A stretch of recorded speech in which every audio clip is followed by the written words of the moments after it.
everyone. We are about to begin the conference. Request you all to assemble in this hall and kindly occupy your seat.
A very good morning to all our distinguished guests. I'm your host Pooja, and I'm delighted to welcome you all to the day 2 of the IBA FICCI Annual Banking Conference. To start with our first panel discussion for the day on the topic, FinTech Evolution, Balancing Innovation and Risk Management. It's my privilege to invite on dais the panel of speakers, Mr. Anubrata Viswas, MD and CEO, Airtel Payment Banks, Mr. Rajiv Ahuja, ED, RBL Bank, Mr. M.N. Srinivasu, co-founder BillDesk, Madam Nupur Chaturvedi, CEO, NPCI Bharat Bill Pay, Mr. Adil Shetty, founder and CEO, Bank Bazaar, Mr. Rajesh Kini, CFO, Perfios, and our moderator for this session is Mr. Vivek Mandata, MD and partner, BCG.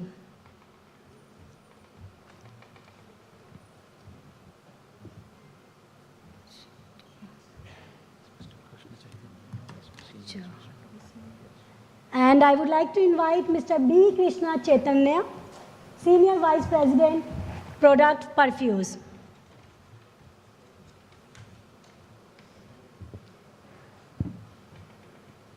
I request Mr. Vivek to initiate the discussion. Over to you, sir.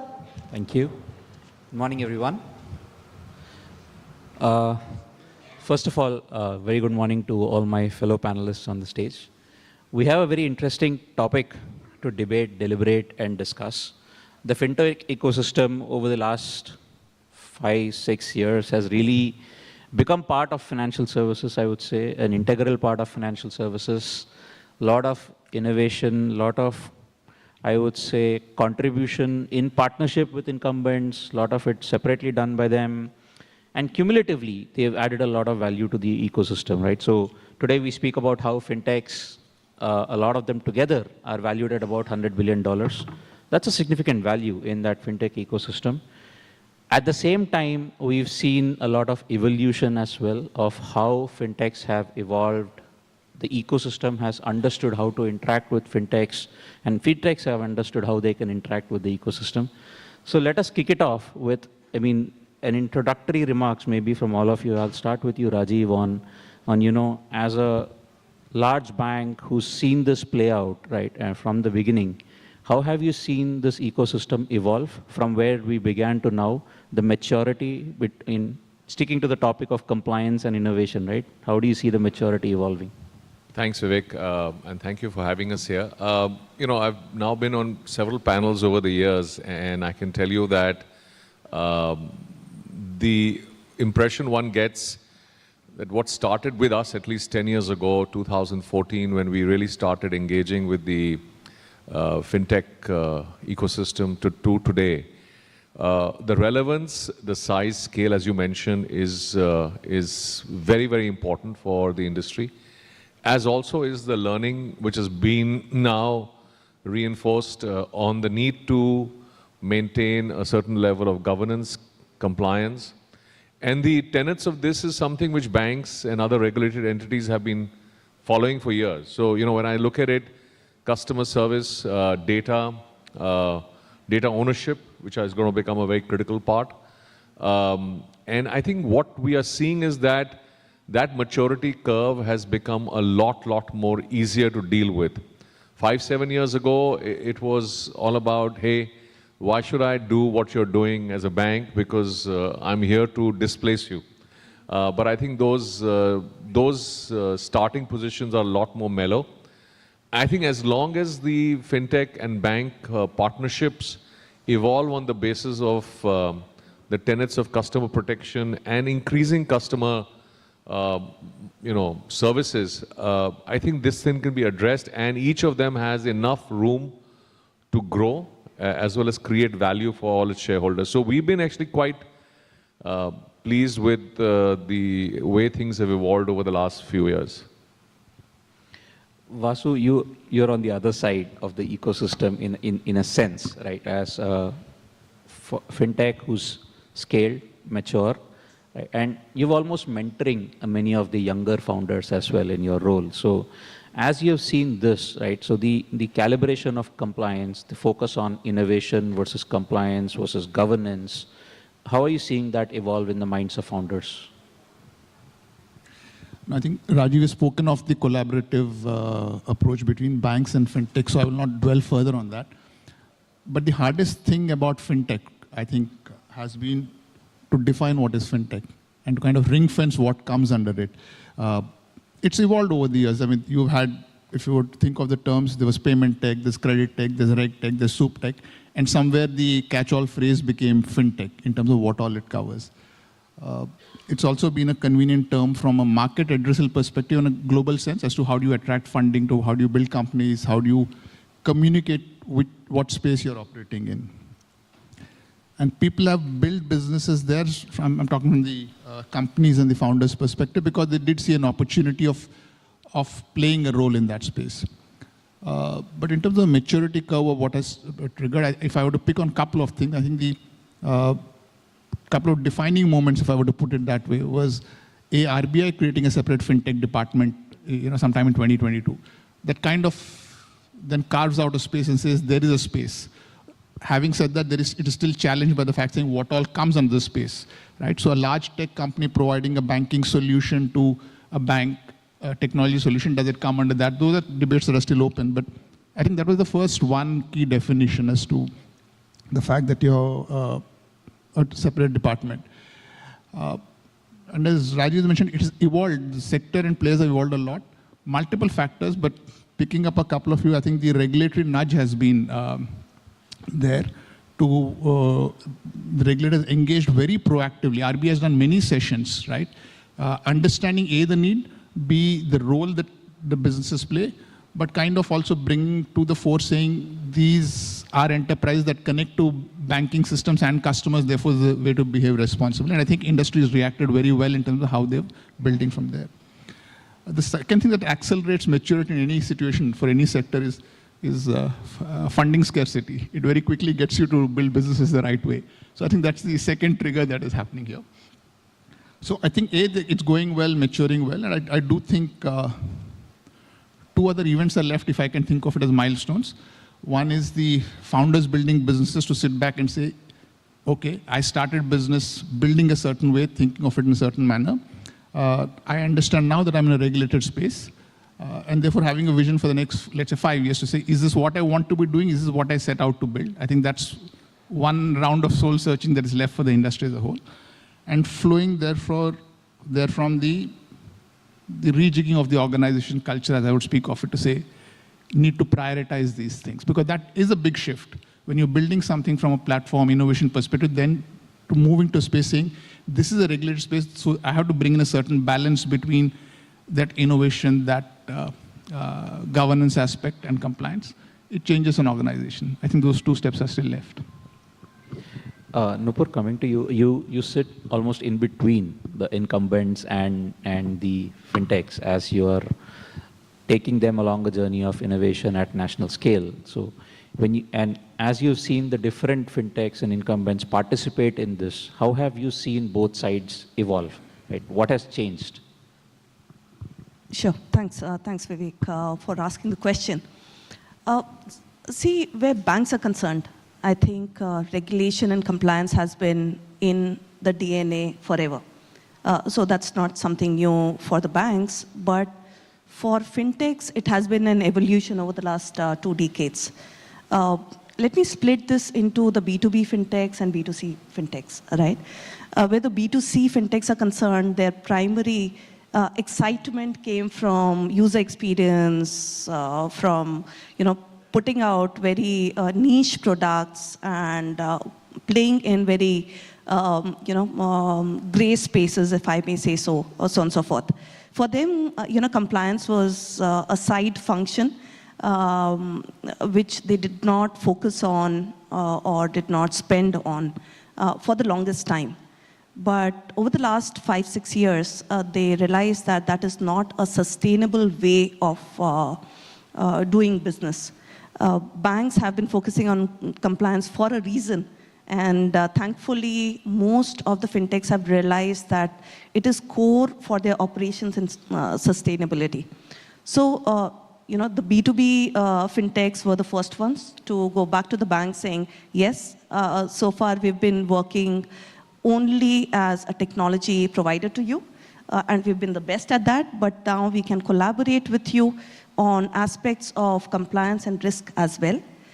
On the B2C side, again, I think regulatory compliance is now becoming core to them. And in the product design itself, they're thinking fraud, they're thinking cybersecurity, data protection, so on and so forth. So the mindset shift has been phenomenal from where I've seen it.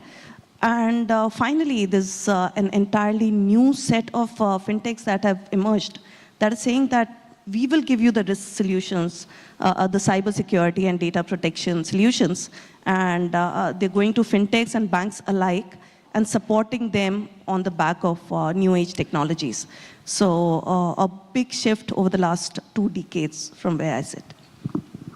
Anubhata, in your role, you've taken this innovation to a lot of the segments which are today underserved, right? I wouldn't say necessarily only in the semi-urban areas, but you've touched a lot of that. You've also moved into the urban areas. As you look at this whole topic of compliance, innovation, etc., does compliance and start coming into the cost of serving, right? And therefore, does it in any form start becoming a hindrance to innovation? So very quickly, I'd like to first point out the maybe slightly misplaced logic. Am I audible?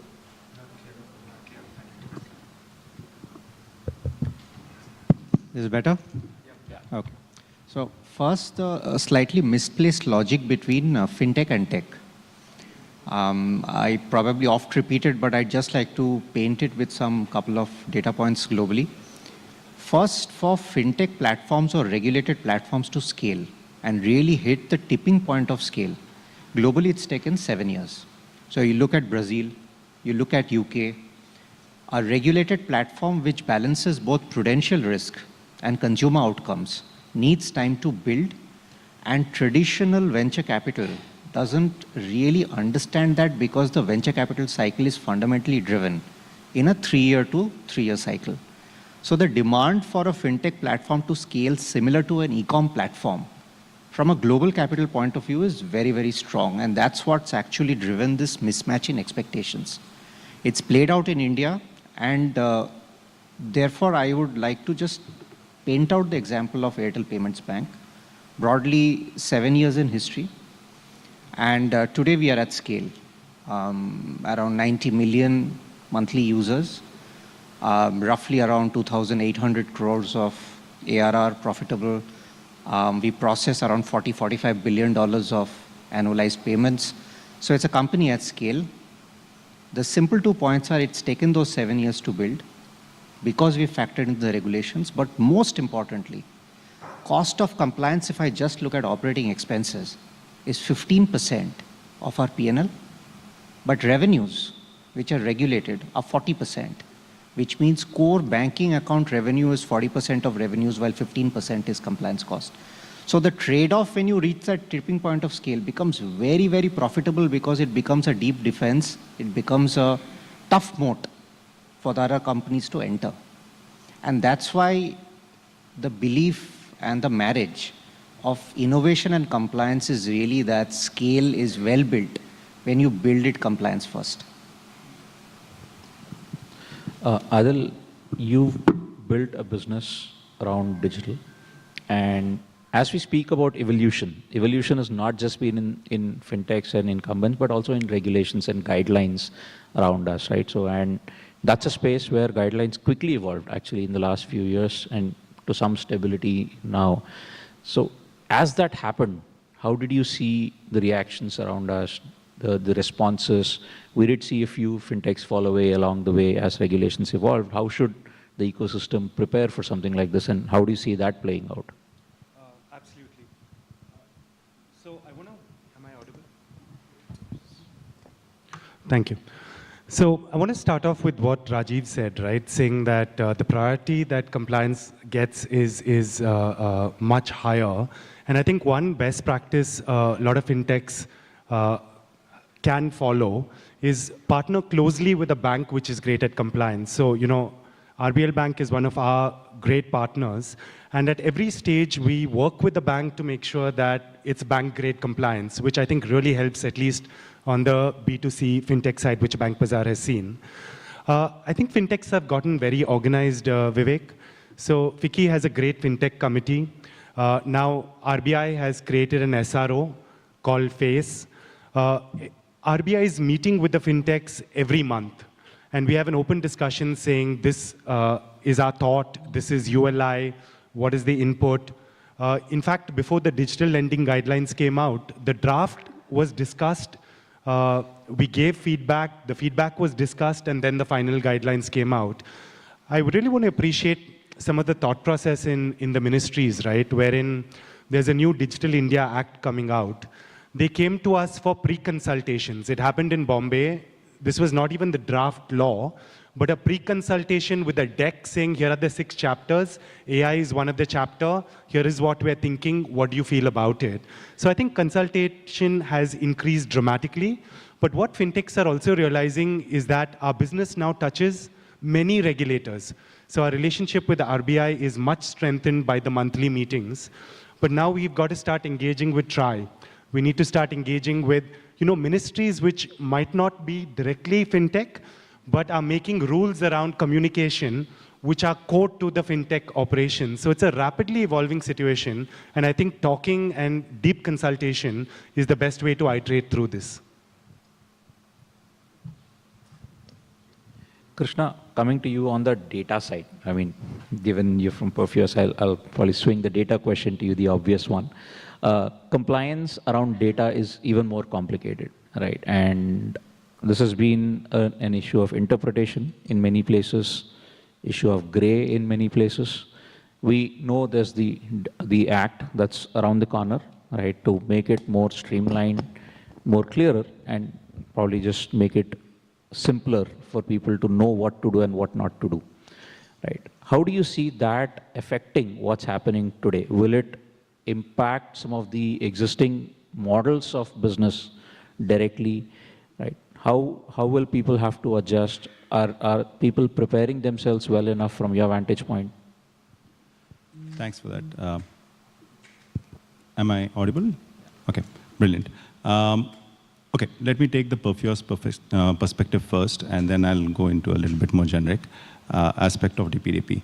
At Perfios, we don't store data. So as far as Perfios is concerned and its regulated entity consumers are concerned, there's a lot of clauses of DPDP which are already taken care of.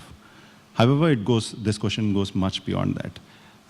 It's about ensuring that the customer who's providing the data is providing for the reason which he intends to provide the data for, and it is used as long as that intention is kept. Now, that part of it is where the complexity begins.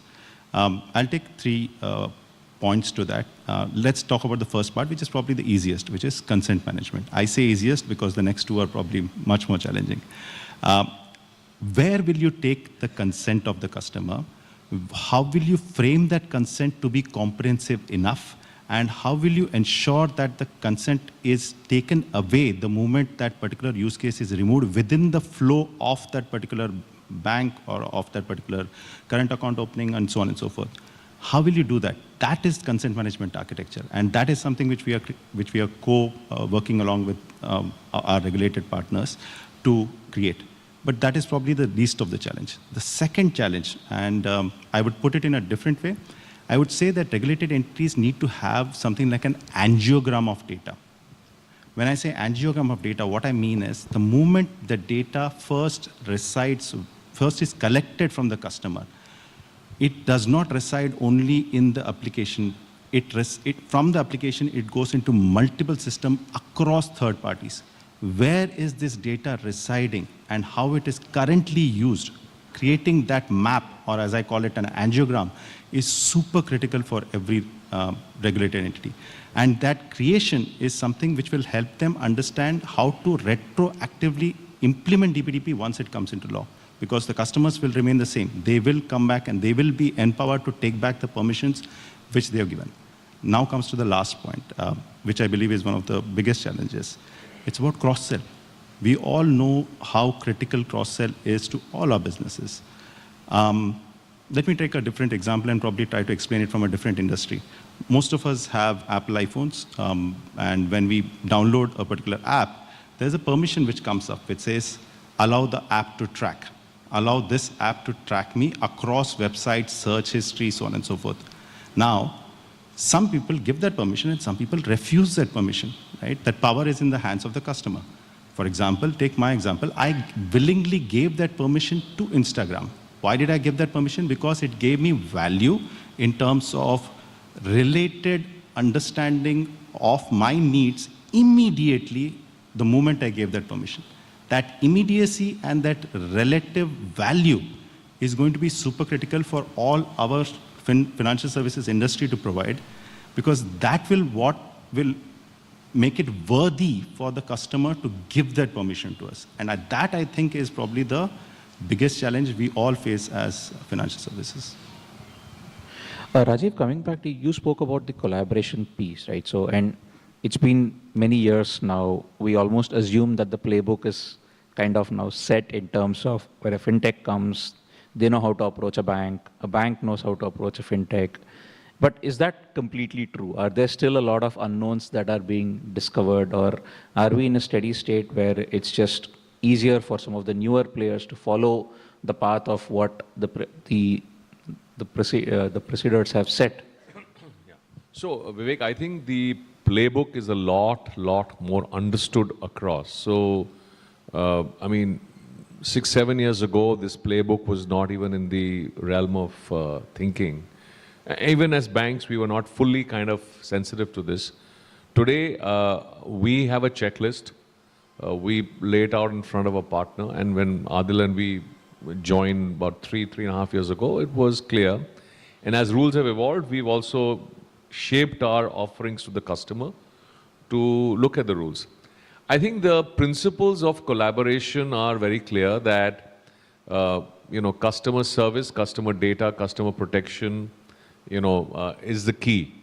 And then I think the other thing which we've seen drop off quite sharply is the arbitrage which many companies coming into financial services felt was an opportunity. I think that's reduced, almost gone.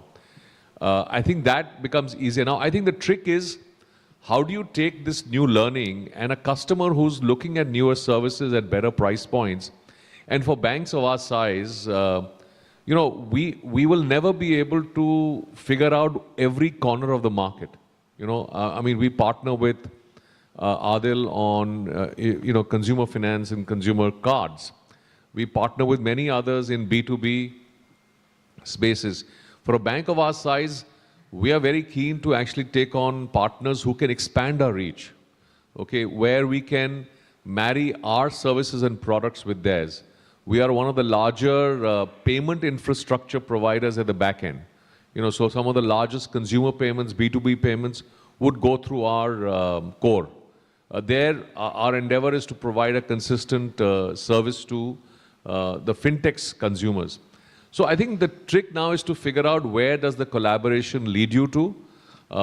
Does each party have the stamina from a market perspective, as well as increasing levels of compliance which will be required? I think those are the things we are not debating. I'm very happy to say that what started out for us as Let a Thousand Flowers Bloom, almost 10 years ago, we published an advert because we felt that that was our coming out as a young bank, Partners Ka Bank. I see many of these partners. Obviously, many names have changed. Some have not gone through the distance.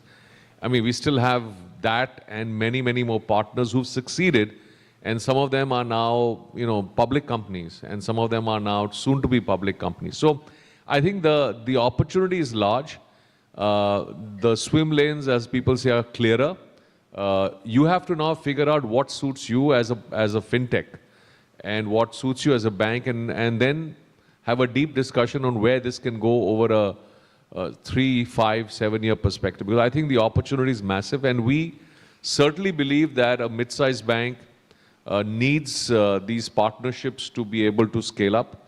And I think, what Anubrata is doing, we certainly can't do that. I mean, that's the DNA they've created on the back of a telecom company. We can't replicate that, but we are very happy to provide the back end for many of us similar service providers. So I think these are things which are more clear now for many of us, and that makes it quite exciting. Nupur, you have introduced a lot of new players into the world of payments. And Rajiv spoke about B2B. At GFF, you launched a product where we saw a lot of logos which you don't generally associate with payments coming onto that network, right? So you have a lot of these ERPs or new platforms which are going to start plugging in to a payment platform. Now, this also comes into question, are they fintechs or not? I mean, many of you touched upon the definition of fintech, but at the end of the day, they're all going to operate in a space which is regulated, in an area which is regulated. As they come in, how are you seeing them engage around the topic of compliance, regulation? Are they coming in prepared? Are they coming in and getting caught by surprise? Vivek. Yeah, thanks for asking me the question, Vivek. If I may start with probably 2 data points, possibly not related, but around 2015, when RBI opened up the payment banking licenses, there were around 12 or 13 entities that applied for that license. More recently, when RBI opened up for payment aggregator licenses, there were 120 plus entities that had applied for the licenses. And if I be honest, when I talked to a number of them, they had no plans or models around how they would leverage that license. And yet the entities wanted to be regulated, right? I think there's been a marked shift in the fintechs. The thought process is that I have to take care of the governance, the compliance, equally so as a regulated entity. That 15% cost that Rajiv alluded to is a given and is a cost of doing business now. So I'd rather be regulated and be close to the regulator than otherwise. So one, there has been a shift in wanting to be regulated. The second, equally so, is that they've realized that the reason the customers trusted banks and continue to trust banks was because they were regulated entities. By, therefore, becoming regulated, the fintechs now enjoy trust, not just from the customers, but also from their investors. And it is a good segue into public access if they choose to become listed tomorrow. So I'm seeing, entities, whether they're ERP, Zoho has got a PA license, and a lot of other such entities are wanting to be closer to the regulations. And those who are not able to do it immediately, they are finding ways of working with regulated entities and getting an equivalent comfort. So in our system alone, most of the PAs and regulators have been kind enough to make the PA license interoperable. So everyone who is a holder of a bank license or a PA license can become an operating unit on our system, which is Bharat Connect now, without any incremental paperwork with the regulator. So regulator also wants to encourage more regulated entities, but outside of that, we have more than 500 agent institutions. These are companies who do not own a regulatory license today, but they're keen, and they're keen to work alongside regulated entities and entities like NPCI and ourselves, so that they have a shield or a cover and not taken in by surprises that we have seen or disruptions we have seen over the last couple of years. So clearly a marked shift in that direction. Interesting. We've heard a couple of times in this conversation that the regulatory arbitrage is no longer that big a deal, right? And we're also hearing a lot of willingness to be regulated. And Anubhata, as you look at this story play out, right? And whenever we talk about risk and compliance, generally the thought goes to the asset side or the payment side, right? But risk and compliance is as much when it comes to any liabilities business or anything related to financial services all over the place. With the evolution and the maturity coming in, now is there an opportunity to also start seeing that compliance can actually become a differentiator, and therefore can people start building differentiated models by just knowing how to work within the compliance guardrails a lot better?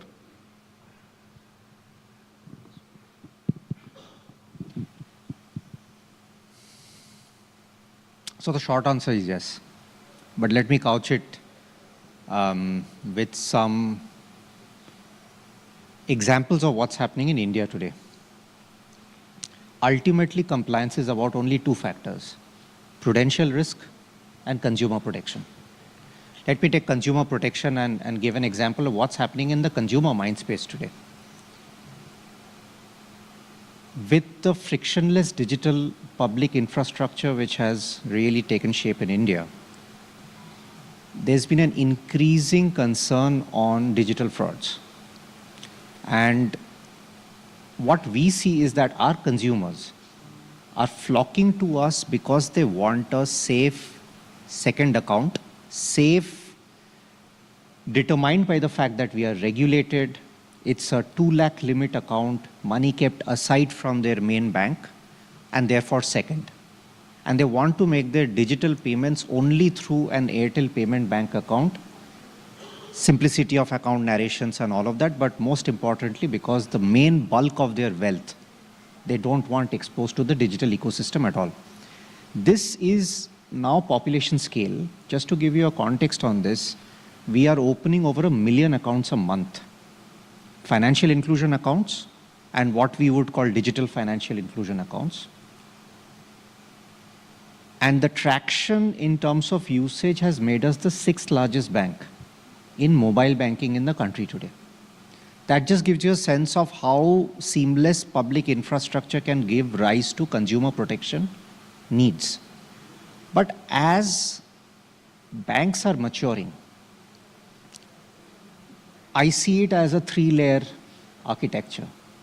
You build a compliance-first architecture, you do the right things, you do KYC, you do AML and so on and so forth. How do you use the first layer architecture to then start being a little ahead of the curve? So I can tell you, for example, we are still not using AI in the purest sense of the word. We don't use large language models yet. Obviously, we want to be very sure of where the data is, whether the LLM model is actually in the US or whether it's on-prem in India. But ML, we use in a very large way for detecting mule accounts before even a police complaint or a transaction gets originated. And I'm very happy to share that we are actually able to catch an extremely large proportion of mule accounts before even a police complaint comes to us. That's the second level, where you start using technology to get better and ahead of the curve. But then the third level is we asked ourselves, look, if you've already tried to identify that an account is suspicious of either takeover or handover, can you throw open that access to the customer? And we've launched this product called Face Match, where we are actually able to throw it open to the customer to match his face on camera with our picture on records if he or we believe there's the slightest suspicion of trust. And that's what I call the third layer, moving ahead of the curve to really offer differentiation. And I think these 3 layers work very seamlessly together.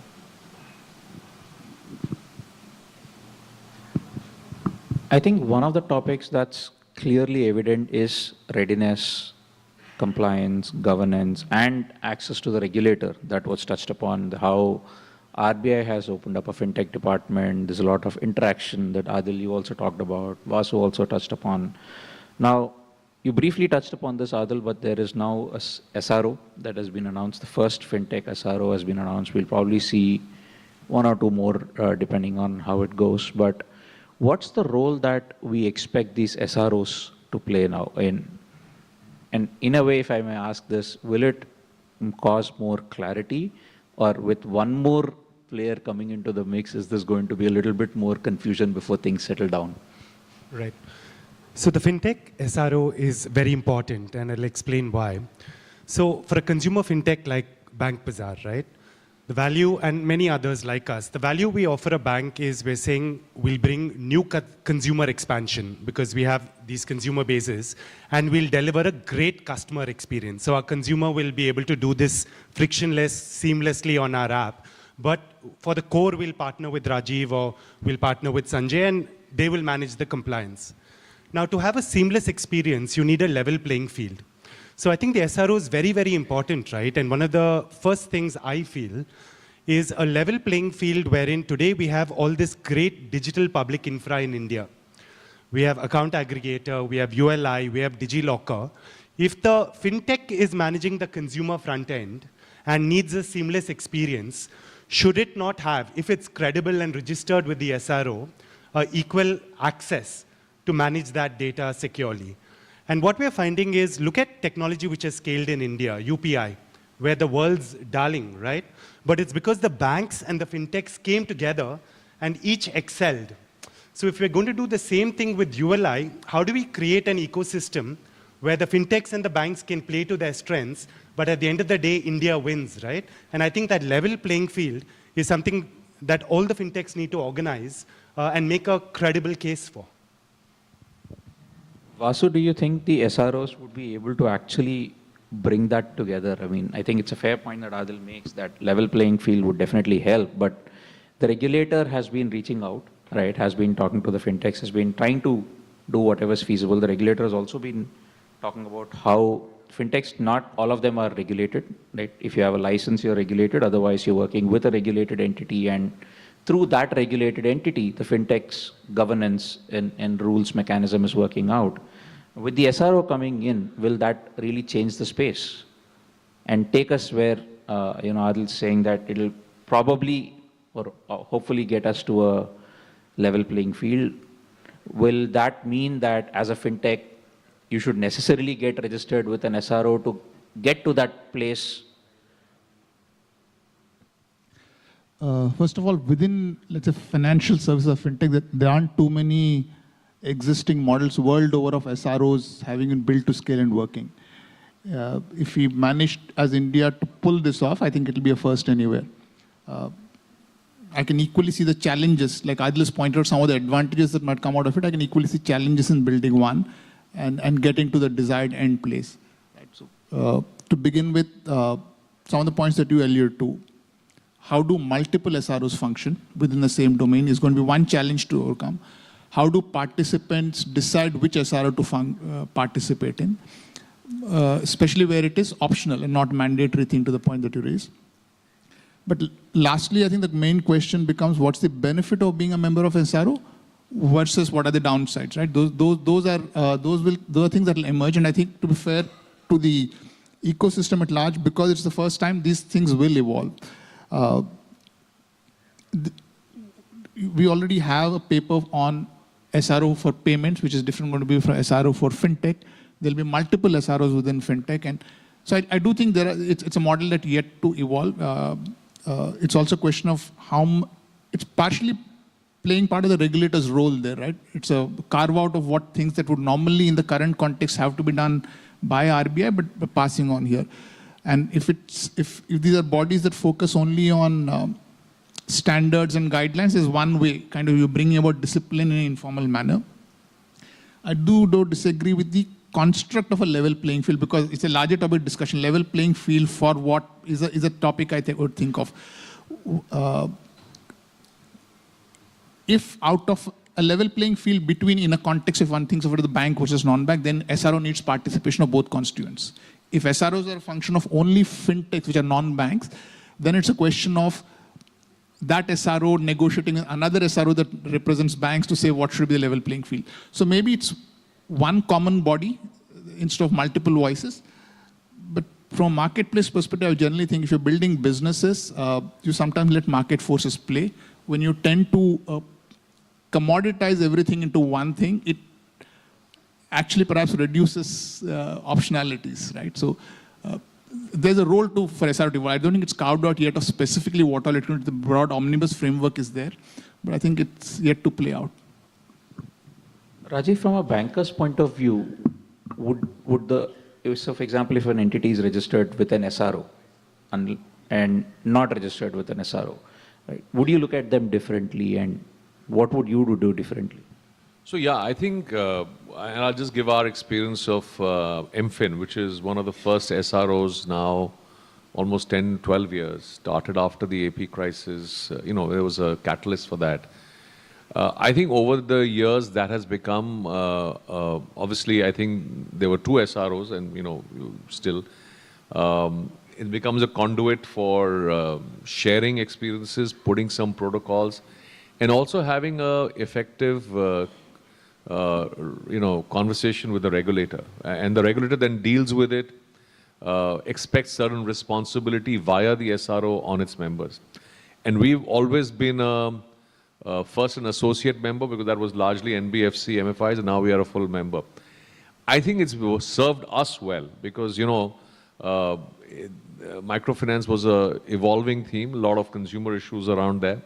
So I think similarly, we would feel, and I've actually offered to be part of the SRO as us, because, ultimately you have to expand the offerings for the customers, and you'd rather have people who actually are inclined to conduct their behaviors in a responsible manner and advance the cause for, becoming better and better over time.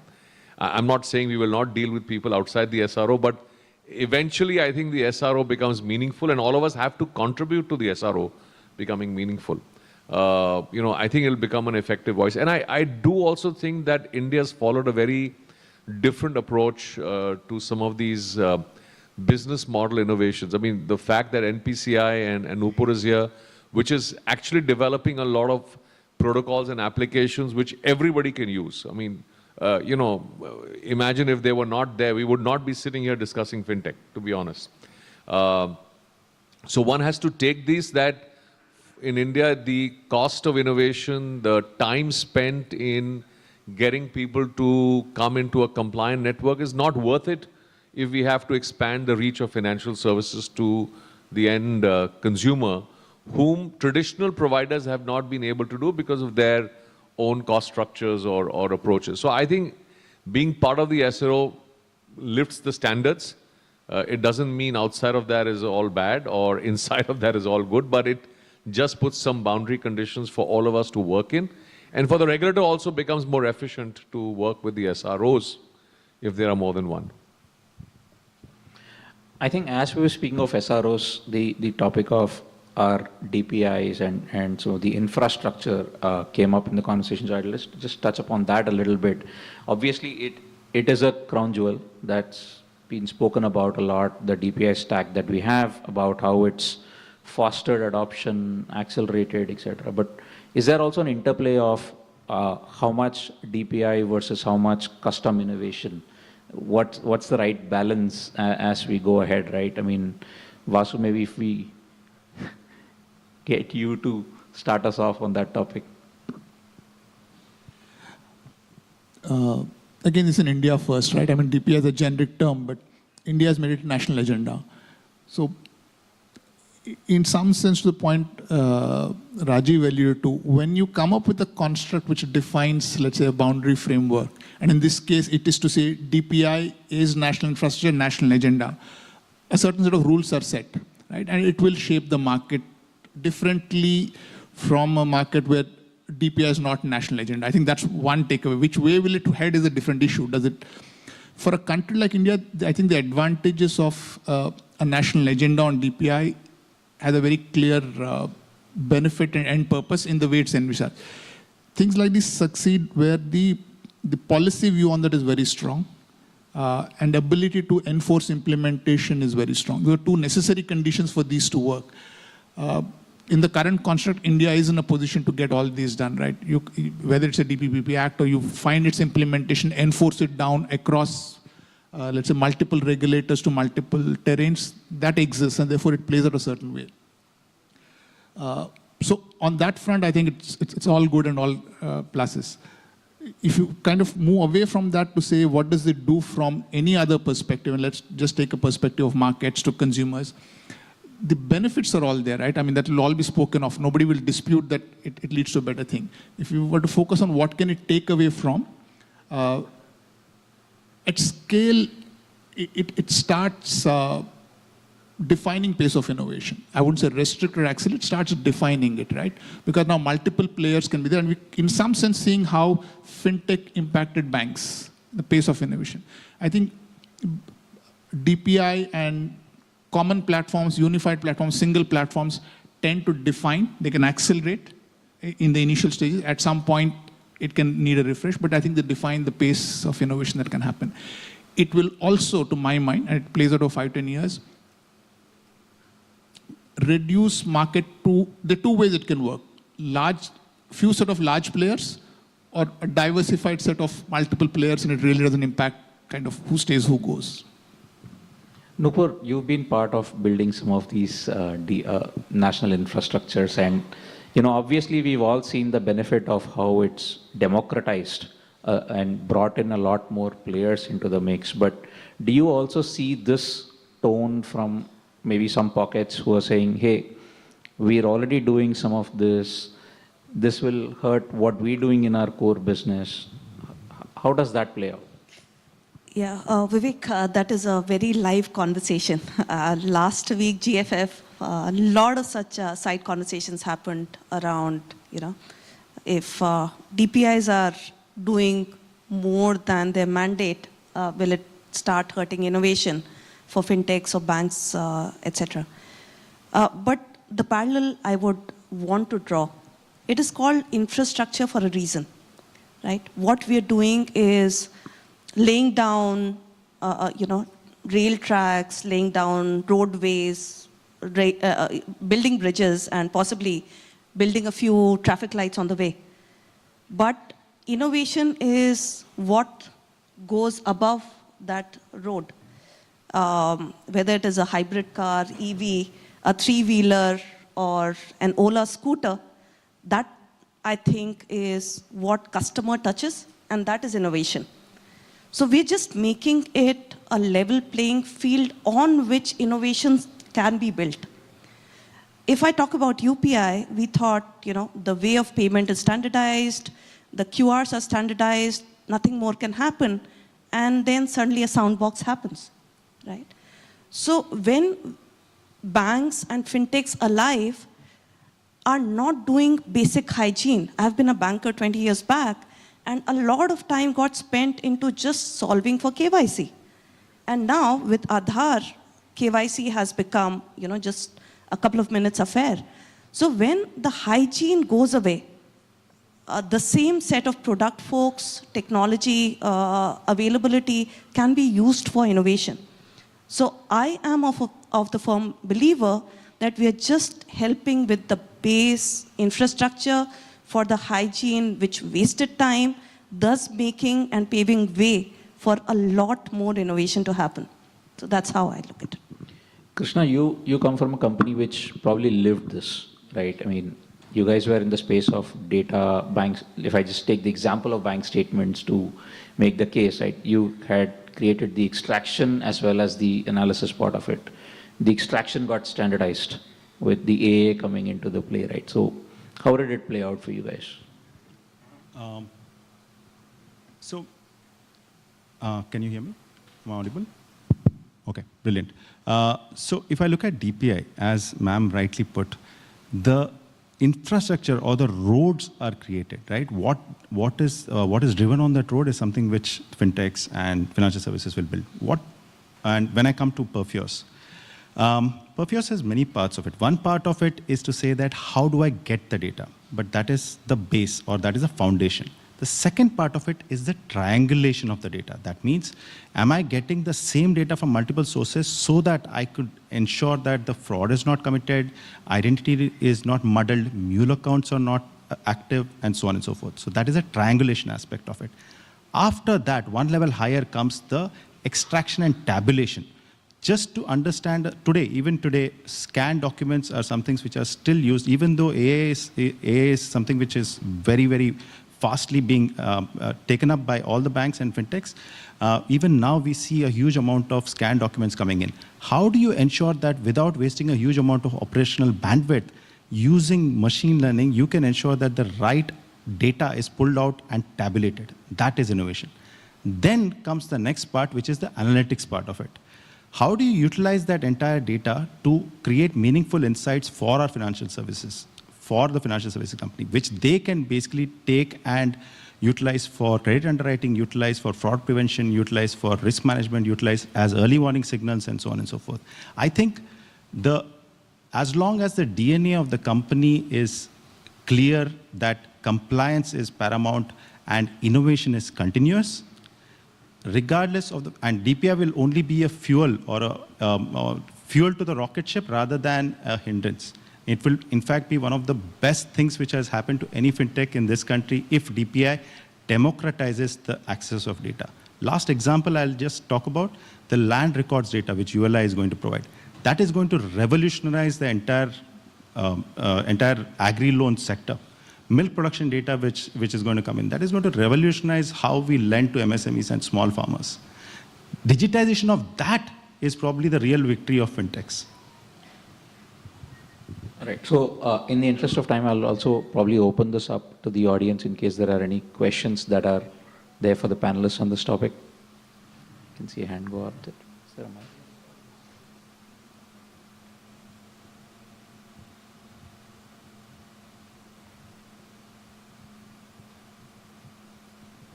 Good morning. Thank you, panelists, for wonderful session. My name is Sanjeev Verma. I'm a banker for last 30 years plus. Most of the time into retail assets, mortgage finance. I've seen many cycles. Adil, if you could recollect, we were there in Ratnagar Bank. Rajiv sir guided me on some lead generation process in 2014, right? So from there, we believe in 3 C's. One is the customer, the capabilities or capacities of the customer, and third is obviously the collateral. The first 2 is sorted, right? The third one, which is the collateral, is still the bigger issue where we see first documents, etc., etc. So what is your views, Adil or maybe Krishna? Because we are working hard, but still now I'm managing smaller towns where collateral is again a bigger issue, and the manual khata or the manual transactions are still happening. So last 10-15 years we are listening. So any views into this? This is my first query to maybe Krishna, and Adil can help me. Second query maybe with Mr. Anubrata, if you can help me, because in the new role, so I worked with ICICI, Citi, RBL, Yes, and Axis, and now with this smaller MSME company, where we are targeting tier 4, tier 5 towns, we are giving secured loans. But still the challenge is, we are into financial inclusions, female preferred financial company, and also, we are talking about our advisory services, how we can add more values to those smaller customers while advising them. The challenge which we face in that market segment is the cash collection. So we have 14,000 customers. Out of 14,000 customers, still 30% believe we would come and collect the EMI on cash basis. So we are trying and educating them. So these are the 2 things which, if you can guide us, what's, because you are part of many panel discussions, etc. So if you can highlight some of the first query maybe with Adil or Krishna, and second Anubrata, if you can help me. Thank you. I can certainly try. So Nupur and Rajiv spoke about how we've done a great job with DPI around KYC, around payment. To give an example, with video KYC, which is a DPI today, a bank officer can do KYC for 2,000 locations. Sitting in Mumbai, you can securely do the Aadhaar, the CKYC, the video KYC, and productivity has gone up 10x, right? It's incredible. But the next stage of DPI is going to be data, because credit is very different from payment. All of us, if we were to pay you 100 rupees, the transaction is the same. But if we were to lend you 100 rupees, each of us would think of it differently, and that we need data. So Gen 2 digital public goods, which is account aggregator, ULI, that's going to really change our ability to have data on you. So I think the question now is, can we use flow-based data rather than collateral? That's question number one. Question number two, can that data be made electronically available via what ULI is talking about? So for me, the opportunity is the Gen 2 DPI, and the Gen 2 DPI is all about bringing data to the lenders so they can take the complex underwriting decision that they need to take. Anupata, maybe you want to take the second question. So I'm sorry, which bank are you? Hi, Anurta, this is Sanjeev Verma. Right now I'm heading an MSME registered NBFC company called IREP. I'm the deputy CEO there. So we are funding smaller MSME customers. Yeah. So we have almost 100 branches now. And the cash collection is the biggest issue. We wanted to, we are educating them, but still 30% of the customers still believe we need to come and collect. So how we can collaborate, how we can do it together so that we can have the banking in place and they can start paying through NASH, etc. That's a challenge which we are facing. If you can, guide on this part. So I can give you some stats. We are the largest micro cash collection player in India. We process over $1 billion of cash every month. 250 MFI, NBFC, e-com logistic companies use us to collect cash at point, which is really that agents or customers come to our over 450,000 banking points and drop off the cash, and we seamlessly credit it instantly into the client account. So I'll end by saying that we'll probably meet just outside this room and we'll exchange cards. We probably have time for one more question. No, Krishna, my query was regarding the collateral risk. If you kindly, what is the updation there? Are we, because some part of the country only we are managing that, the collateral through e-agreement, etc., the verification is possible. But still 70% of the country is still struggling, going into digital way the collateral management is. So anything happening into this, any new development, or where are we? If you kindly guide us for the way forward, would be really nice. I think Adil had probably answered that very, very clearly in terms of the fact that TPI 2.0 is exactly what is going to take care of that. I believe MP and Rajasthan are two states where the lot of digitization has already happened in terms of land records. The moment the land record digitization happens, the next level of that is what is the valuation of that particular land and what percentage of that can be collateral and so on and so forth. Let's take a little bit of a separate example. I'll go a little bit differently from the land record part, agriculture, right? DPI 2.0 is not just going to give you land record information, it is going to give you crop-related information, it's going to give you satellite-driven exact land parcel size information, it's going to give you land moisture information, it's going to give you irrigation patterns, last 6 years of the crop which have been put, the crop in relation to the surrounding crops, the seasonality of the crop, and so on and so forth. Just imagine how much underwriting you can do with this. But having said that, this is a journey, right? The data for people like us who are probably you would have understood by now who are data fanatics, it is a dream when you seek this kind of data to collateralize. But this data creation is something which DPI 2.0 is doing the hard work of digitizing and providing to us. So I think that at the end of the day is the dream. Thanks, Krishna. One last question. Yeah. Hi. This is Gaurav from Hyperverge. My question is to the entire panel, but I think more specific to Krishna and the other bankers. I think we spoke about, I think Krishna was speaking about consent in a bit, right? You spoke about consent should be comprehensive, and then I think other panelists were also discussing about the importance of cross-sell for businesses in general, right? However, if you see how consent is defined in DPI and other global consent-related regulation, consent has to be specific, unambiguous, unconditional, right? If you see these two things, then there is a slight conflict between these two thought processes, consent being comprehensive and consent being unconditional.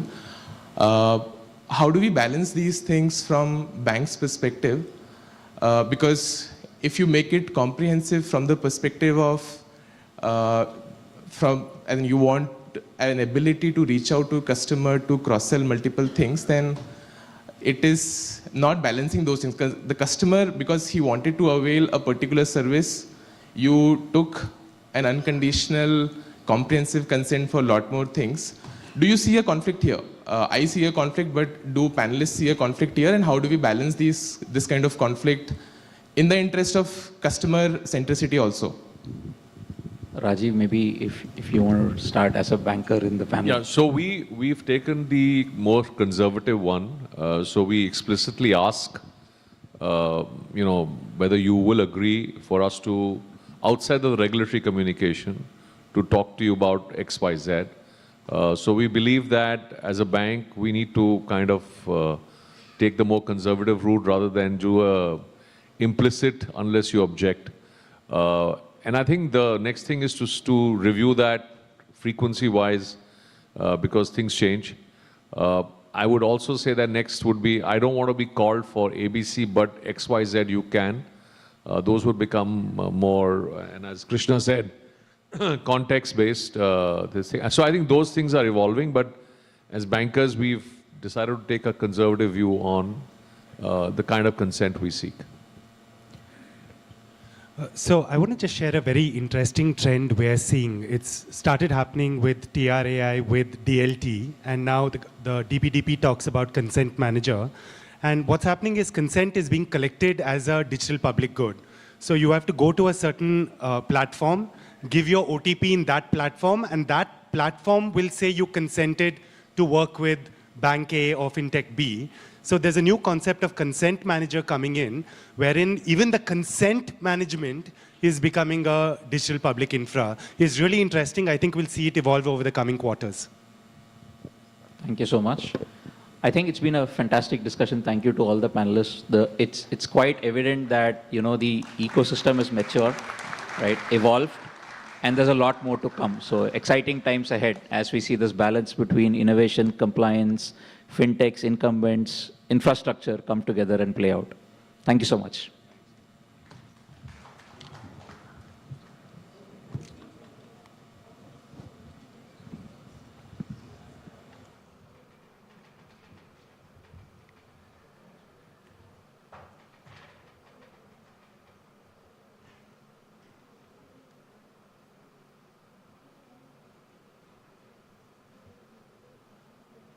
Thank you all dignitaries.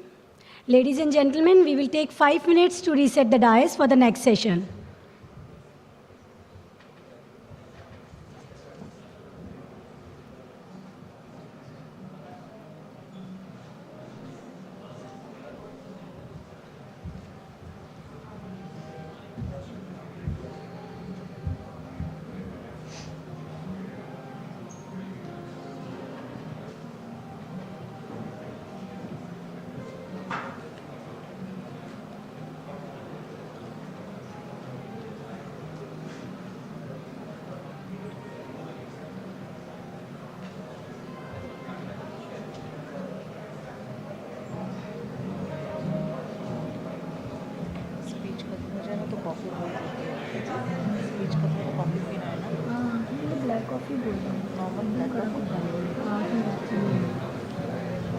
Coffee तो school में नहीं देगी मुझे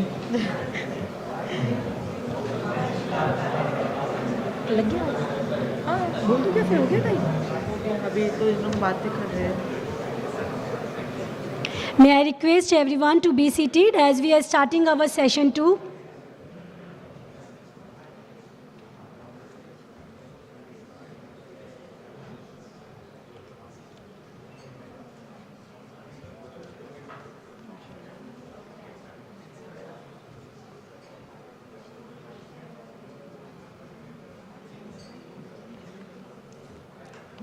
Tech and Gen AI.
We are starting our session 2. May I request everyone to be seated?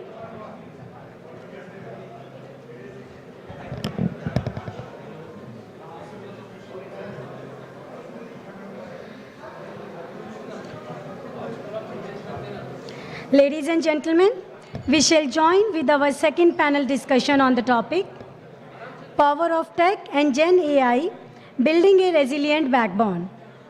I am pleased to invite on dais the panel of speakers, Mr. Sanjay V. Mudliar, ED, Bank of Baroda, Mr. Kiran Shetty, CEO and Regional Head, SWIFT India, Mr. E. Ratan Kumar, GM, Central Bank of India, Mr. Pankaj Chatar, CEO and IT, Mr. Pinaki Haldar, CIO, Bandhan Bank, and our moderator for this session is Mr. Ashish Garg, MD and Senior Partner, BCG. Over to you, sir.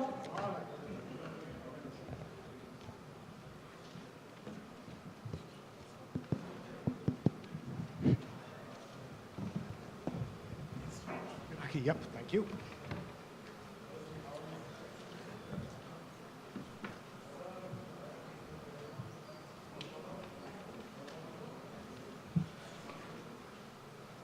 All set, sir? All right, thank you. Good morning, everyone. It's really a privilege to moderate this panel on one of the most important topics of our times, probably also of all the boardrooms in banks, NBFCs, the entire financial services sector. Our guests come from most impressive public sector banks, private sector banks, but also come from industry where they're greasing the industry. Some of them also have a vantage point which is beyond just the financial services. So I think this panel, I'm hoping, will provide a lot of insights to the audience. I really like this kind of a setup. It's a very nice, intimate kind of a setup. So we'll keep it very, very dialogue-based. And actually, I'm going to ask for audience questions as we go along. It's not going to be just at the end. And so keep your questions ready for our esteemed panelists. But let me make some observations, from where the last panel kind of dropped off, which is on DPDP Act. Like DPDP Act is actually, it's a very nice YouTube available by the author of the DPDP Act. It's actually a very philosophical act. Unlike the other acts, it does not prescribe should and shouldn'ts. It speaks about the philosophy of keeping the customer first and then protecting the customer interest. Actually, that's a very profound change because the responsibility are all with the data holder. In fact, you have to also delete the data at some point of time with the same ease. I wonder if we really have that kind of infrastructure, processes to be able to deal with those kind of new inputs. India is a poster child when it comes to the front-end technology. I mean, of course, UPI, we look at G20, every foreign dignitary who comes in kind of speaks about the progress that has been made. But however, if you just look at any last 2-3 years, the number of regulatory orders or directions on the technology side will suggest it's a wake-up call. Let's get something going. In our back end, maybe a massive investment in technology is required. Every bank leader speaks about making their bank technology-first bank, which is great. But every banker also has a challenge of getting the talent, getting their organization structure right? And if financial services is such a technology attractive segment, then why do we really struggle to get some of these capabilities on board? So we'll explore this plethora of conversations today in the next 1 hour. But let me put the big one on the table and let me invite audience to speak about, or at least give me a show of hands, which is the Gen AI. So let me start about Gen AI, and I have 2 questions for the audience. I have 3 options for this question, and basis your question, I'm going to lead some of those pointers back to the panelist. So for the audience, what do you think about Gen AI? And I have 3 options. 1 is, you don't care. 2 is, it will change the world. 3rd is, it is like a fad, it's on a high, maybe it'll settle down somewhere. So first one, raise of hands, you don't care. Oh, everyone cares about it. Okay, what do you think? Will it change the world? All right, we have almost like 60% people raising their hands, and it's a fad like others, has a peak but will settle down a little bit more evenly. We have about 30-40%. So most people think it will change the world. So panelists, be ready. A lot of Gen AI questions coming your way. How valuable is Gen AI for financial services world? 3 options again. 1, it's a do or die scenario. Not sure we should be the first ones to take the bold moves here. It'll be useful in niche areas. Do or die scenario. Raise your hands. Okay, a few only. Useful in select niche areas. Quite a few. So Gen AI important, but in select areas, and not sure if it is helpful. Probably, I think that question we can skip. Wonderful. I think that gives us a fantastic start to this session, and we will cover Gen AI a lot in detail. But let me start with Sanjay ji, you first. I think Bank of Baroda is known for innovation for the last many years, like many other banks. And I think you've made significant advances on front-end digitization. I am a customer, I experienced that. But if I just look around the FIs, it feels like a lot needs to be done on the underlying. It also, I'm not speaking about Bank of Baroda, but largely it is also seen, you read newspaper report, you feel a lot of interventions and orders coming in. How are you thinking about reinventing your core, your legacy? Thank you, Ashish, and good morning to all of you. A very loaded question because it has got a lot of things which can be talked about. Yes, you are right. Last few years, because of the digital things which have been changing and adoption which is taking across the country, there are a lot of changes have happened on the front end side. A lot of new applications have come, a lot of new processes have been defined, a lot of new user experience part has been looked at by various entities. However, the back end, which is the core, it is not that thing. It has not been modernized over a period of time. There are a lot of activities which has happened, a lot of initiatives have been taken. But if you ask, the fundamental question is the core was not ready for these kind of a numbers or these kind of a changes happening so very, very quickly. So as a result of that thing, the core requires a major change as far as the way it has been architected, the way the scalability is required for the new age initiatives. The third thing is, which is again a more important aspect which is coming up, is related to the security. So I will put it around the 3 major areas where we have to look at the core part. One is on the scalability side. That is on-demand scalability I am talking about. Second point, which is important on that thing, is resilience. When you are increasing the load with multiple X, not a percentage increase, obviously there is going to be a challenge on the resilience piece and the thought kind of a thinking on that. And the third important aspect is on the security aspect. So these are the 3 things are there. Now this is a problem statement, or this is something which we are grappling with. Now what is being done? There are a lot of initiatives which have been taken by various entities. Few of them are related to the hollowing of the core. Hollowing of the core is a kind of a statement which has been given, but basically it means that large kind of a work or the processes are taken out from the core system and it has been put into a parallel system. That's one approach which has been adopted, or the people are thinking about it. Looking into the changing scenario, people are also modernizing their architecture by having a kind of a containerized environment or microservices-based applications or the systems being developed. So these are some of the techniques or the concepts have been used to ensure that the core also gets modernized. So it is definitely a call which almost all the banks or all the financial entities are looking at it. There are few still challenges are there, like the basic core banking application per se, we do not have any solution available which is working with the new architecture. So that's something which banks are looking as an option, what can be done. So the one of the option, as I was telling it to you, to take out some of the services into a separate application and work on that line. So these are some things are there, but yes, there is a lot of discussion which is happening and a lot of activities are also happening on this. Thank you. This is fantastic. I think you have, Sanjay, you have given us some very good pointers, and we'll come back to you on resilience. You spoke something. You spoke about hollowing the core. Maybe we can speak about multiple cores. So there are a bunch of things you have spoken about, including microservices. Pinaki, I'll come to you from a private sector lens. All this is fine, but the problem in technology conversations is very quickly it gets into jargon which very few of us understand, or probably don't want to understand. Let's say, if I look at very simple matrix, globally, if you were to think about it, we will say banks spend X percentage of their revenues on IT. And Indian banks spend, let's say, 2% lower than that. But that may not be the right metric because, we have a very different environment in India. So let me pose a question to you in the manner that if your board was to ask you, are you investing enough in your technology and for future, how would you approach that question? Thank you. Good morning everyone, and thanks Vicky and IBA for inviting me. Okay. See, actually your question is, let us come to the question.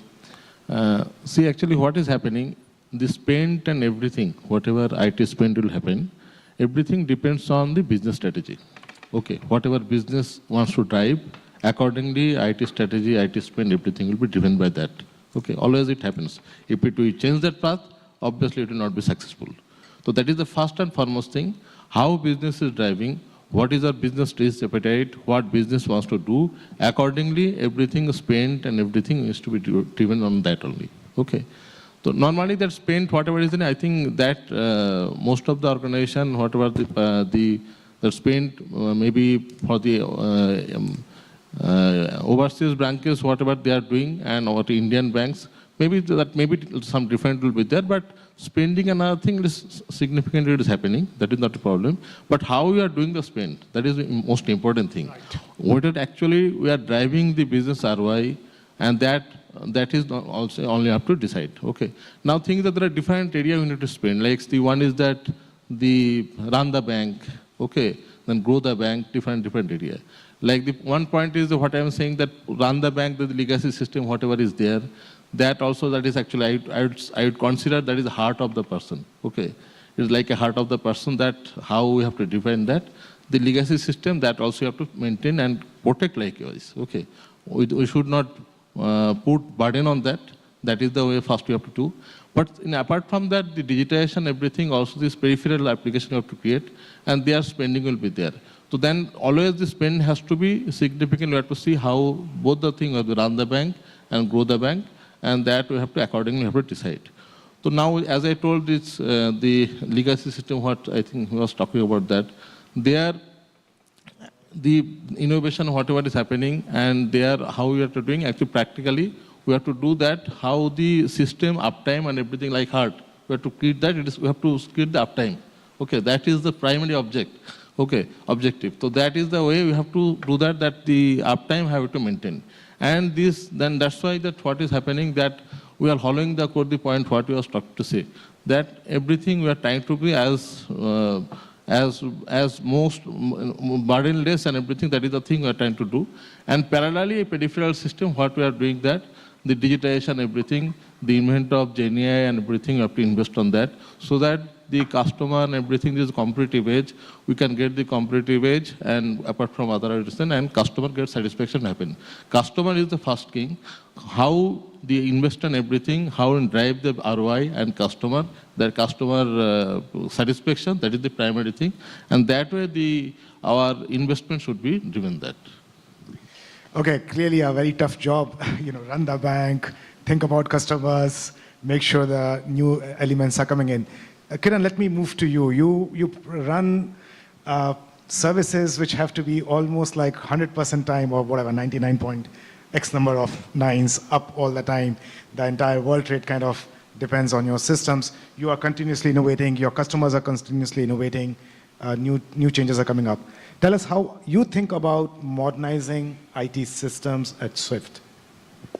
Thank you for the question, Ashish. Good morning to all of you. I will start by thanking Mehta Saab and the IBA team, the FICCI team, for organizing such a fabulous conference. It's really a privilege for us to be here. So to your point, Ashish, I think we have a big responsibility. We are set up as a cooperative, which means that we are not for a profit motive company. whatever we earn is given back to the community. So the onus on us is to continuously help banks evolve. So one of the things that we are trying to do is standardize communication protocol across banking universe. If I were to put it in a very simple example, historically, if you bought a phone, you had a different charger. And you ended up having multiple different chargers at home. And if you were traveling, you would struggle plugging it into a different geography and all of that, right? So by bringing in ISO 20022, our timeline to get that ready for the entire globe across 212 countries and territories is November of 2026. So what that will enable is that you will be freely able to transform data, and even an underdeveloped economy or a developed economy would be able to consume it, right? The other advantage is, point number one is that it's a open standard. The other advantage with this is that in an event that we see today, where countries are evolving into different payment ecosystems, they can still talk to each other.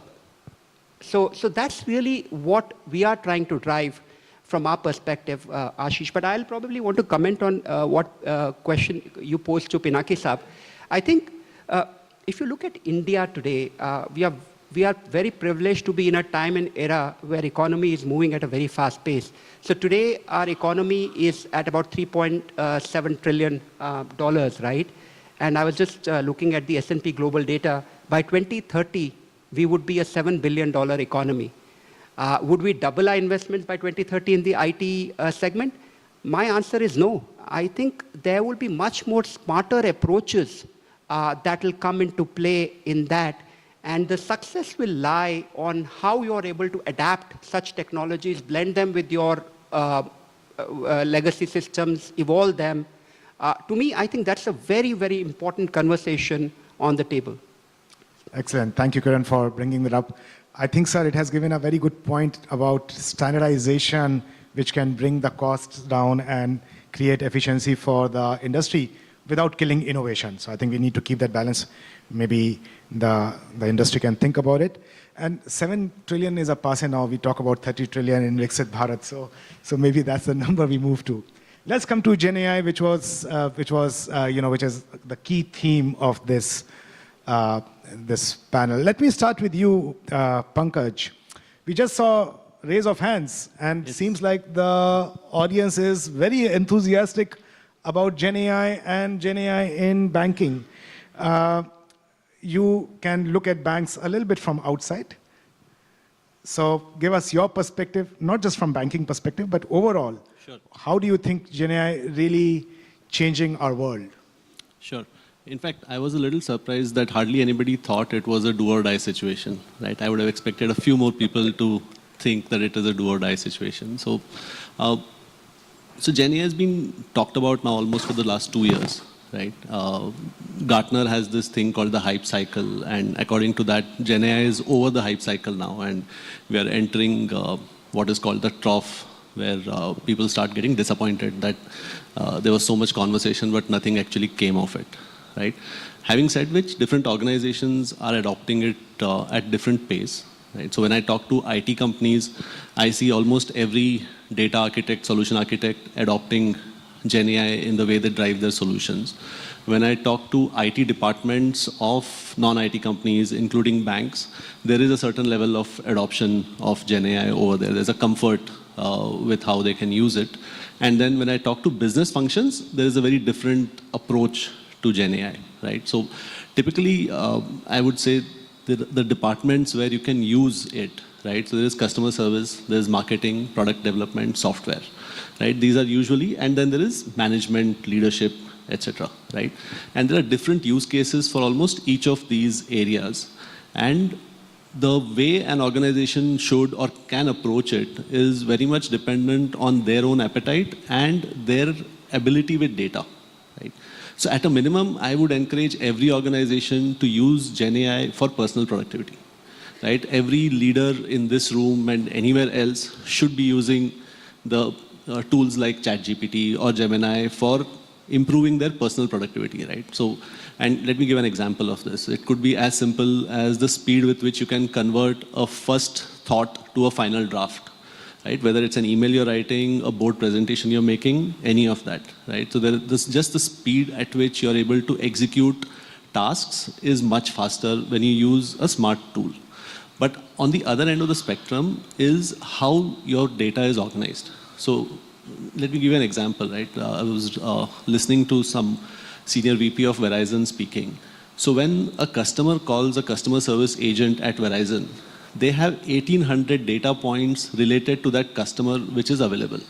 Now a human being will struggle to make sense of those 1,800 data points. But a GenAI tool can quickly run through all of that and give the customer service agent the most relevant thing that they should connect with the customer on, right? So the GenAI thing will tell you that, hey, this guy's area has an outage and they had a similar outage 3 months ago and he's probably an irate customer and this is what you need to do.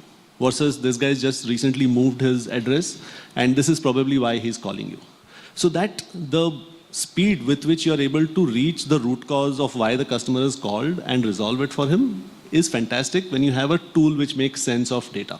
But the underlying thing there is you need those data points, right? If as an organization you are not at that scale, then you don't move your customer-facing stuff to GenAI, you move your employee-facing stuff to GenAI, right? You invest in getting your employees up to skill on GenAI, help them improve their productivity while investing in parallel on building the data infrastructure you need to make use of all of these tools that are available to you.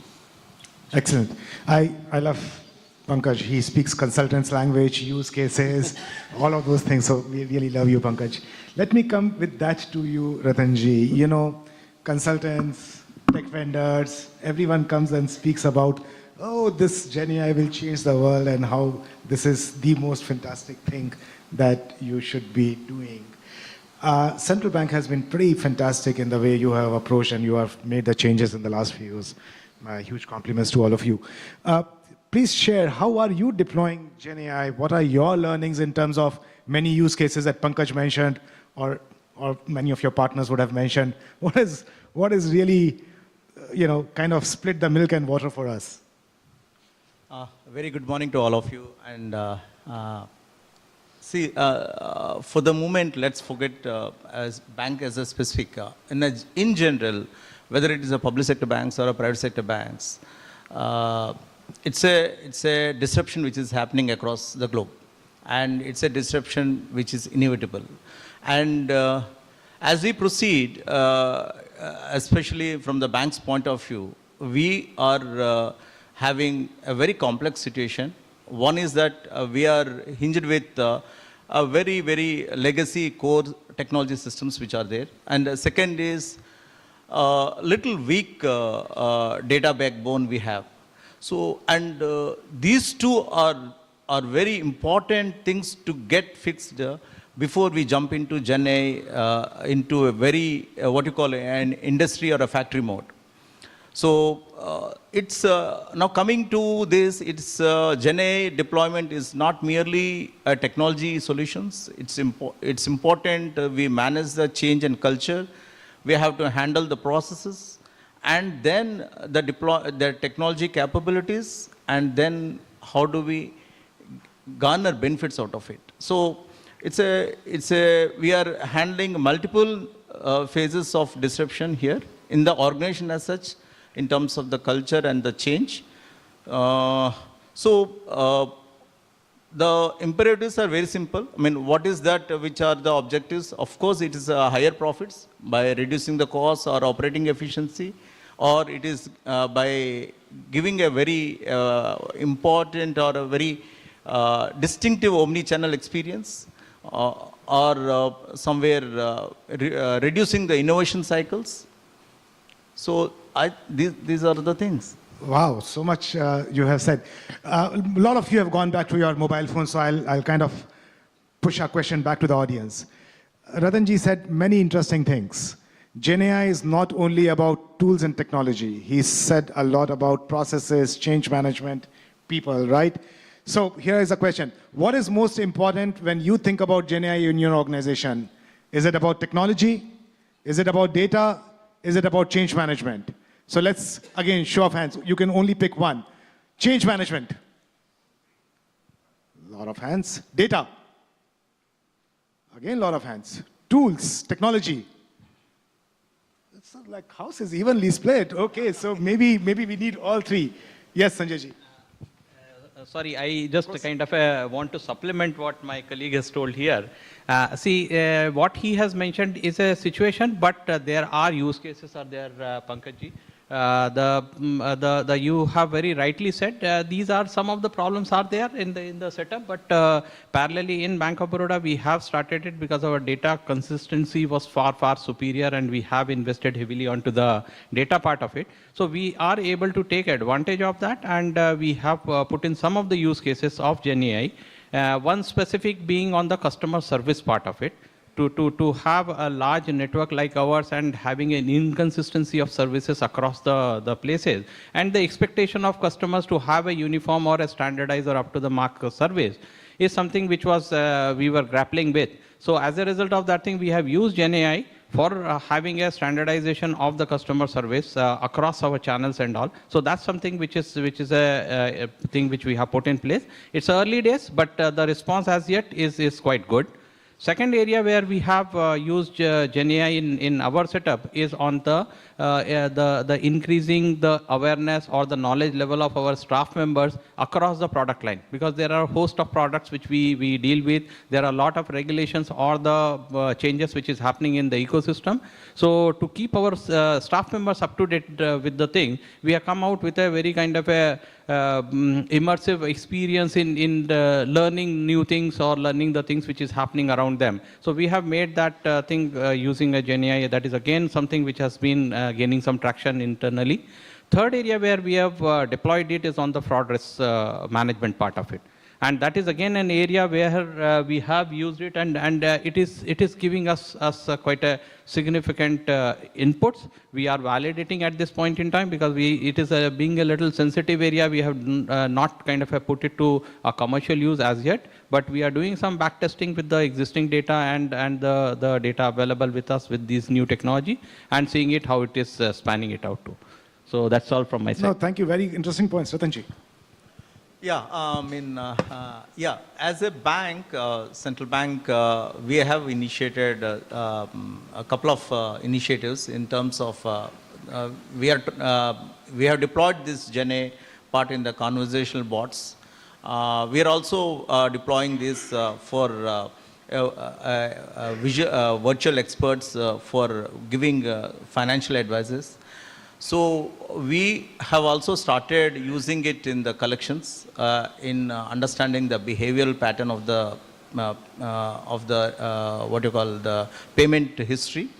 So as we are going through this journey, obviously, of course, in the risk and security, cyber security also we have deployed solutions.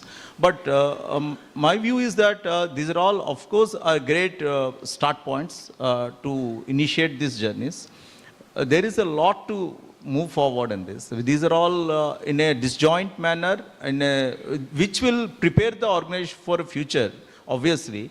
Of course, but these are all more of enrichment which is happening across, but there is a lot to come. I mean, if there are partner friends here who want to tie up with the banks, I think this can't be better music. We are hearing bankers speak about conversational bots and a variety of things. So please, I mean, they're speaking about collections, they're speaking about customer service. So please, if you have a solution which is building on GenAI, AI, please take it to the bankers. Pinaki, why don't you come in from your vantage, how you see this? Yeah. See, actually, first of all, this GenAI is a landmark innovation. First of all, it actually is not only a game changer, possibly it will completely change our financial industry, data analytics everywhere. Okay, it is not only everywhere. See, actually, normal, whenever earlier when I was in, you must be knowing that I was in Axis Bank earlier for a long time, and I joined recently in Bandhan Bank. So they are used to use a lot of AI, lot of model used to use that. Okay. I'd even give an example. We have also created on chatbot there, okay, in Axis Bank. I'm not talking about the customer facing internal. Now, when after coming here, I see that actually, just practically, I'll just talk about. When we'll talk about our contact center agents or maybe our help-desk agent, when they talk to customer and everything, they will see that there are, whenever something is asked, the practical example I'm telling, then see that they will just try to find out different document, where it is available, everything, and it takes a lot of time, call time, everything. So immediately we have what we have done, immediately we just that the model we have implemented there, and we have seen significant improvement. And when my boss was there earlier in Axis Bank, he was not skeptical. He is saying that Axis Bank, when you have done that internal chatbot, it was not giving that much performance. So I told that it is completely, the technology has changed. Right. It is earlier AM and it is Gen AI. You see that difference. And he was amazed to see this. So this is the thing, this is one example I have given. Now everywhere you will see the difference. Yeah. Now if you see the fraud, just you was talking about the digital fraud management thing actually. There if you see earlier the lot of thing whenever we just trying to identify, there are a lot of false positives to happen. Okay, now actually customer is doing the transaction. Maybe we have not seen the behavioral analytics and we see that based on the transaction pattern, we have seen that he should not do the transaction overseas. But here, after implementing this, we can find out the behavioral pattern, real time we can find out, and based on that, we can give better service to customer and the false positive also reduced. There are a lot more we can talk about, I think, then let us talk about. This is very good. Yeah. And I can see Viksit Saab smiling that Gen AI can also help in improving fraud management. I can see your mind is already working. Pankaj, what a kind of question you have already given. Everyone is kind of jumping into. I'll come to you a bit later. And after these 2 questions, I'll open for 3 or 4 questions from the audience. Question for you, Kiran. As we heard our panelists, there are both internal and external use cases that we have heard, applications that we have heard. What's your take? Where should organizations start with? Should they start from internal policy, employee training, should start from customer service, or what has been your approach to it? So, Ashish, from my perspective, I'll try to answer it in a consultant's language since you like that approach. And I'll use an example, and I'll also relate with Pankaj in terms of the Cognizant example that he gave and the data of 18,000 customers that they are able to see, right? So, in our organization, every 3rd day, the value of GDP flows through our platform, right? That is a huge responsibility that we carry, and also an opportunity. So in our company, we are driving an example where, or a pilot where we have taken 5 global banks, one of them from India, of the 5, which is Axis Bank. We are trying to study the pattern of transactions that flow on the platform and try to risk score real time, right? And this is global data, applied intelligence to India, multiple other countries. So that's where we are responsibly trying to pilot and bring AI into India. In my opinion, to your particular question, Ashish, I would think there's no right answer to this question today. I think it's an evolving space. We have to work with employees to understand the dynamics of AI, educate them, but also provide tools to them in evolving their journey. I think it's a joint responsibility between the organization and the employee to evolve. So that's how I would put it for you. And wonderful to see that you have this, as you said, the perspective is so macro, the GDP flows onto your channels and onto your pipelines. That's fantastic. But this is an interesting point. It's very difficult to say where to start. But Pankaj, again, I'll come to you because you are a little bit outside the banking system, yet in the banking system. If you have to give one pointer to the audience, where should they start? How they should start? I would go back to personal productivity of the leadership team, right? Okay. So if the leaders in the organization are using Gen AI, then it's easier for them to tell everybody else how to use Gen AI, right? If as a CXO in the bank, if you don't have ChatGPT 4.0 on your browser or on your mobile, then your credibility when you talk to your team and say, hey, everybody should use GenAI is much lower, right? You should be able to engineer a prompt very quickly yourself. And it's a language model, right? It talks English. That's the beauty of it, that you can talk to it in English and it will respond back to you in English or in other languages. And that works seamlessly. So I would say engage with your leadership team and start with personal productivity. The other reason, and that's a topic we haven't yet touched on, is privacy and data, right?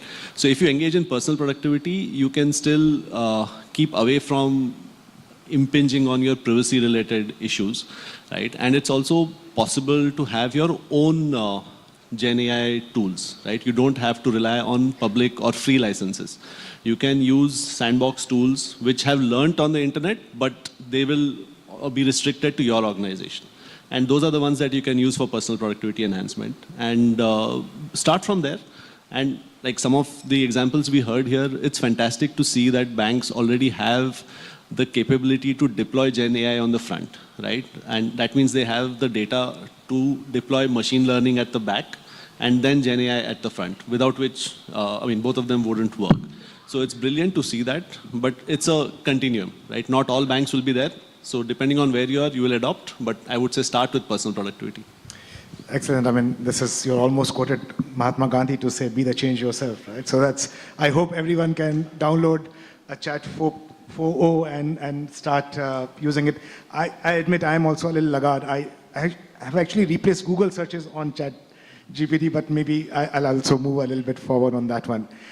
As I turn to audience, let me just get one response from all of you. What is the numerical return on investment you're looking from ChatGPT or GenAI in the next 3 years? Just one range. So if you have to, ultimately your board will ask, what is the return on the investment you are making? So please give me one number, just a range, and I'll turn to audience then. We'll start with you, Pankaj. So I would look at least a 20 to 25% cost saving. 20%. And I'm not a bank. I am a training and content kind of organization. So one of the key areas would be where I save effort of about 20-25%. Pinaki. Yeah, I think it will be similar like this, but this is what thing is even tangible. Okay, but there are intangible thing is huge. Okay, there are the customer experience and everything, are the productivity and everything that is significant. That may not be able to calculate that thing. Right. The So 25% plus. Yeah. Okay, Ratanji. Wow, it's a very difficult question to answer and articulate actually. But I'll say it will multifold. It won't be numericals. It would be definitely multifold these things.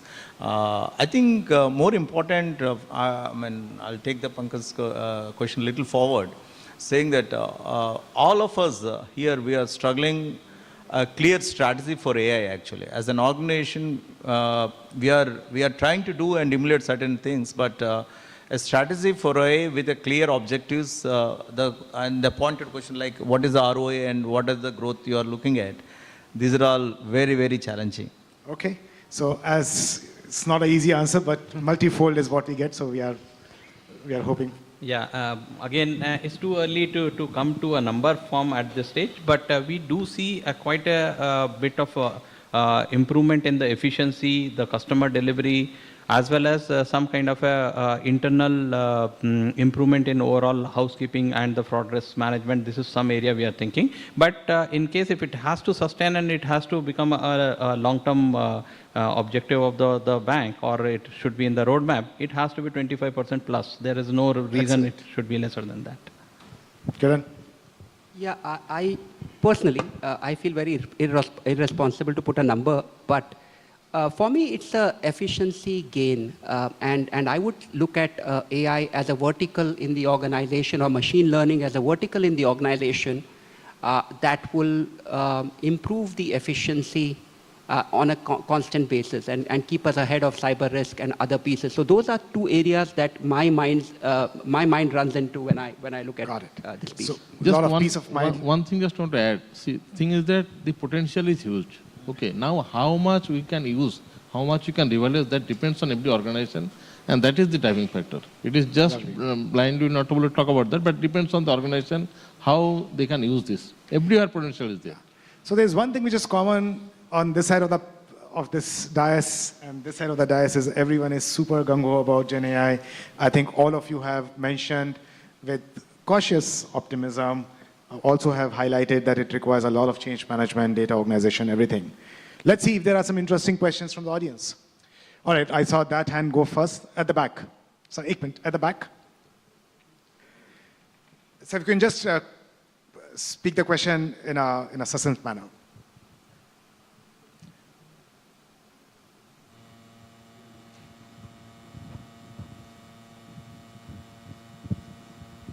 Sorry, I don't know if I'm audible anyways. Yeah, okay. we can hear you. Yeah, I'm Rahul from Business Next. Specifically, Pinaki sir, I loved the line you used, run the bank, grow the bank. Very interesting. And so when you speak about ROI, are banks already seeing a positive ROI in Gen AI investments, or what is a reasonable time duration you think should be, as a payback period? I'll like to understand. Well, I thought I asked that question for you. I think we heard a 20-25% return, but maybe... No, a reasonable time.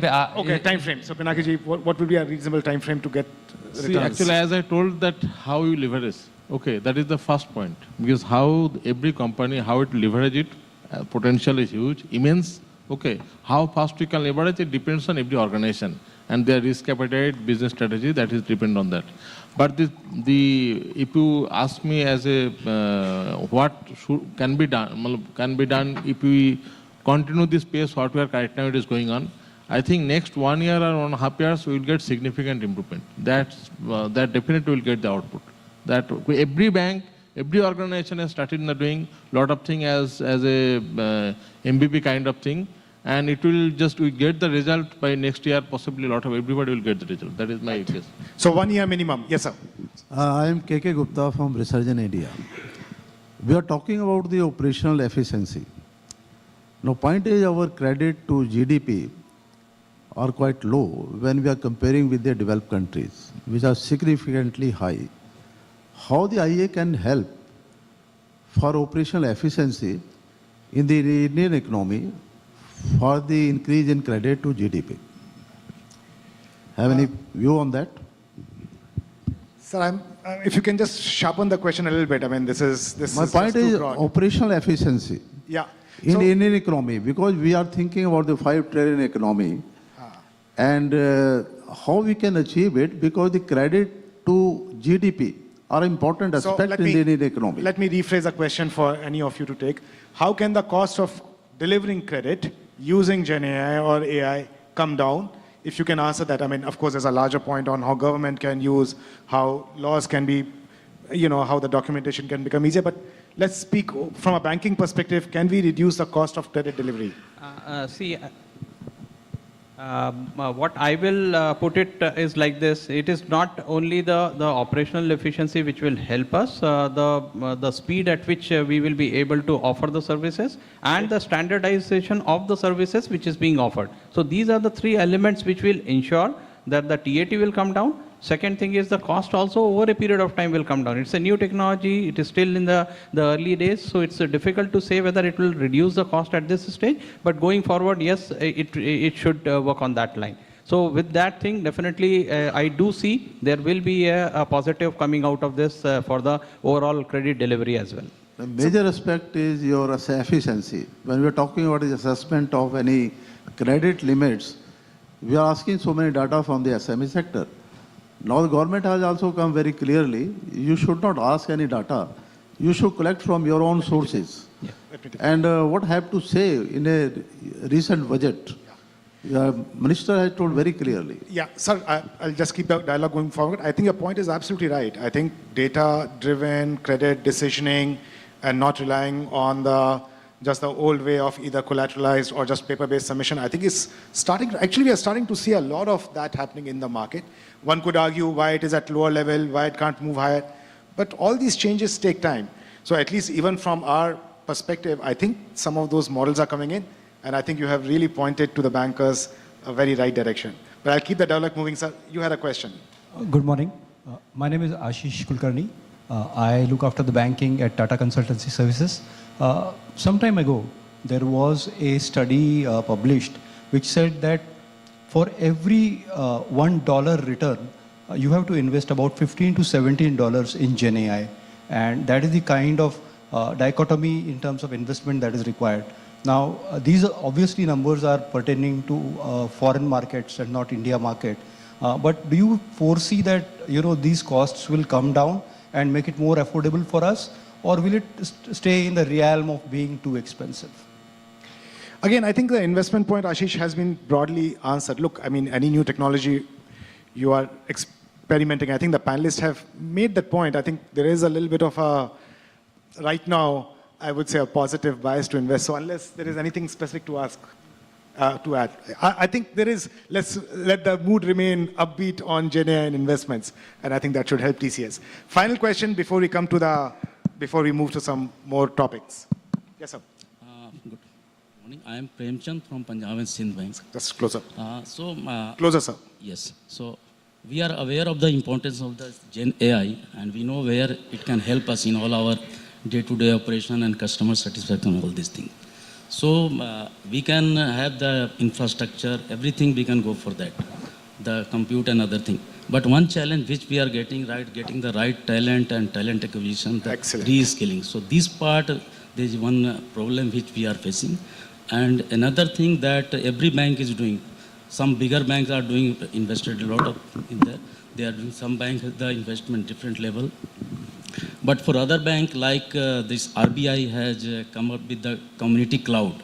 So on the similar pattern, can IBA, anyone from IBA can think of, can have an ecosystem where the all bank can participate and get this thing. So this was the question actually I wanted to ask you. I tried to get this question, get the answer of this question from ChatGPT itself. But I didn't get a satisfaction. So that's why I am asking here. So that's why these panels are very important. And actually, IBA is doing a pretty good job on the cloud side. But I think you have raised some fantastic points. And that takes us to the next section of our dialogue. Let's start with you, Ratanji. You're a public sector bank. You have made some profound points on how you want to put together your Gen AI and future technology together. We know the constraints. Please tell us, how do you think about talent? How do you think about capabilities? And maybe after that, Sanjay, if you can also add to that. I think my colleague there has spoken the actual sentiment all of us are facing here. It's as an industry, both from the banking as well as the technology, the talent is become a major issue. And though we have an aspirations, meeting a right tech partner, having those capabilities and delivering those capabilities once they are partnered, is often there is a big amount of gap and lag actually. So as an organization also, some of the core capabilities obviously we have to build in within the bank. We cannot delegate or look at partners. So it's a mixed situation now, and as an organization we have started so many initiatives. There is a big recruitment drive which is happening, obviously to get a lateral recruitment for to induct a lot of new skills and resources into the bank. And apart from that, we are also organizing a lot of reskilling initiatives to ensure that the existing resources what we have are reskilled to the latest technologies. I mean, these are the things which we are doing. So I think, one thing I'll take from Ratanji before I move to Sanjay is, I think having an inventory of what skills you possess as organizations itself is a very important starting point. Because I think it's just not a public sector issue. Even for private sector, if you were to hire talent from outside, it's actually a nightmare. So I think thank you for raising the point. I think that talent part and how do you think about skills and how do you keep thinking about reskilling, I think is a very profound point. Sanjay, do you want to add something? So in this particular area, we are in Bank of Baroda a little fortunate because we started on a kind of a investment on this thing for last 5 years time. We have been doing a lot of work. We do have in-house talent as well. as well as the other thing what my colleague has told, looking into the areas on which we want to go ahead, there is a lot of reskilling as well as the skilling to new set of people that is also happening. We are recruiting many new people as well in various cadres laterally at a different skill set, as well as we are training our people, plus we do have in-house capabilities as well. So all these three put together, we do have a problem, but a little lesser than others. Before I go to Pinaki and then to Pankaj, because you kind of operate in space, are you spending enough on training, reskilling, skilling, and how do you measure whether you're doing enough? Yes, the second part is a little difficult to answer, whether that is adequate or not, but we are spending quite a sizable amount on the new technology and training of our people into the new technology. Plus, we do have some support from the vendors or the service providers as well. So all put together, I think is good. Fantastic. But it will be a little difficult. Okay. Pinaki? Yeah. See, I think everybody has talked about that, but just 2 points I want to add. One is, first of all, that we need to create one COE kind of thing, Center of Excellence kind of thing, that we must have to create that for every organization, number one.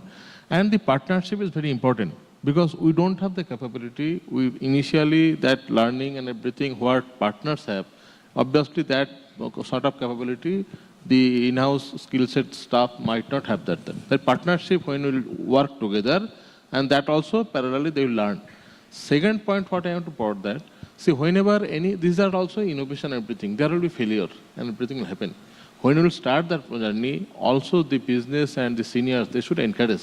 There will be some failure, there will be some investment loss, something will happen. Because this is the journey actually. Instantly will not get the benefit. But that, the patience, the caution should be there, that it will happen. That patience, if you do that, then they will also get encouraged. And that gradually that will happen. These two things just I want to add. Having faith is important and having patience is important. I mean, there is no real silver bullet point. Create a center of excellence, invest in training. I think those are really the practical tips to move forward. It will take time, sir, to build any muscles. What do you think, Pankaj? I think this is a full toss for me to hit a 6 on, because this is exactly where NIIT sits, right? We sit between bridging... Are you from NIIT, sir? We sit in the space to bridge the talent gap between industry and people, right? And we also see ourselves as talent builders for the nation. So we are working with private banks, helping them acquire talent. And I think it is a real problem, right? Every person I speak to, and I speak to a lot of CHROs across industry, not just banking, I speak to people in IT, in manufacturing, automotive, etc. This problem is consistent everywhere. But at the same time, only 20% of graduates who come out every year get a job, right? So there is a problem on both sides of the fence. And definitely as large organizations, I think it's incumbent upon us to also invest in training.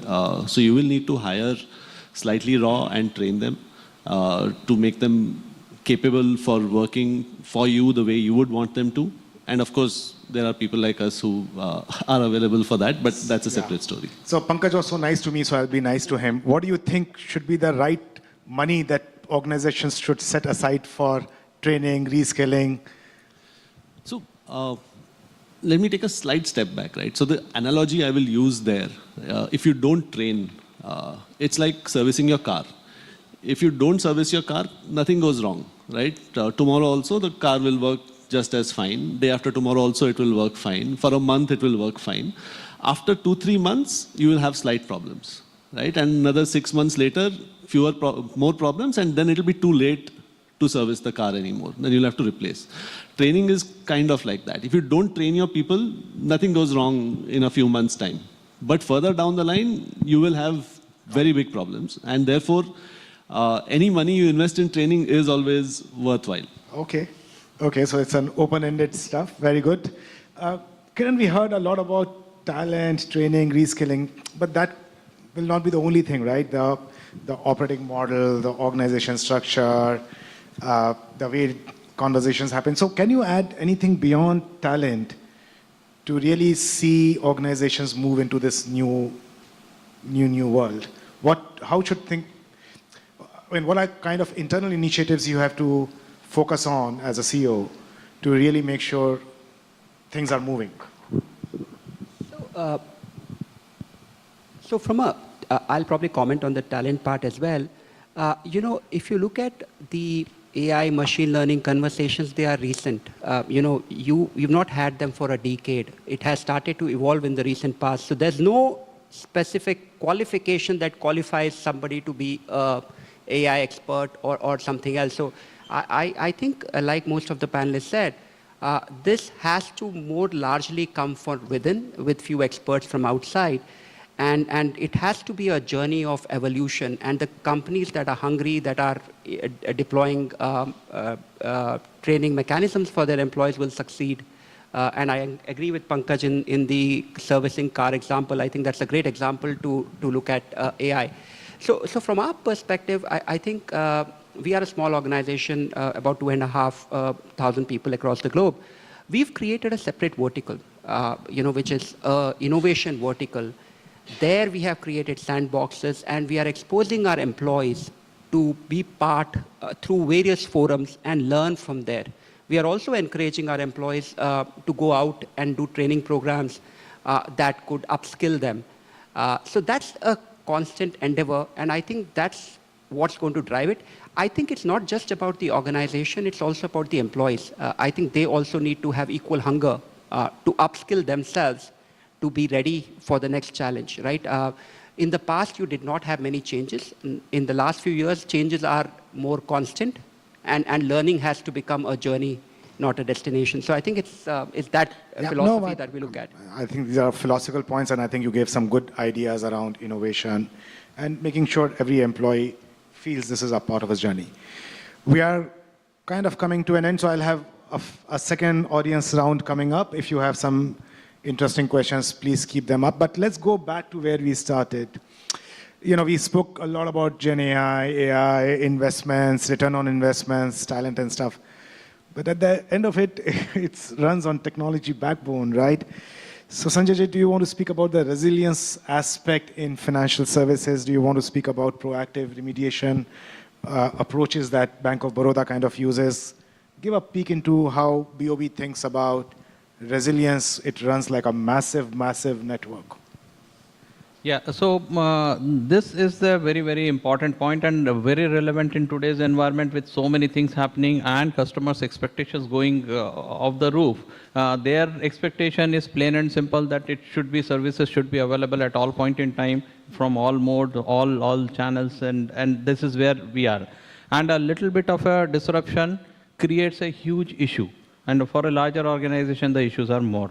But this is a global phenomena. This is a phenomena all of us are running through. As far as resilience is concerned, there are two ways we are looking at it. First is we have strengthened over a period of time our monitoring mechanism. That is the first step to ensure that we are able to find it out if anything is going wrong before our customer comes to know. That's the first point we are doing it.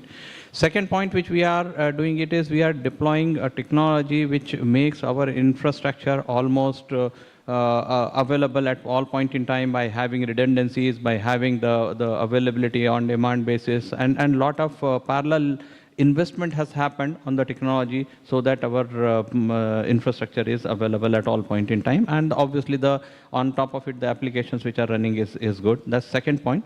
Third thing is the process part also. We have done a lot of work to ensure that our processes are foolproof, to ensure that these are some of the mechanics. What we are talking about is looked into in totality. There are a very high level committee or teams are there who works on this. There is a 24/7 monitoring on the entire setup is there as far as availability is concerned. Plus, we do use a lot of intelligent tools to come in terms with the whole thing. So this is in a nutshell what I could have talked about. Thank you. Ratanji, you want to add to this overall view on how you are thinking about resilience at Central Bank? I mean, this has become more contemporary because the scale and volume of operations which is going through, and this is a humongous effort from the bank side to be available around the clock. So we are scaling up. Apart from that, I think there are a lot of technology tools which we are using, like application performance monitoring tools, These are all very new edge tools, cutting edge tools which we are deploying at application to understand the lag and latency with which the services are getting served, and the performance of various infrastructure, the infrastructure. So this is an ongoing process. Huge investments is going on specifically in terms of monitoring the performance and scalability and volumes of this traffic which is going through. So that's how we are handling the resiliency. And more importantly, the processor also we have redesigned ourselves. We have gone to the blackboard again to see and create simulated situations and see how we respond to those situations. Yeah. I think this is again interesting. We speak about technology and resilience, but actually it's also a lot about processes, interacting with the business, understanding what the needs are. Pinaki, my final question for you is, Ratanji spoke about infrastructure. Cloud, and we heard the audience also speak about cloud. I think many of the applications can only be run on cloud given the kind of needs they have. I think we have been making progress. IB itself has been doing a fantastic job bringing all bankers together. Tell us from your perspective, where you see real value in cloud, where you see you will want to make more definitive moves on cloud, your philosophy for cloud. Yeah.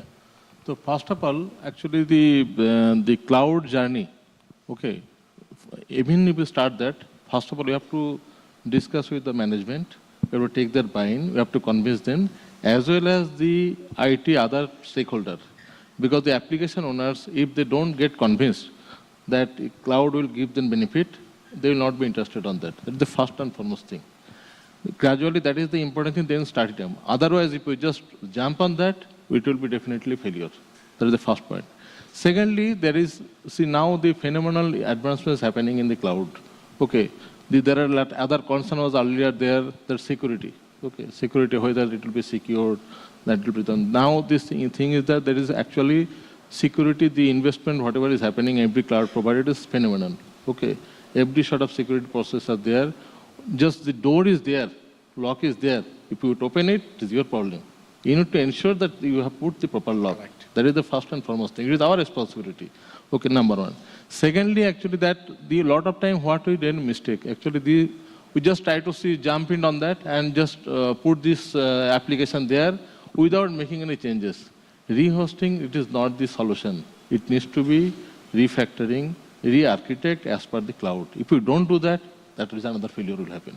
So these are the steps we need to do. Otherwise, what will happen, even if you go to this cloud, cost will increase. Right. There are cost, another point also, there are a lot of cost-wise also that improvement can be done.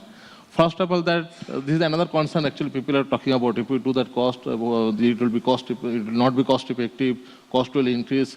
But there are different way. Okay, you can put reserve instant, savings plan, lot of things you can consider. Based on that, as the cost can also reduce. Okay, and continuously that cost, whatever it is incurring, that also you need to publish to everywhere. And then based on that, one team you have to create where they will reduce the cost. Okay, then another concern also that the vendor locking. Okay, then if you see, if you use that, the Terraform and different tools are also there, multi-cloud approach you can do. Based on that, that also can be reduced. So there are different ways. First, if you initially state the step what you should do, that first the business buying and management buying, then accordingly the proper strategy you have to form, what we will take it up there, how we will do the reskilling and everything. Okay, and based on that, you have to start. If you do properly, obviously cloud will be beneficial significantly. The kind of investment, the cloud native, the technology, what you are getting, you will not get it in the on-premise. It is absolutely not possible. That we have to, like I'll just give on GenAI thing. GenAI if you use, then where will you do that? You have to use this cloud service and everything. Otherwise, it will not be able to utilize that. So there are a lot everywhere. Cloud is giving huge, it is actually must now, right now. Every organization must. Only thing, we have to learn from our old mistake and take it forward accordingly. Excellent. I think there is no way out of cloud, but there is no easy lunch. You have to do a bunch of things, right from management, alignment, all the way to re-architecting a bunch of things to be able to make use of the cloud. We are running out of time, so let's see if there is one smart question there, sir. Thank you, Ashish, for a wonderful interactive session on this. So as far as the adoption of GenAI tools, as far as banking industry is concerned, what would be the right approach? Whether we should skill the inside resources, upskilling, and having spent on that part. So as the members were telling, the banking community was telling, it is slightly difficult to convince the board to have in terms of return on investment. Whether that would be the right approach, or should we rely completely on a fintech partner who will be more agile for all these kind of technologies, and there will be a measured outflow, and we can actually ask for the return on investment from their side? I think that'll be useful. I think this is a very heartfelt question. How do I start? How do I convince my board? Yeah, so if I answer that, it has to be a mix of both. Because if you start skilling people, it is going to take a longer time, and the capability development will take time. Getting a person or getting a fintech partner may be an initial process by which we can go to market quickly. But over a period of time, we will have to develop an in-house capability as well. So it will have to be a mix of both. That's my take on this. Also, I think reference visits will be very helpful. Rather than depend on what a fintech or a tech partner is speaking, request, let's say, Bank of Baroda or Central Bank or Bandhan Bank to say, can we have a look? I think seeing is believing. It's a slow process, so it takes time. Yes, sir, of course, Pinaki. Just two points. I think that you can, in my example, my experience I just talked about, there are different ways. First, you have to do a prototype. You have to show that outcome, and to small scale, you do that thing. There are, even if you don't use LLM, there is a SML also there. Small, that is also the SLM that also you can release. Okay. Through that, you can create some prototype and show to the management what is the advantage. And if you do that, gradually they will get the buying, and you can get the buying, everything you can parallel do. But as the point what you are saying, upskilling and everything parallel needs to be done, but partnership is important. Once you do the partnership initially and create a COE, then only the success will happen. But it's prototype, partnership, and upskilling. All three parallel have to.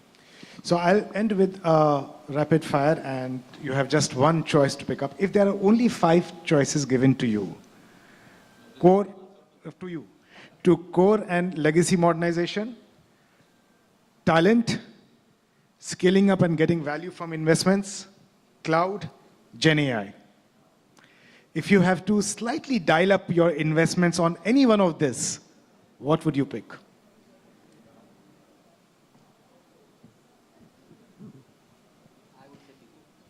Talent, okay? People and talent. Sanjay ji? Same, because all rest of the things do have a dependency on that. Talent and people, okay. It's purely talent. Yes. It's purely talent. Wow, okay. Pinaki ji. Talent is number one. Talent but I just want to add, obviously, Gen AI parallel, only not only talent, parallel you also have to do that. Otherwise, music to your ears, Pankaj. What do you say? I was just going to say, naam note kar lo sabke. Well, thank you, panelists. This was wonderful talking to you, and thank you, audience, for this wonderful session. Thank you.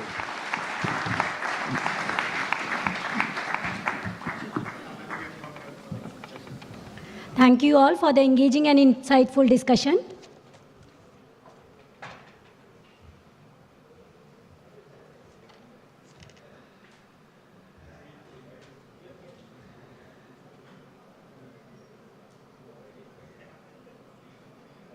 Ladies and gentlemen, we will take 5 minutes to reset the dais for the next session before lunch.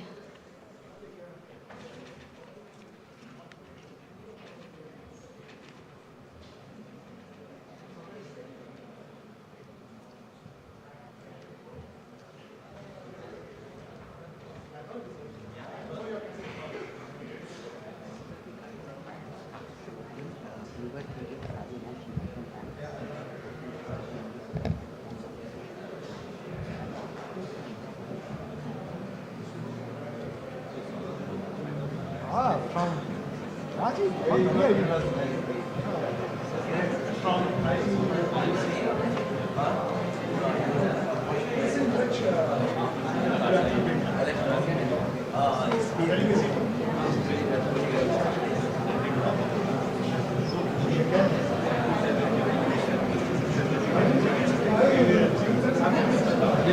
We'll come back.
I request everyone to be seated. We are starting our session 8.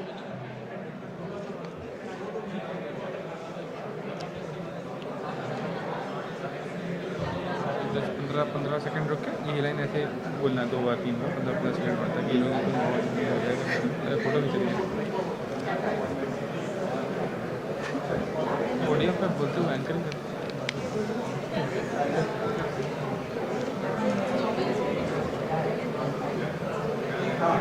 May I request everyone to be seated?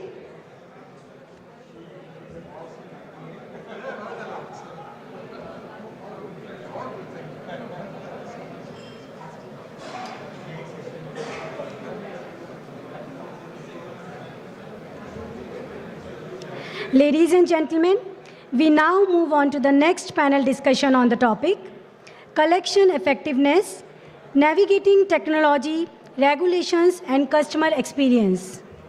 I am pleased to welcome the panelists to the dais, Mr. P.R. Sheshadri, MD and CEO, South Indian Bank, Mr. Binod Kumar, ED, Punjab National Bank, Mr. Rajiva, ED, Punjab and Sindh Bank, Mr. Umesh Revankar, Executive Vice Chairman, Shri Ram Finance, Mr. Sudipto Nag, President, Axis Bank, Mr. Pankaj Sharma, Chief Strategy and Transformation, Yes Bank. And our moderator for this session is Mr. Abhinav Bansal, MD and Partner, BCG.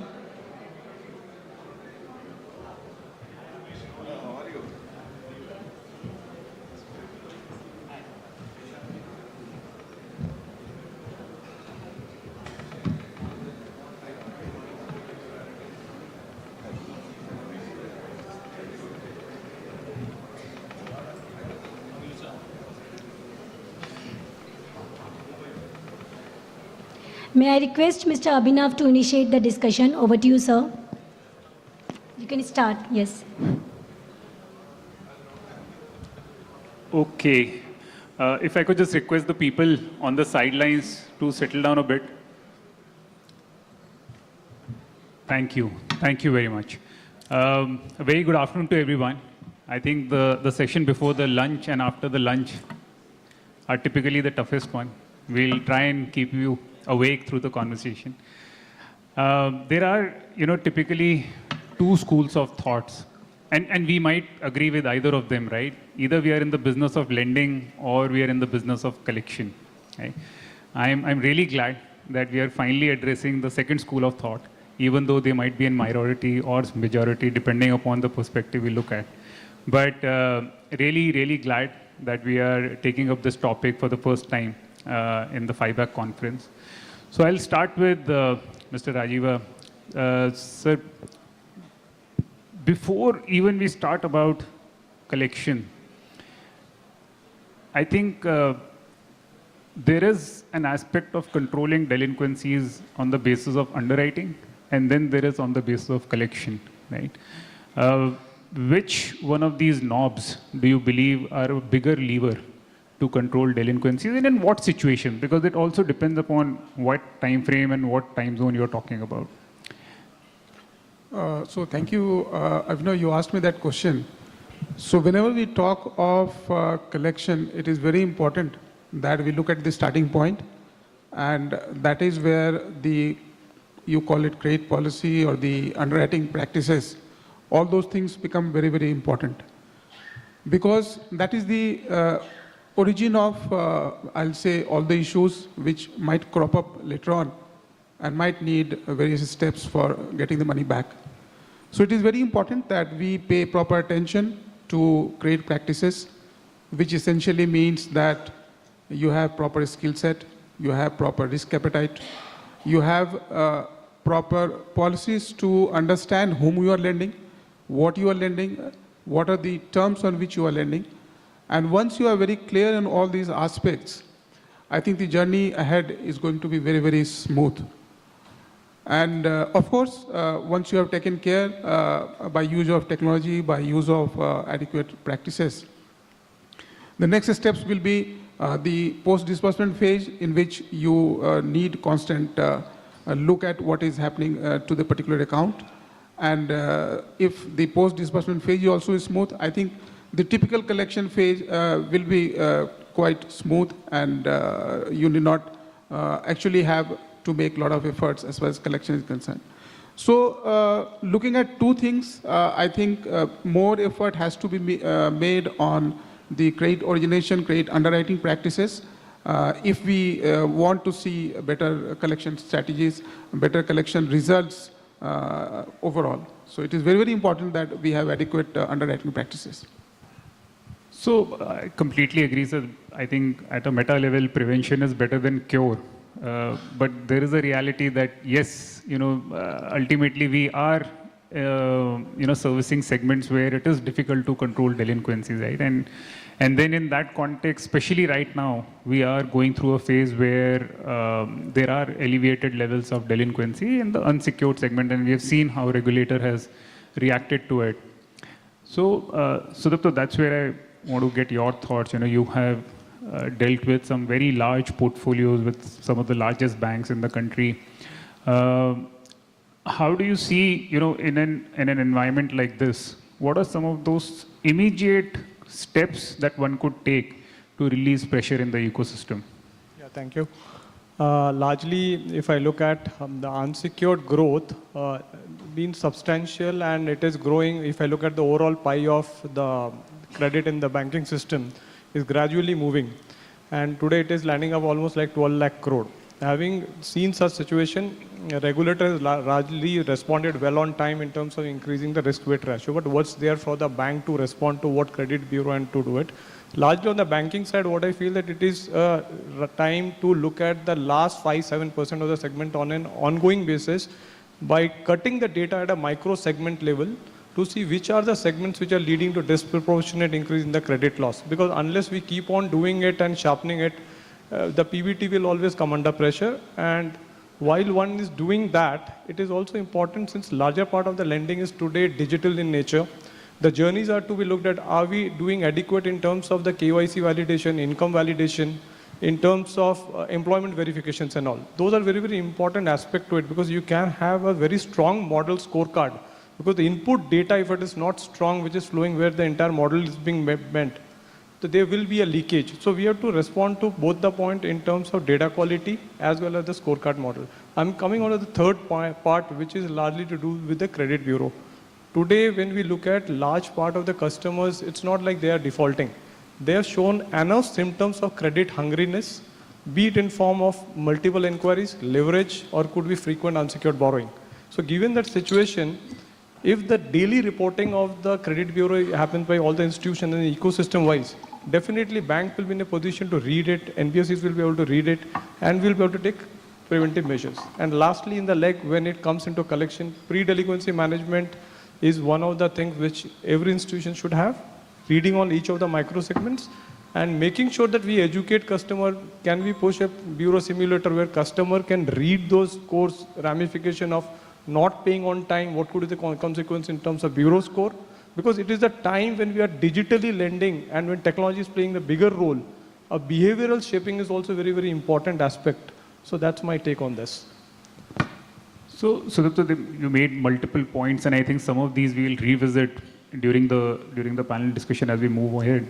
Data you talked about, analytics you talked about, even the integration between what's happening in collection and the processes of lending, and what kind of changes need to happen in the journey to be able to enable collection. So we'll touch upon many of these points as we move along. But Mr. Binod, I had a specific question for you, sir.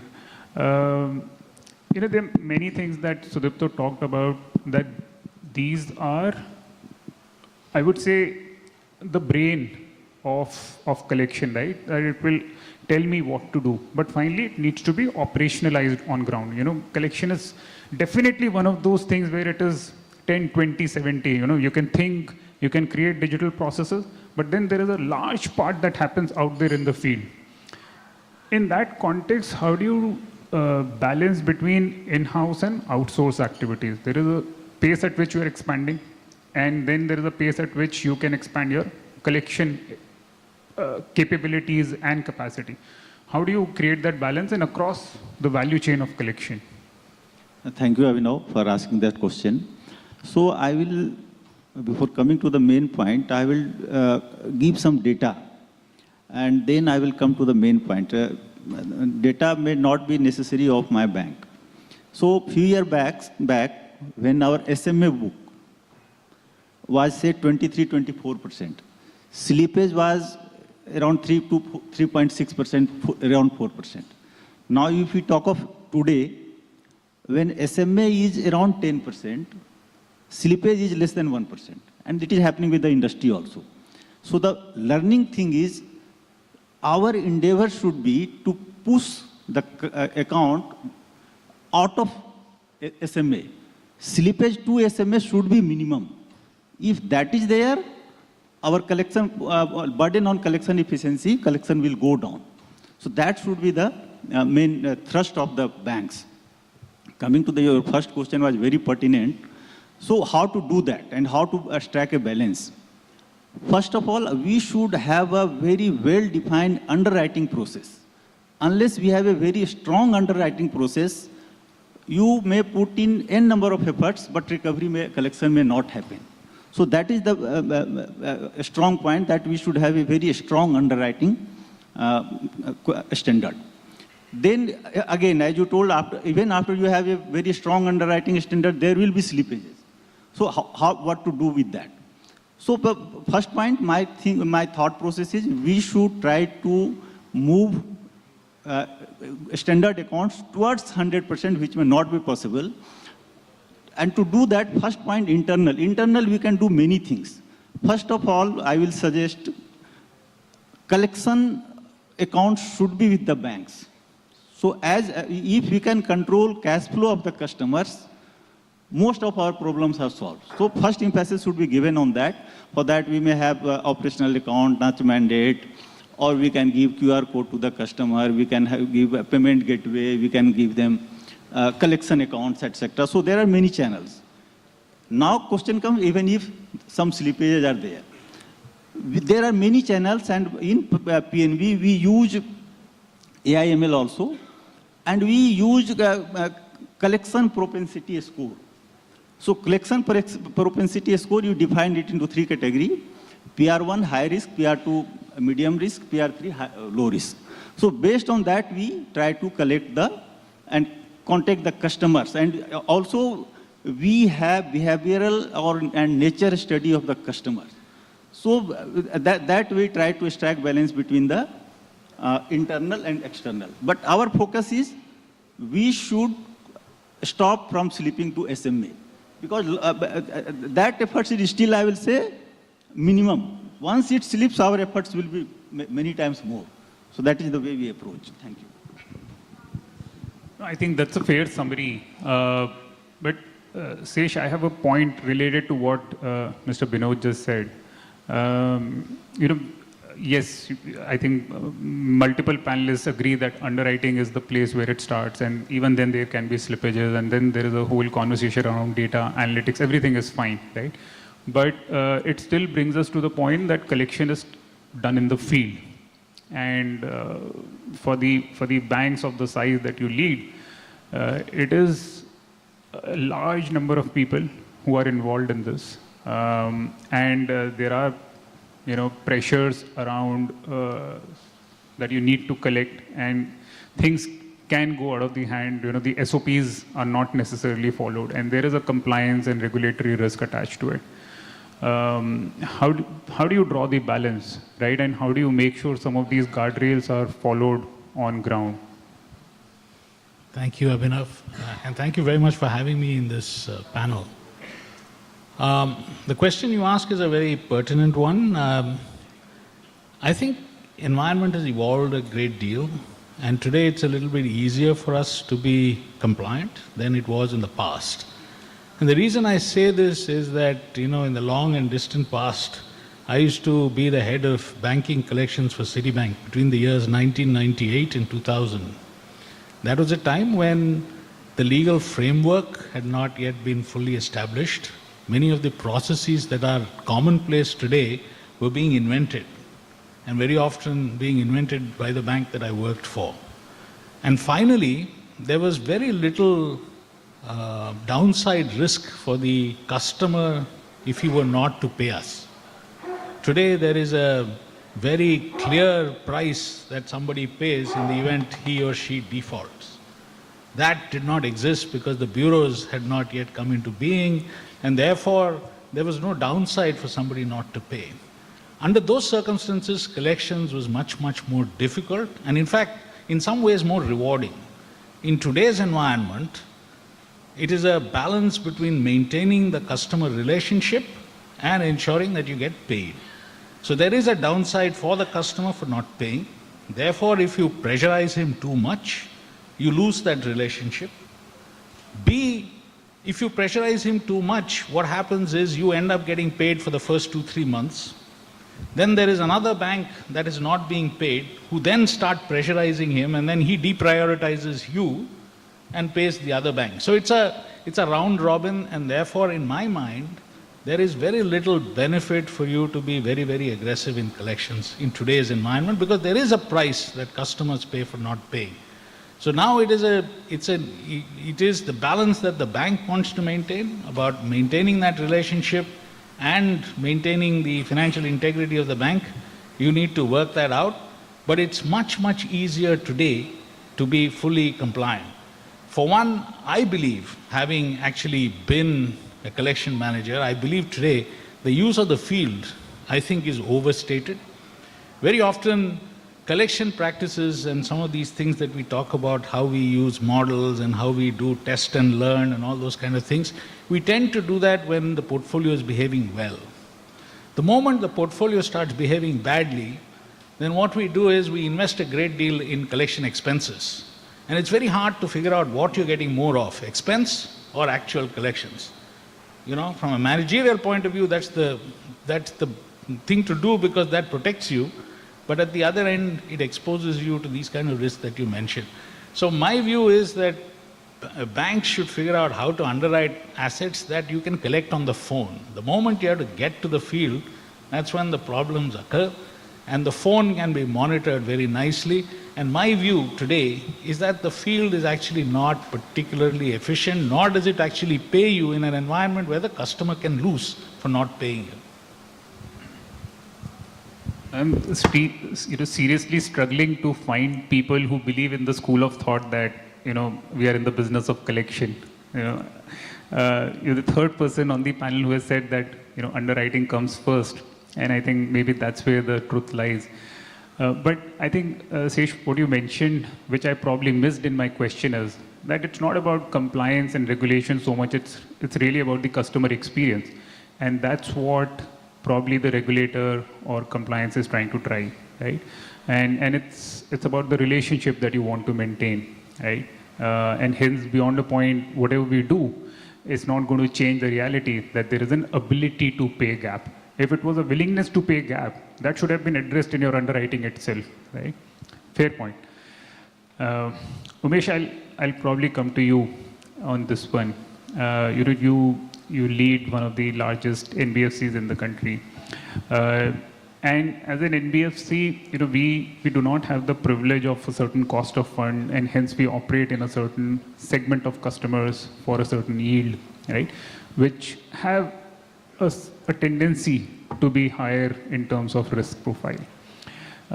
Do you believe that a strong collection capability, can that be a business model differentiator? Can that be recognized as by the market, by the investors, by the stakeholders as something unique in a business model? Is that a possibility? Yeah, thank you.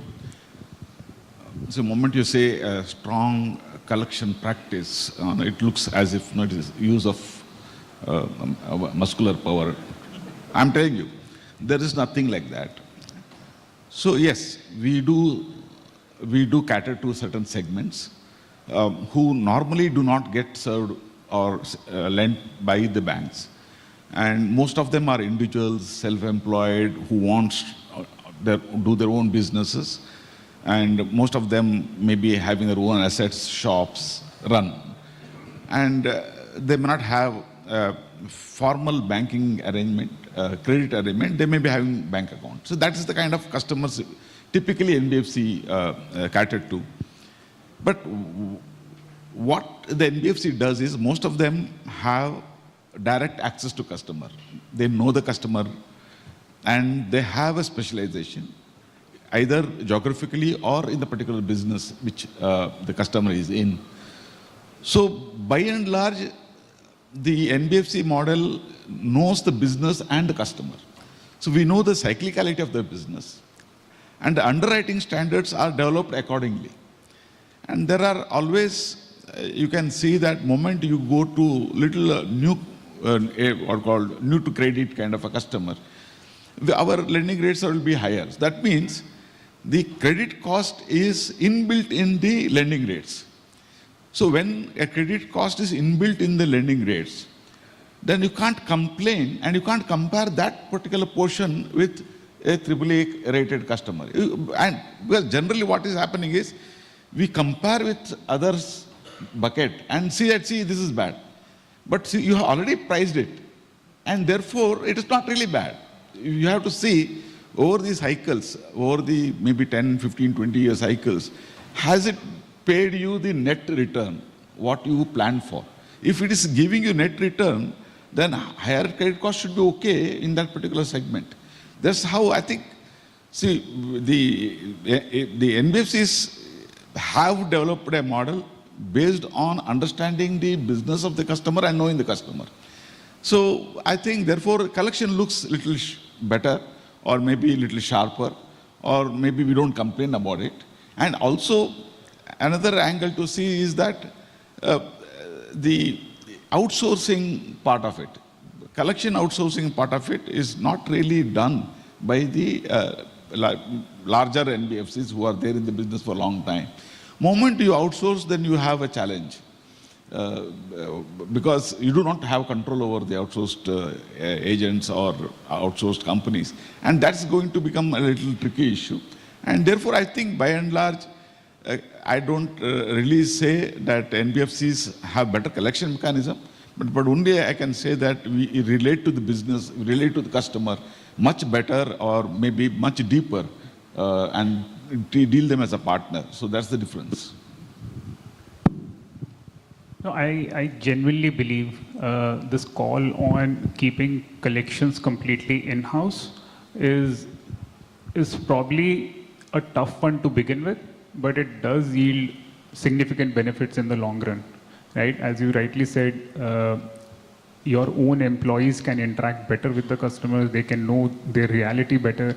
There is more transformation of information within the organization, right? If there is a disposition at collection, right, that transformation, the feedback loop with an outsourced agency might be a bit weaker vis-a-vis if it is an in-house, right? So some of these are very structural choices, right? And I completely agree, it's not about the muscular power, it's more about the strategic intent with which you take some of this.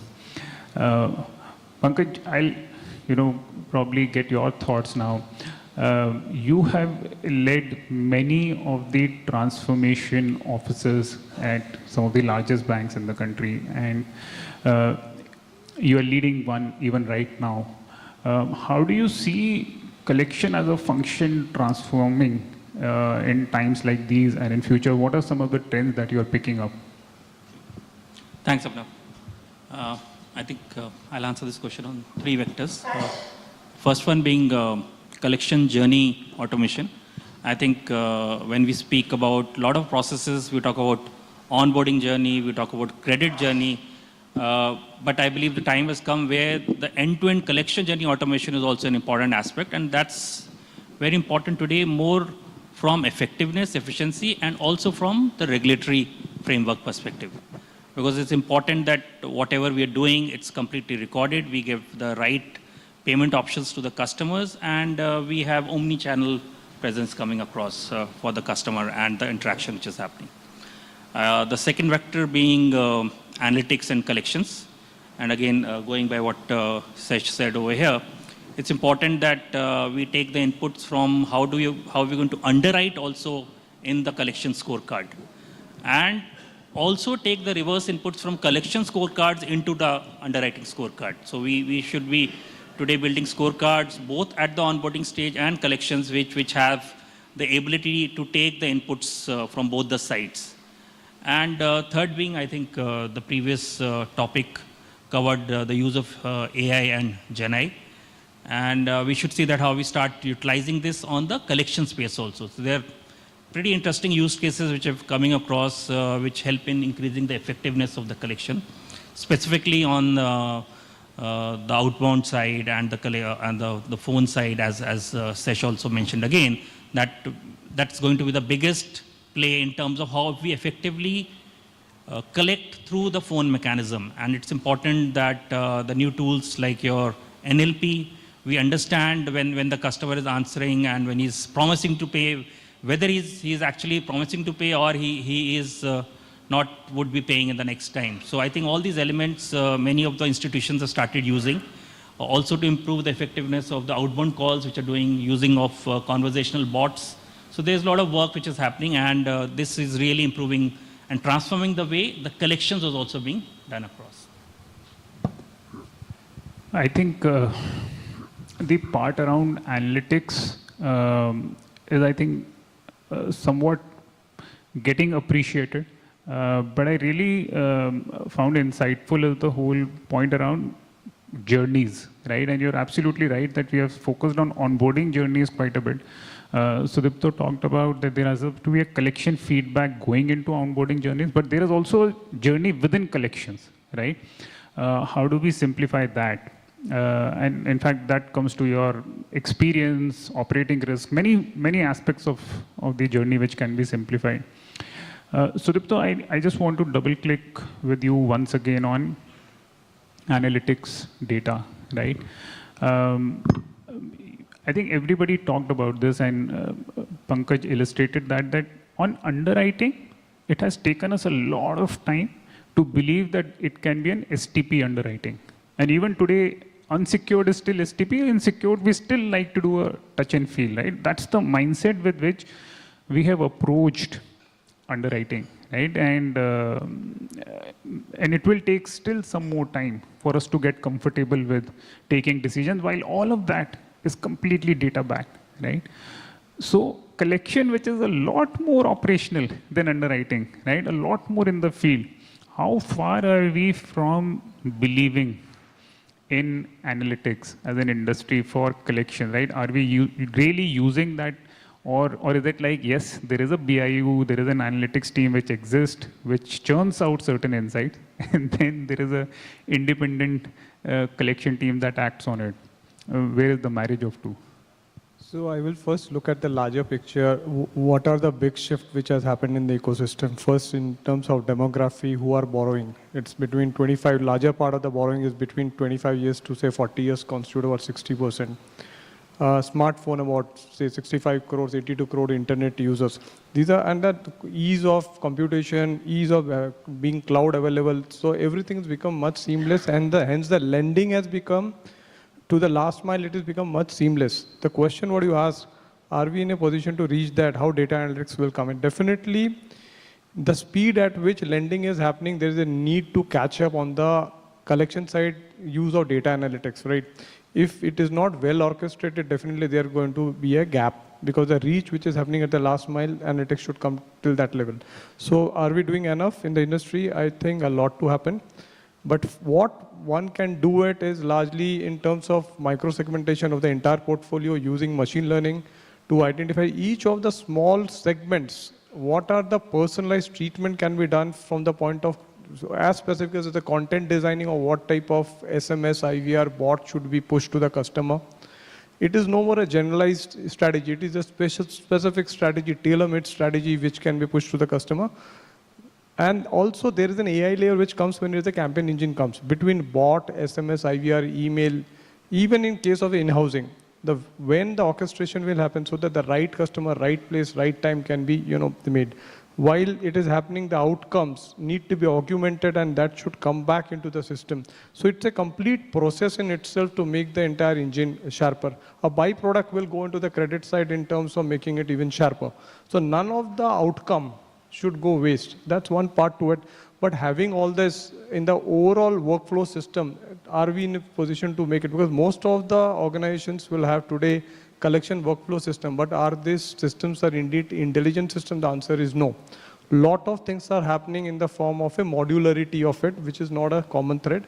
There is a need for a Gen AI where all those strategy layer can be there in the Gen AI so that the changes will happen. The brain will be the Gen AI and each of those strategy can be executed through that. So I think a lot can be happening on it. But at the end of the day, what I could hear from Pankaj, Shesh, it is all about balancing between loss, cost, and reputation risk. More and more we do outsourcing, we are exposed to reputation risk. But there is a need to also not only on the change on the analytics side, but also on the entire approach. Calling collection manager is a collection manager itself, I feel. There is a time to think, why can't we call them as a relationship manager? Because the trust and the believability of the entire ecosystem need to change. There are people who are there to connect to customer to help them. But more and more we use collection manager, those mindset need to change today. So that's my take on analytics on the entire overall landscape. No, I think, as you rightly said, the absorption of analytics is at two levels. One is there can be digital actions that can be taken on the back of that, and then there are field actions that need to be taken on the back of that. At least the digital actions are centrally driven, right? And that should be the step one. Like for underwriting, unsecured was the step one, right? Maybe for collection, the digital actions which can be done centrally is the step one to absorb analytics. But Pankaj, I want to do a double click on this, and you mentioned some points around data. Much of this analytics that Sudipta is talking about is also dependent upon data, right? And data at two levels, one internal data and the external data, right? On internal, what is the authenticity and how do you create data which can be used from collection perspective? How do you store it, etc.? Externally, what all data do you consume? There is account aggregator that is coming in. What are the other sources of data? And any thoughts on the data privacy laws, if they come into effect? How do they change some of the things that Sudipta is talking about? So let me again address this on a couple of points. One, I think everyone is aware of how the banks or the NBFCs are internally using the data, so I'll not talk much about it. Let me talk about the new interesting trends which are coming. As you would be aware, today the majority of payments are moving towards UPI. So UPI and alternate source of data becomes a very interesting proposition to understand what's the customer behavior, what kind of payments are being made, and how we can get the learnings into collections and the cash flow mechanism. Second, I think you made a point on the account aggregator. So that's a very, very interesting point which is coming across. So traditionally, you can look at account aggregator data in two ways. One, to understand the broad cash flows of the customer through the analysis of the bank statements. Second, have some persona-based collections, depending on what kind of trends you see on the statement, whether he is a lazy payer or you believe we need to do a hard collections. But I think today's date, this account aggregated data has become very, very pertinent because if you would have seen the latest trend in last couple of quarters on the unsecured side, what we've seen a new trend is that the people who are defaulting, they have taken multiple loans and they have been over leveraged. So on the collection side also, then it becomes very important that you are the first one to collect. Because if there are 3 banks or 3 NBFCs, the person has defaulted, then if you can look at the account aggregated data in the right way and ensure the moment the cash flow or the money comes in, you are there giving through the nudges or through the call and everything, you would be the first one to get the money. Otherwise, you would, by the time you call up after 5 days, someone else would have already collected. So these are very interesting trend which is emerging specifically from the delinquency behavior which you've seen in the last couple of quarters, where it's not a normal delinquency. You've seen people have over-leveraged and they've taken multiple loans. Some new trends which are also emerging and looking at some more alternate data, I think, which will take some more quarters to really develop. One is on this whole new data sets which are coming, like your SatSure data, what kind of satellite data which we can look at. Simple data like the FASTag usage, and the IoT-based devices. Like today, many of the vehicles come with IoT-based devices, and many of the manufacturers today really understand how the whole economy is moving. Like yesterday we were discussing with one of the large players.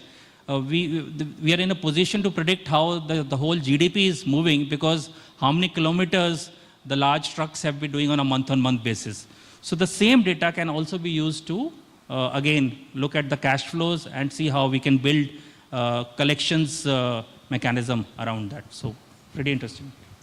So I think a very interesting point that much of the high frequency, high volume data, which we are probably going to use for underwriting, is even more apt for the collection use cases, right? And it has not proliferated as much as it could potentially. And SatSure is a fantastic example, right? It's a very tangential, very specific farm lending, agri lending, and so on and so forth.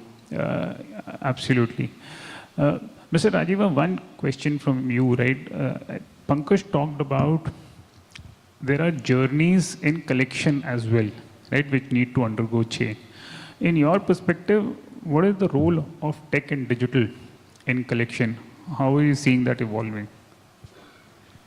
So when we spoke about the start of the journey, of course, all of us have spoken about the underwriting. Now, post-underwriting, there will be phases. And as Binodji spoke, the second phase could be delinquency, initial delinquency for a few days. And that is where there are softwares available, there are journeys available which tells you about early warning signals in the accounts. And they clearly demarcate what are the initial problems. And if those problems are tackled at the initial stages, then it will not go for next phase of collection. So early warning signals, they are very, very important. And when we actually go into the collection of assets which are slightly under stress, then again, you have a number of journeys, softwares available in the market, which gives you exact time and date when the money is going to come into the account. And you can, as Pankaj said, you can lay your claims on that. In fact, there are some of the banks which have even gone digital as far as one-time settlements are concerned. So they are rule-based engines, and in case, particularly for small ticket advances in MSME and agriculture, if you fulfill those criteria as per the rule engine, online settlements you can do, and you can get no NOC from the banks. So again, the digital journey throughout the initial incipient sickness phases, as well as through advanced sickness phases, they are there in the market, and they can be taken help of in order to ensure that the entire collection process is smooth. I think the biggest unlock is still in the DIY journeys, right? Where some of the digital processes, customer journeys can create a huge unlock. And then, of course, the operating risk, right? Even if there is a phygital process to it, how can you minimize and you know, while we can have the entire team in-house, even then there exists an operating risk which can probably be minimized. Umesh, on this point around in-house, you know, I still want to ask you one question. While as large NBFCs and banks, we have a strategic choice to make, that, we want to have in-house versus outsource. But we are in an economy where there are many small fintechs, very small NBFCs who are getting into this business, right? And at that scale, it's probably not possible to have everything in-house, right? And then there are business models emerging around collection as a service. Many players are offering that in multiple shapes and forms. They are a plug-and-play solution, right?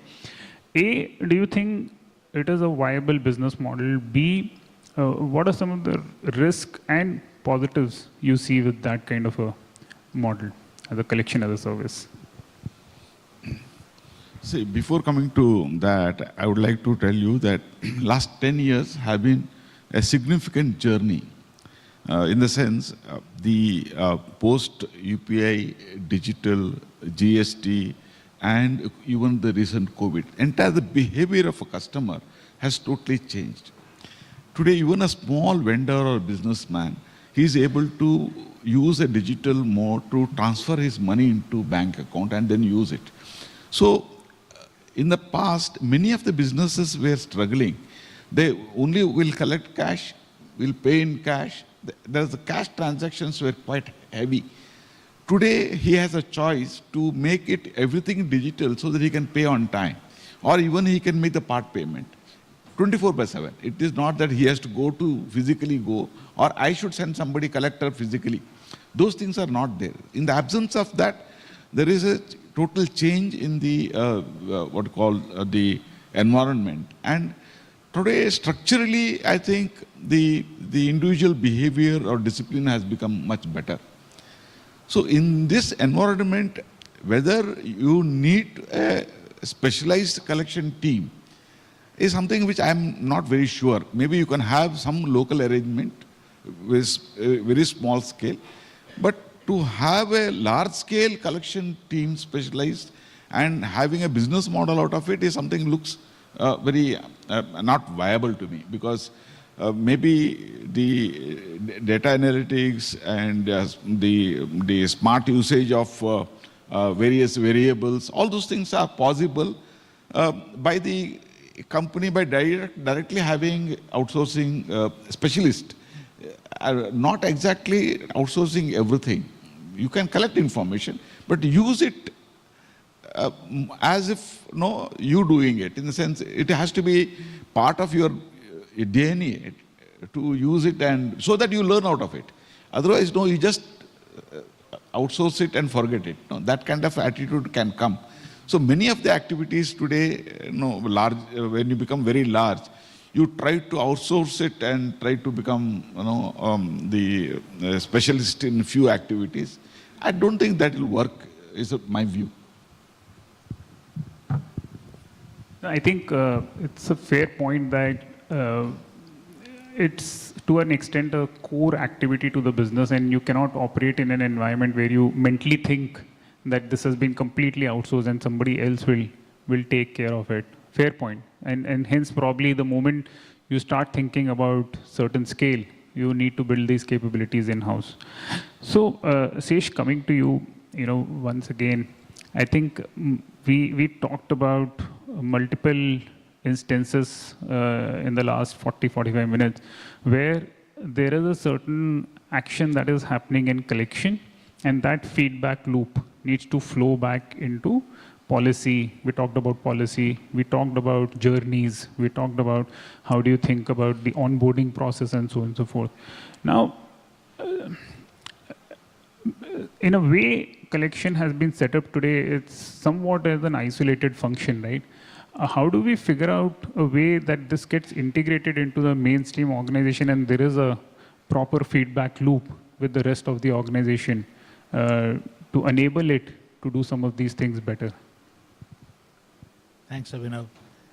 If you were to actually look at the, the theoretical construct of lending, you start with a target market, you have a hypothesis on how you're going to lend to that target market, what criteria you're going to use, how you're going to maintain the account, and how you're going to collect on it. And then there's a feedback loop basis performance so that you change it. Now, that feedback loop is important, and currently I think most of the feedback loop comes through statistical analysis of how the portfolio is doing by segmenting it and finding, where you have problems and where you don't have problems and trying to eliminate those areas. You're right. I don't think many organizations have a mechanism by which we get the collection folks involved.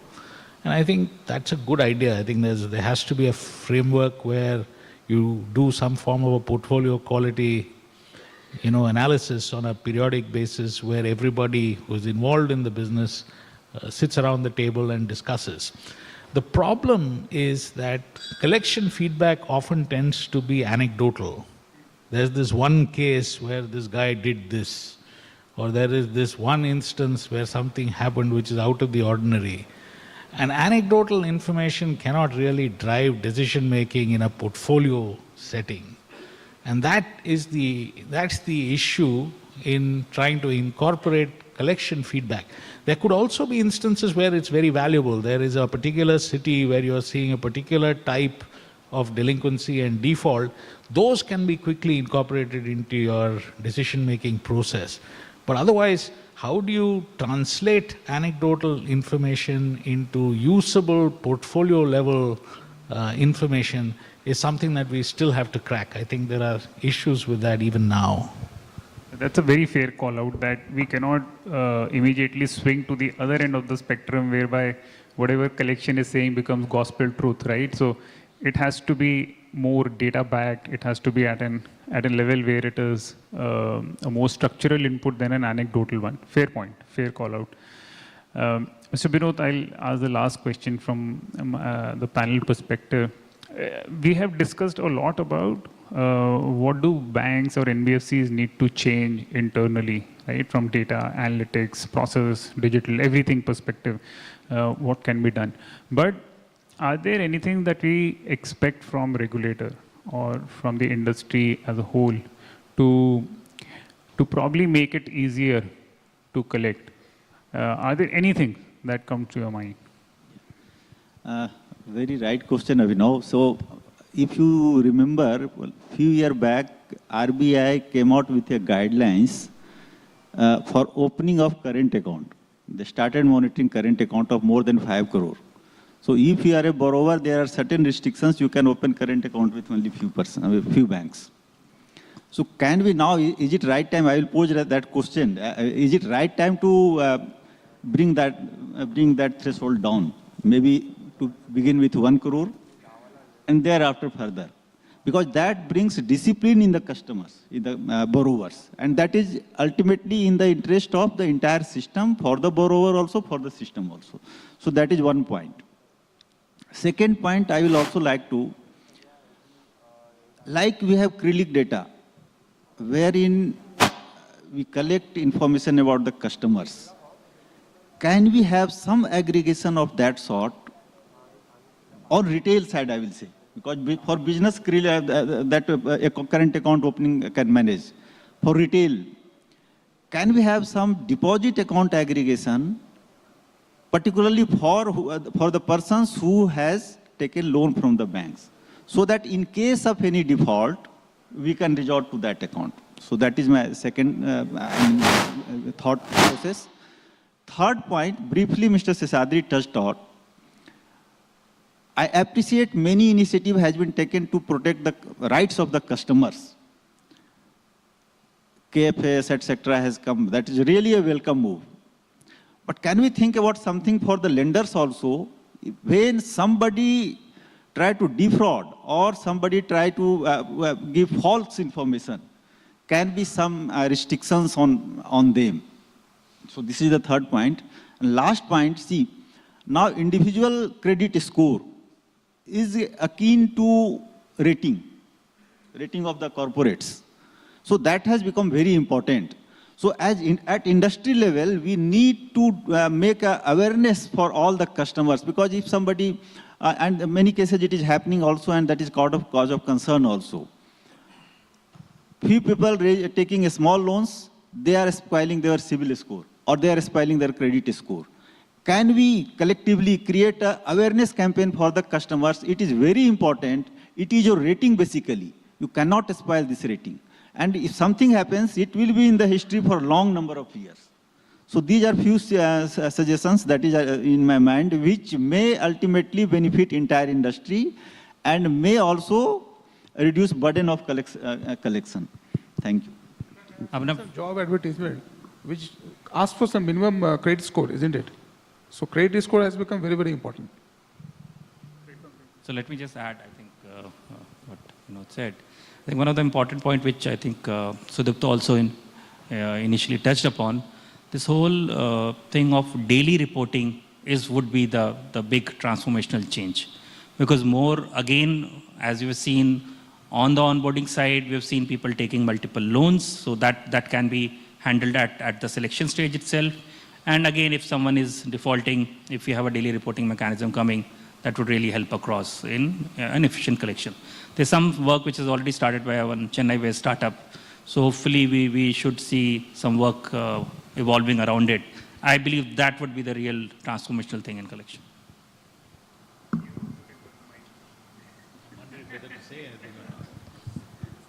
The reason why I'm a little hesitant is that I don't want to come across as saying something inappropriate. See, the fact that very often people miss is that in a banker's calculus of what you charge a customer, the cost of credit is an integral part. So it's basically your cost of funds plus your operating cost plus your cost of credit plus your profit expectation that drives the price. Now, if cost of credit is high, the resultant cost of the loan to people is high. Therefore, it is in the interest of society to reduce cost of credit, and that can only be done if you have an effective method of recovering what we put out. So, and essentially the people who default are a small fraction.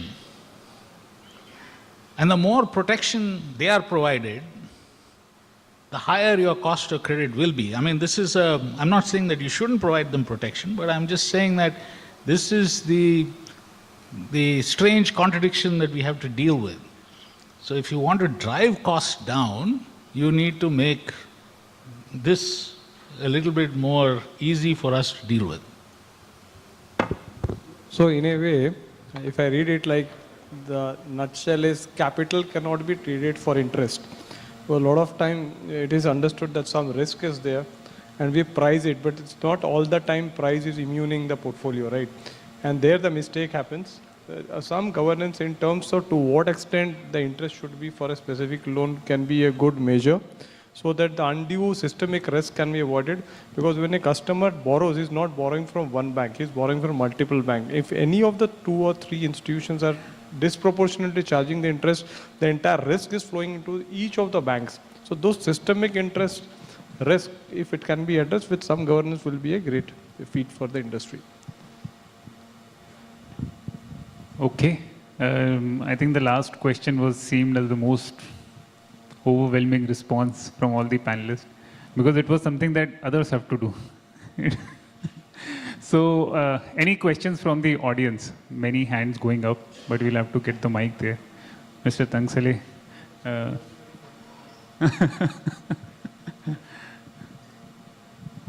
Hi sir, my name is Swarali and I'm from Resolve 360. So, it's not a question, but I'm leaving a thought on the issue that very rightly said by every lender, that is the underwriting standards which really makes all the difference on the credit cost and the collection efficiency.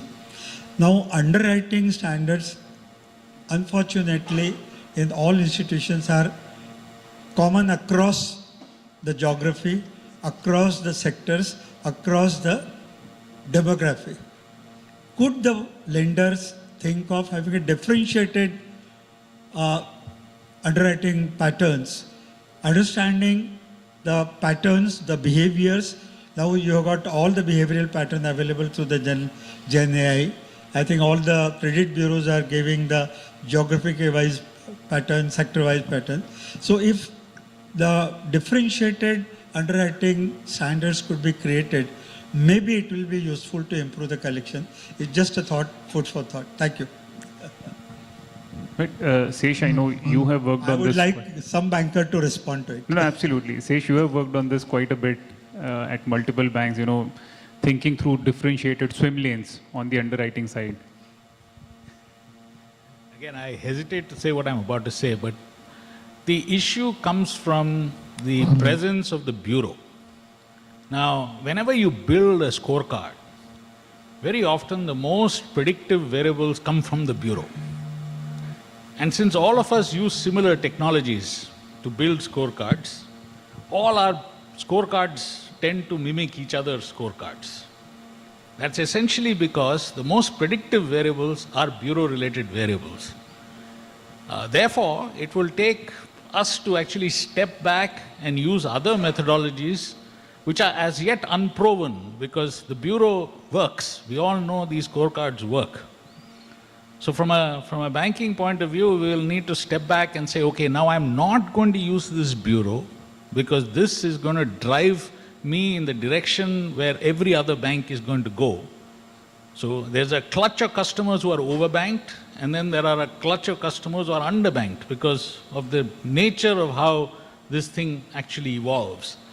So I think it's a very interesting question. I unfortunately don't have an answer for it. I'm not saying to do away with the credit score. I'm saying based on your own root cause analysis in-house and relating it to the various databases which are available, should you think of? I mean, I'm just leaving a food for thought. I would like Bharat to respond. So I'm just thinking of a small touch on it. The credit bureau is definitely one of the important aspects to underwrite, but it is also important to read on the liability scores. Because a lot of time when we see customers are getting into speculative investments by loan, why can't we read on the liability? Because bureau will not be giving insight in terms of the speculative investment, but definitely reading on the bank statement, be it through account aggregator or native bank statements, that gives enough insight who the customer is, where he is spending, what is life stage, lifestyle, that can be read. So those persona can be the next feed lift in the scorecard. Hi, sir. My question for the panel was basically that let's take an example, an account gets NPA, right?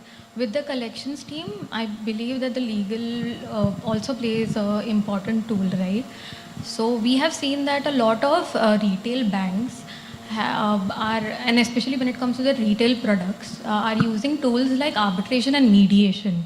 So wanted to just understand the panel's opinion on the current online dispute resolution platforms which have come into picture as a part of collections.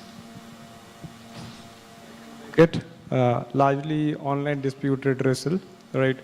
So when the lending is largely digital in nature, there ought to be litigation should be also digital because today the entire judiciary system is burdened with too many cases, and one cannot expect resolution happening on the fly. But definitely the customers who have taken loan, they have larger likeliness to get themselves registered through ODRs, online dispute redressal. So neutrals are there. When neutrals can do a mediation, can do conciliation, if not getting through arbitration is also possible, and awards can be passed. Are these being used by the banks today? Yes, indeed, these are used largely for the granular products to make sure that the judiciary system can be decongested and the customers and bank can have a neutral position to close those loans. Understood. Thank you. My question is, we are talking about the collection. So whether the repayment is in direct relation to the cash flow, and whether, because generally we fix up equated monthly installments and all, but the customer's repayment capability on a seasonal, there may be variation also. So using the technology now, are we trying to really, because fix up the schedule of repayment in such a way, such variation can be taken care.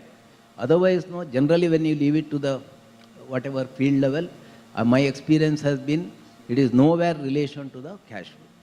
And you will make quite a lot of accounts on the difficulty of recovery. Yes, Raju, you want? Yeah. So, sir, you are very much right. And you find that in agriculture advances, I think the repayment is linked to the crop season. So, of course, the repayment schedule has to be linked to the schedule of the inflow of the cash. And technologies are there, and banks are using it. And we can always sync the repayment schedule to the cash flows. And particularly, I'm aware that in agriculture, I think the repayments are half-yearly considering the 2 crop seasons that we have. Just to add to that, to see, for bigger, larger accounts, we normally give ballooning also, we take care of the seasonality also. But with the help of technology now, we can have exact cash flow stream of the borrowers, and we are using in a smaller accounts. If they have a cash flow, say during the weekend, repayment can be go for the weekend also. I mean, weekly repayment schedule, monthly, or depending on their cash flow can be fixed. So that is helpful with the help of technology. Yeah. Mine is a question as well as a minute, please. When we introduce the India AS accounting, which is there now next coming, no? That time, it is depending upon your judgment as to the future cash flows. So, and you have to again arrive at that and then decide about the, not due to the 90 days, all that. So, how we capture this cash flow in all the accounts, that is becomes not only during the time of sanction, but on the other side also. Actually, that technology and that capability bank has to develop. Then one is on a portfolio basis also, but some of the bigger accounts you have to do on an individual account basis. So that will be a relevance. Okay, Sir, this is the last question. Sure. Yeah. So it's more of a question as well as a food for thought. I mean, and I'm also talking from personal experience, new NTC as well as an NIP customers where, once you've underwritten and you've dispensed with the loan, and since the topic is efficiency of collections, right? My understanding is that, defaults happen due to only 2 reasons. One is inability to pay, and the other one is intention to pay, right? And typically out of 100 loans, let's say 8 fall into this category. It's not 92 obviously do pay based on empirical evidence. But there is a very simple mechanism which we had used during our, early days of unsecured lending, which we used to tell the guys that, boss, you got a phone. So we get the the NACH mandate. If you default on the NACH mandate, you will get a call. And if you, in the call, we said that, boss, we will give you a collect transaction on UPI, which is going to be, valid for 48 hours. So you better go and, deposit the cash so that when the UPI collect hits, the payment gets done, right? So if it is not there, then, out of those 8, at least 4 used to, get solved. The balance 4, then you again find out whether it's again inability to pay or intention to pay. So my question is that there is already mechanisms in place. All it requires is automation, from the banks. So why are we not doing it? If my hypothesis is correct.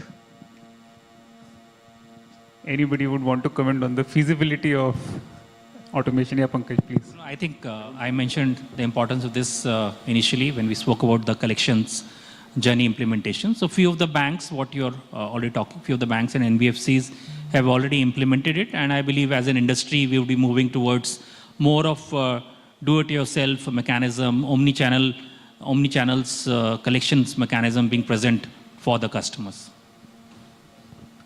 Okay, thank you so much. One question. I'll request them to stay over the lunch. I will really request them. Thank you. Yeah. Thank you so much. Thank you so much.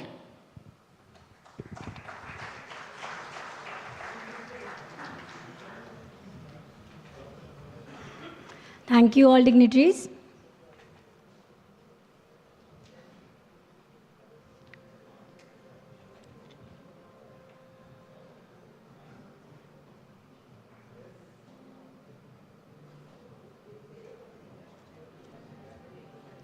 Ladies and gentlemen, it's time to break for lunch. Please be back by 2 so that we can start our next session on time. May I have your kind attention for the lunch venues? Managing committee members and the speakers, please join us for lunch at the Sunset Lounge on the pool and spa floor.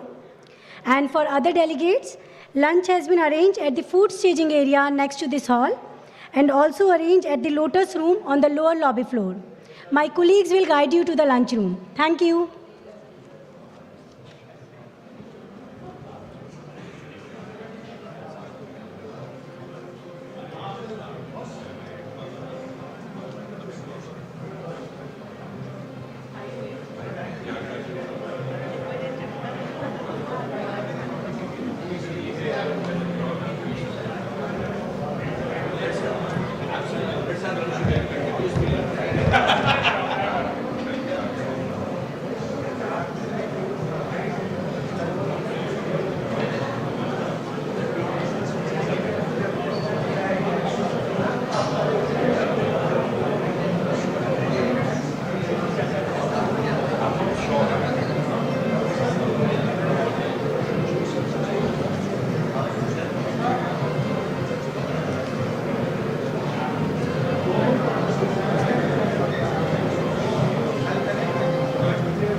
अंदर बीच में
Welcome back, ladies and gentlemen.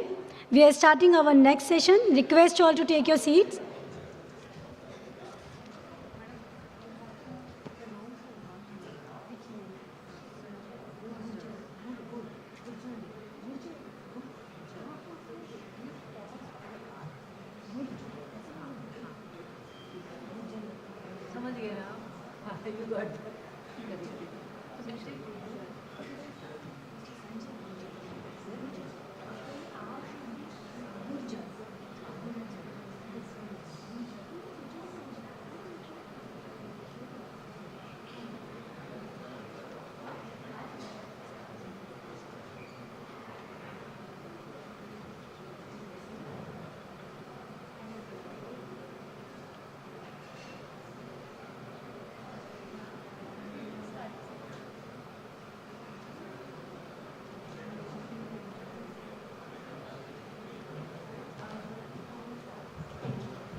Ladies and gentlemen, we shall now proceed with our next session on the topic, climate risk. Can the banking industry prepare for the risk and regulation? I am delighted to welcome the panelists to the dais. Mr. Shaji KV, Chairman NABARD. Mr. Madhav Nair, Country Head and CEO, Bank of Bahrain and Kuwait. Mr. Sanjay Gurjar, Co-Head, Standard Chartered Bank. Dr. Uma Maheshwaram Rajshekhar, Advisor, CDRI. And our moderator for this session is Madam Neetu Chitkara, MD and Partner, BCG.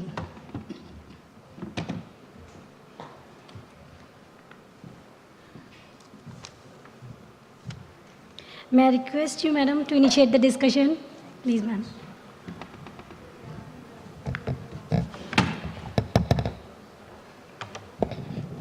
A very good afternoon to everyone present. We realize the post-lunch session is always a tricky one, but we hope that we have a very interesting topic as we discuss for the next 1 hour or so. The topic that we want to cover as part of this panel discussion is climate risk. Can the banking industry prepare for the risks and regulations? So I was told the first thing I should do is make sure that everyone is on the same page with respect to definition of climate risk. So we'll start right from ground zero. This is the RBI definition of climate risk. Some of you would already be familiar with that, but essentially it says potential risks that may arise from climate change, which I think most of us understand, or from efforts to mitigate climate change as well. And we'll delve a bit deeper into what some of these might encompass over time. But while we look at definitions, many times what we don't see is actually the impact of change.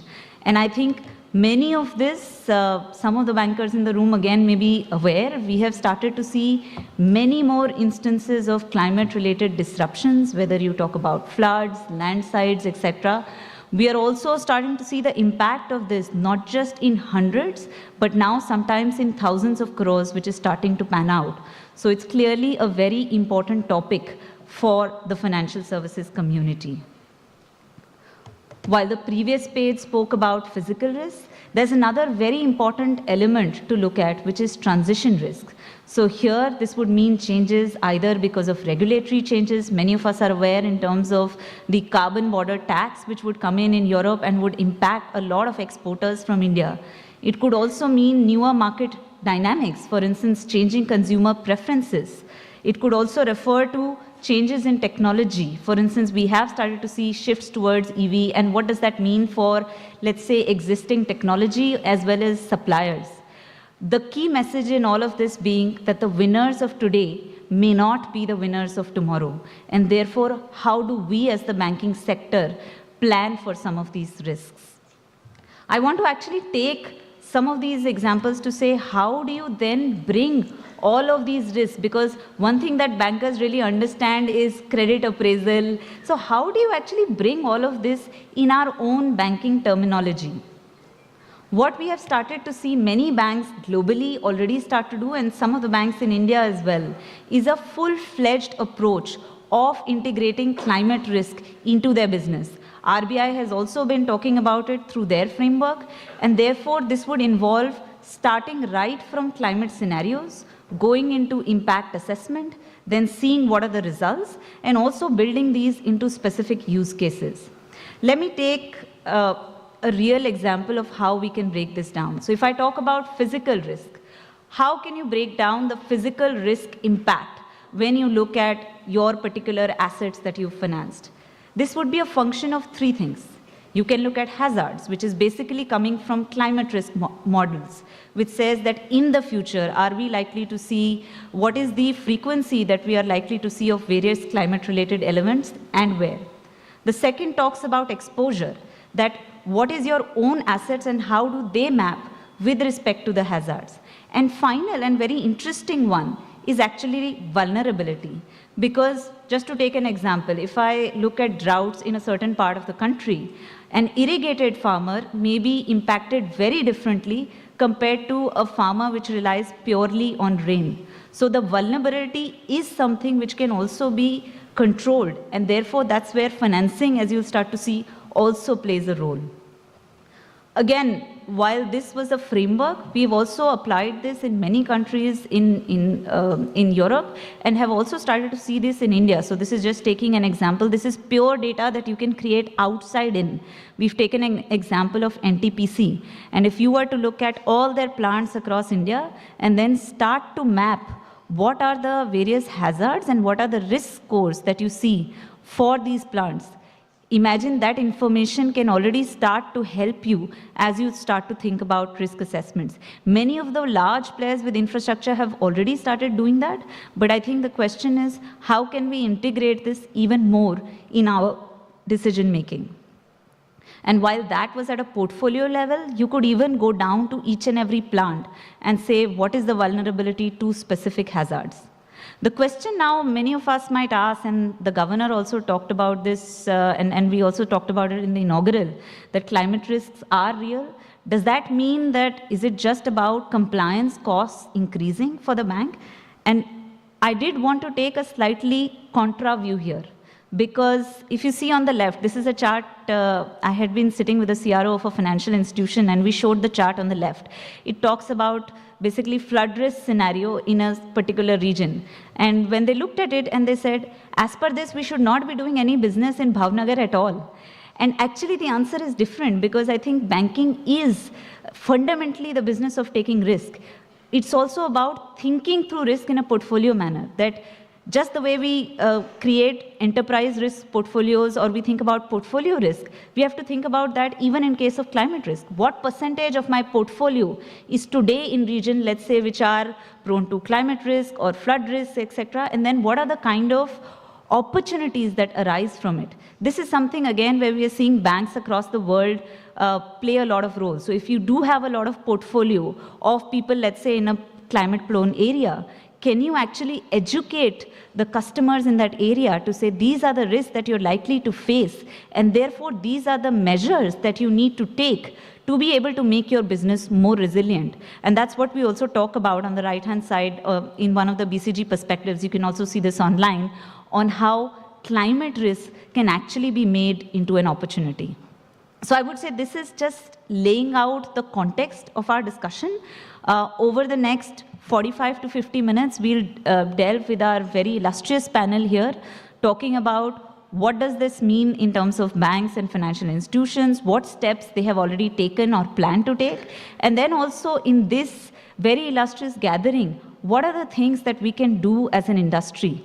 There are a lot of things where the industry has come together, whether it's doorstep banking or many other IBA-led initiatives. Are there areas where, for instance, a climate risk utility or certain things which can be done as an industry rather than an individual bank?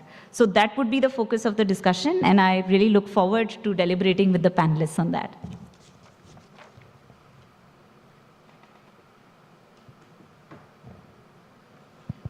So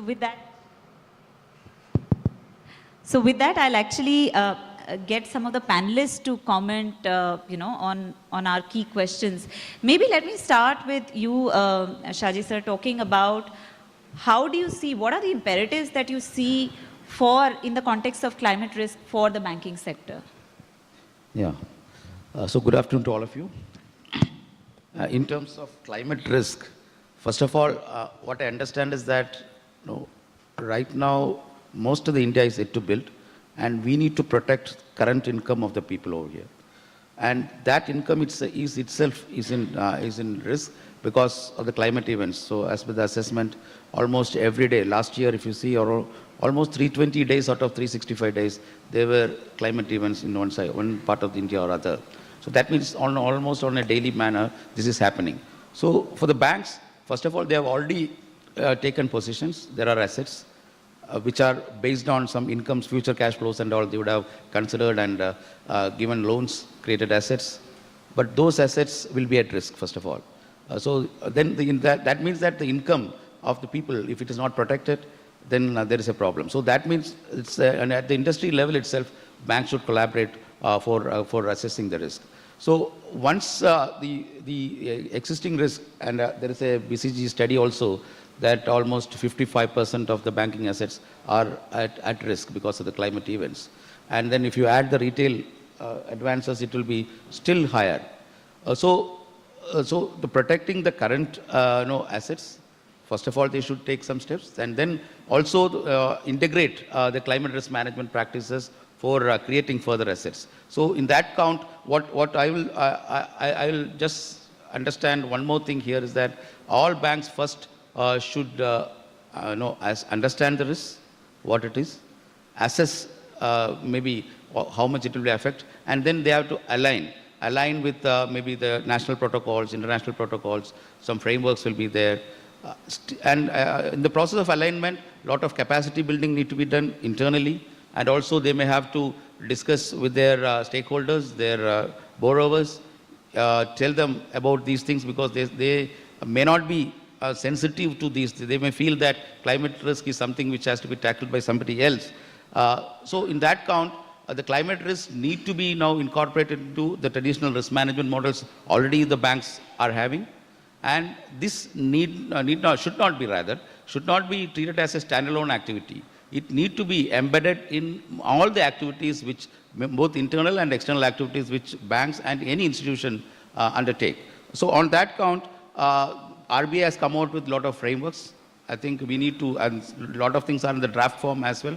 So then there is a responsibility of banking institutions to understand how these regulatory frameworks are evolving. And then as they understand, then they may have to have disclosures also, both regulatory disclosures and also proactive disclosures, which may give them better rating. If they come out with more disclosures, I think they may have better rating. That also need to be there. And then they need to also devise products. Of course, you all aware that a lot of banks have come out with both liability products and asset products. But as I understand, I think banks should have products not specific to climate, but in all their products, the aspects related to climate also need to be there. If we take care of that, so first we need to, banks or any institution, first you need to understand, then assess the risk, and then align. This will be my initial remarks. Very relevant. I think all of us can remember those 3 words and already start to apply it. I'm going to ask you, Mahesh, to step in here. Obviously, as CDRI, you have seen this across 40 plus countries.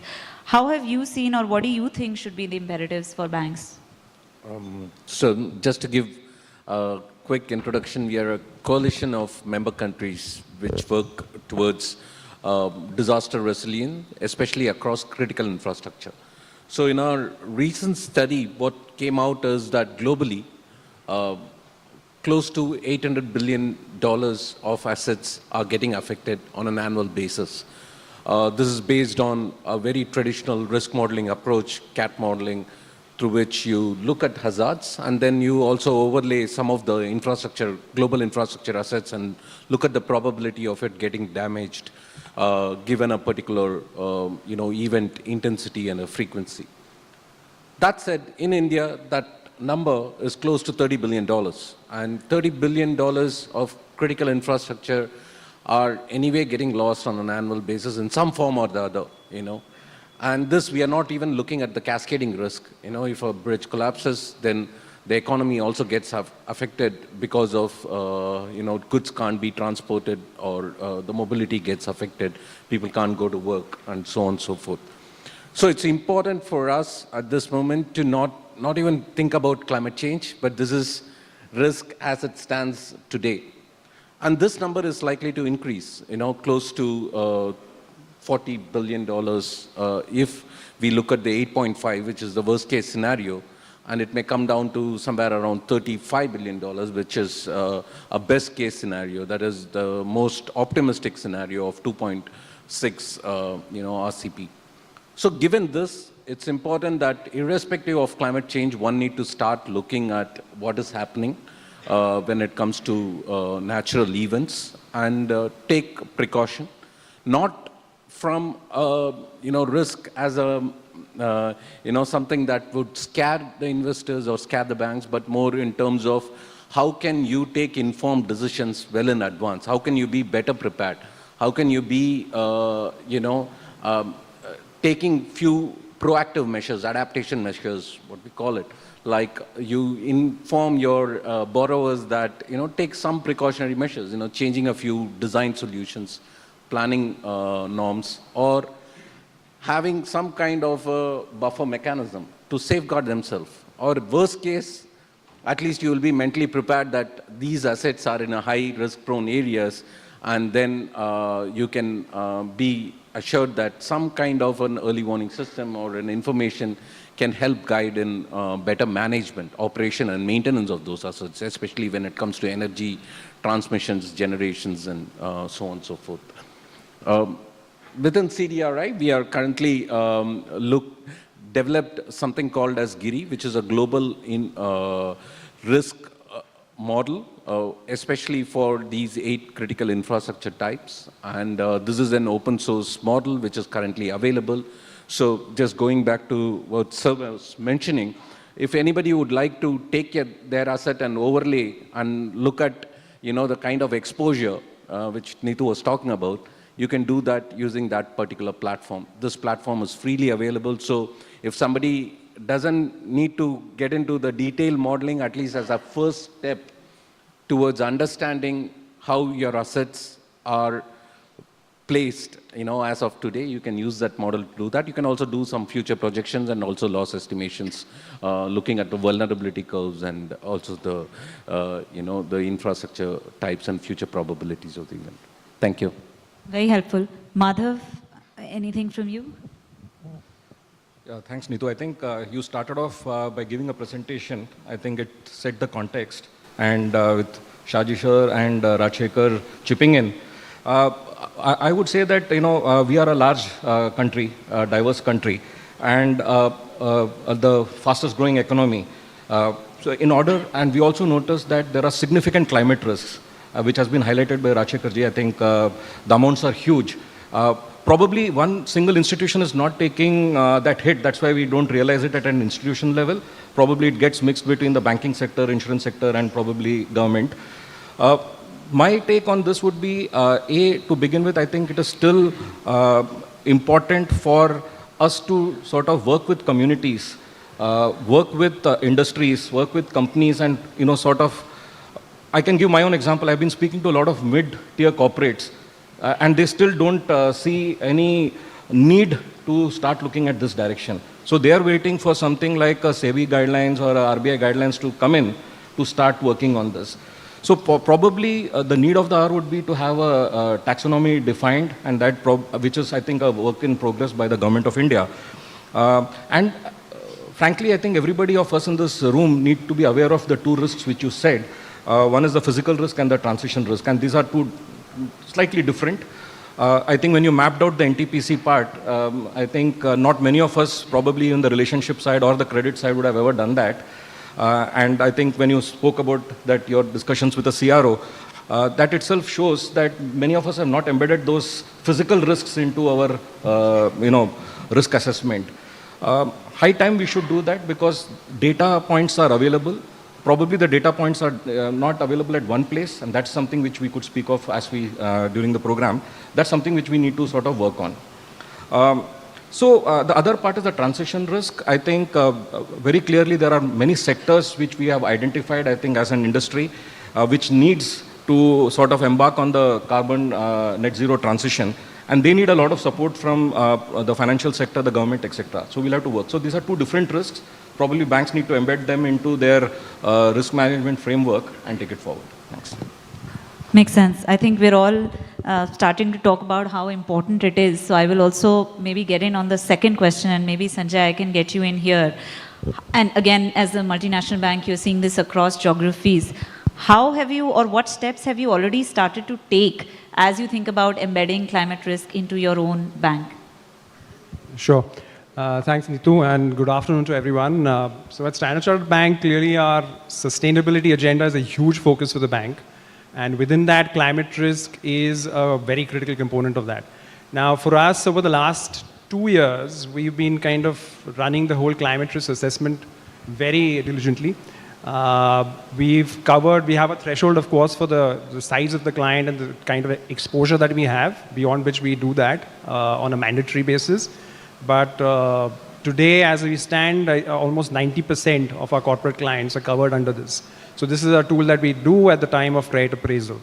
Now, what we use is a proprietary model. It's by Baringa. Simultaneously, we are also developing our own model, and that is pretty much how the banking world is going to evolve. You'll obviously start with certain models which are proprietary and then move into your own models. You've got to develop on your own basis. So that is something that we've deployed and running simultaneously. Now, what are the critical input for any of these kind of models is really what starts with a climate risk questionnaire. And that's where some of the problems, and we'll get into that as probably the third question that Neetu had raised. There are a lot of challenges there, right? Because a lot of the input into that questionnaire is partly from public sources. The other part is from client disclosures, whether on physical risk or on transaction risk. And that clearly there are challenges there. But we're getting better. A lot of the data actually lines up more on the transition risk part rather than the physical risk. Now, once that model actually throws out something, what are the kind of things that we get out from on the basis of the output coming from the model? So 2-3 things in particular. First is, of course, it helps us from a climate risk management perspective, both in terms of portfolio planning, portfolio modeling, and forecasting. So all of that clearly is a key objective of the exercise. The other is our net zero goals. Clearly this is a pathway to that. And the third, which is a very important piece, equally important piece, is relationship managers. It's a great tool for our RMs, relationship managers, and sustainability finance bankers for client engagement. Because this is kind of almost a segue and it dovetails into client engagement on terms of advisory, in terms of financing, and a slew of other things that we can do with the client. So that's I just wanted to give you a brief idea of what we are doing as a global bank within this space. Clearly, these models are evolving. There's a lot of, as I said, we'll talk about the data challenges. But as it is pretty much a unidirectional way forward on this. There's lots to do, a lot more to do. But I think banks are just getting better and better at this. Very helpful, Sanjay. And I think also, I think you alluded to this, right? That how do you use the RMs or the advisory? This is actually, it goes back to the point which Mahesh was making, that it's not just about something to fear. One is how to manage, and perhaps the way you were talking about, also thinking of how it can be used to create new opportunities in some ways. I'll maybe get you in here, Mr. Shaji, because obviously, NABARD is very active in the climate space now. You're also working with multiple banks anyway in the refinance domain. How do you see, or what steps has NABARD taken as you look at climate and climate risk? Yeah. So if you see the last 2 words of our bank, National Bank for Agriculture and Rural Development, that rural development is very important for the country as a whole. In fact, almost 60% of the population is there. And the institutions who are working there, barring maybe the branches of the larger institutions, they may not be able to appreciate the effect of climate, or rather the risks associated with that. So we have an onerous task. First of all, we need to sensitize ourselves, and we need to also collaborate with those who can imbibe, or rather who can transmit their knowledge to us.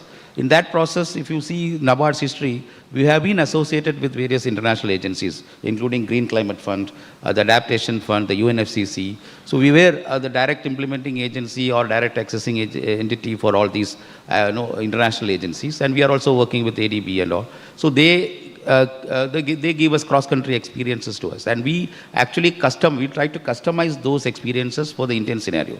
So for India, actually is an amalgam of various countries. If you see, it's a large country. Almost all agroclimatic situations in the world is present here. So one-size-fit-all approach will not work. And then added to that, 60% of the population who are in rural, they are growing at a slower pace. Maybe at 1/3 of what the other side of the India is growing. There is a rural-urban divide which is palpable, and the divide is getting accentuated. So there is an enormous task cast upon NABARD. Understanding that, what we did was that internally we developed, or rather we set up a focused Department of Climate Action and Sustainability, drawing upon our experiences of these last, say, 20 years. In fact, the asset side of NABARD, if you see, whatever assets we have created will actually qualify for what we call now as green. The problem with us is that we have not appropriately classified, or proper taxonomy was not there. So we realized that, I think last year, and we came out with a green taxonomy for ourselves. And also simultaneously in the last World's Earth Day in April 2023, we came out with a climate strategy for NABARD. Actually, NABARD is having a market-making role also. So whatever we do is not for our institution. Actually, we do it for the sector. So in the climate strategy, what we decided is that some 4 pillars we have drawn. One is the green lending. So we will work for developing products within our organization, and also will work with rural financial institutions to develop products which will actually include the climate part also in all of those products. That is one pillar. The second pillar is that internally also we'll transform. The green transition we'll have to do. And we have a larger, third pillar is the market making role which we need to do. We work with institutions for capacity building, and we work with sensitizing, and also we provide them with some technology as well, data and technology, some models. And then the last pillar will be that raising resources. So the resources part is which is the hardest part, which I found, because market is always greedy. They will ask for market-related returns for whatever activities we do. Even if we classify properly and do all the homework with much efforts, we'll come out with the proper frameworks, and then come out with a sustainability bond or a green bond. And we are not adequately compensated for the efforts which we take. So that we saw in the first issuance of the social bond which I have done. Though there were a lot of interest, it was oversubscribed, but the coupon was actually the market linked only. We didn't get any greenium or any premium on the coupon. So that is one part. The resources part now, domestically, what we have decided is that, okay, even for the sovereign gold bond, sovereign green bond also, the government didn't get that. So they have to actually modify those things. So what we internally decided is that, anyway, market will ask for the market-related returns only for any resources which we are raising for our green activities. Rather, it's not for your information, NABARD is not supposed to generate profit also, only surpluses, which we need not pay dividends to our stakeholder, that is the government, which is we are 100% owned by government. So whatever surpluses we'll create funds for various activities. So what we have done is that we have set up a climate change fund within NABARD. This climate change fund will be utilized for developing capacities of the institutions. All institutions who are working in rural, because our larger mandate is rural, within that the climate we'll embed, and then the capacity building we'll do of sensitizing the people, and also providing them sufficient tools for that.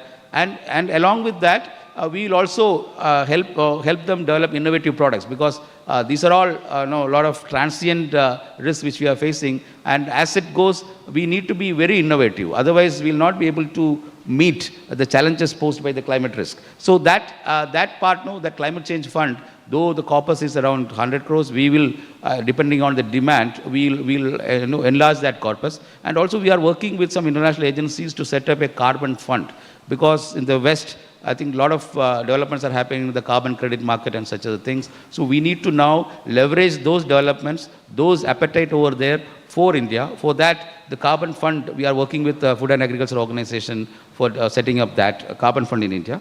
And then we also have some training institutes where we have set up a climate change establishment there.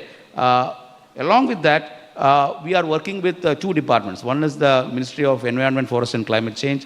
In the last budget, there was an announcement regarding green taxonomy. So whatever experience we have in developing the national green taxonomy, we are sharing with them. And also through them, we are accessing funds from the Green Climate Fund. And then the Ministry of Agriculture, the voluntary carbon market framework we are developing for agriculture. And also we are passing on our learnings in climate change initiatives, in tribal development, in the watershed development, and such other initiatives. Those, whatever pilot work we have done. See, NABARD actually identify a problem, do a pilot, and then find out solutions, any risks involved, and then enlarge it as a national level program. You have found that in the SHG Bank Linkage program, in the FPO, the Farmer Producer Organization program, the KCC. So similarly, we are now working with several pilots across the country to develop proper climate framework, then proper tools and proper taxonomy and proper strategy for the institutions. I would say that's actually a lot happening both in climate risk as well as climate overall. And probably I'll move to the next question, because you did cover what the banks are doing or financial institutions are doing and also what's planned. What stops us? What are the challenges that are faced today? And maybe Mahesh, we'll start with you this time in terms of what are the biggest issues, again, you see multiple financial institutions that people face on the ground in terms of what we want to do versus what we are able to do today? So, first of all, we should acknowledge that what we are talking about is a bit complex subject, right? So, a lot of people have different perceptions towards it, and there are different models, different approaches to addressing the problem at hand. The first step towards solving it is acknowledging that there is a problem, and how do we understand it much better to basically act upon it, so that whatever we do is in an informed manner or data-informed manner. Coming to that second point, data-informed manner, people always struggle with accessing the right data. Much of this information is currently available with the insurance agencies. They have been doing it for ages.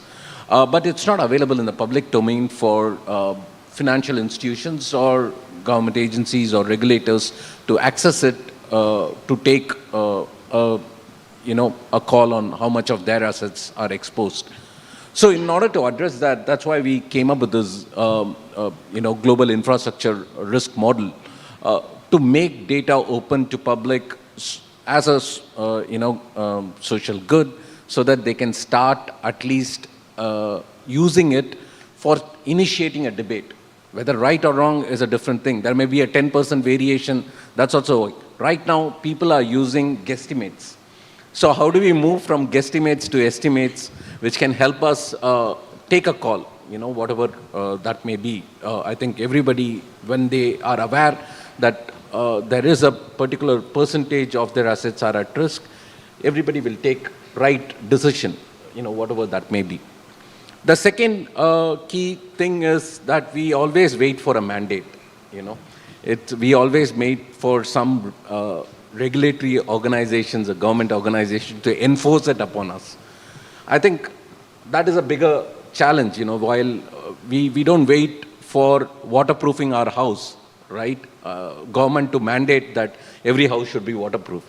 We do it ourselves because we are going to safeguard our own property and assets.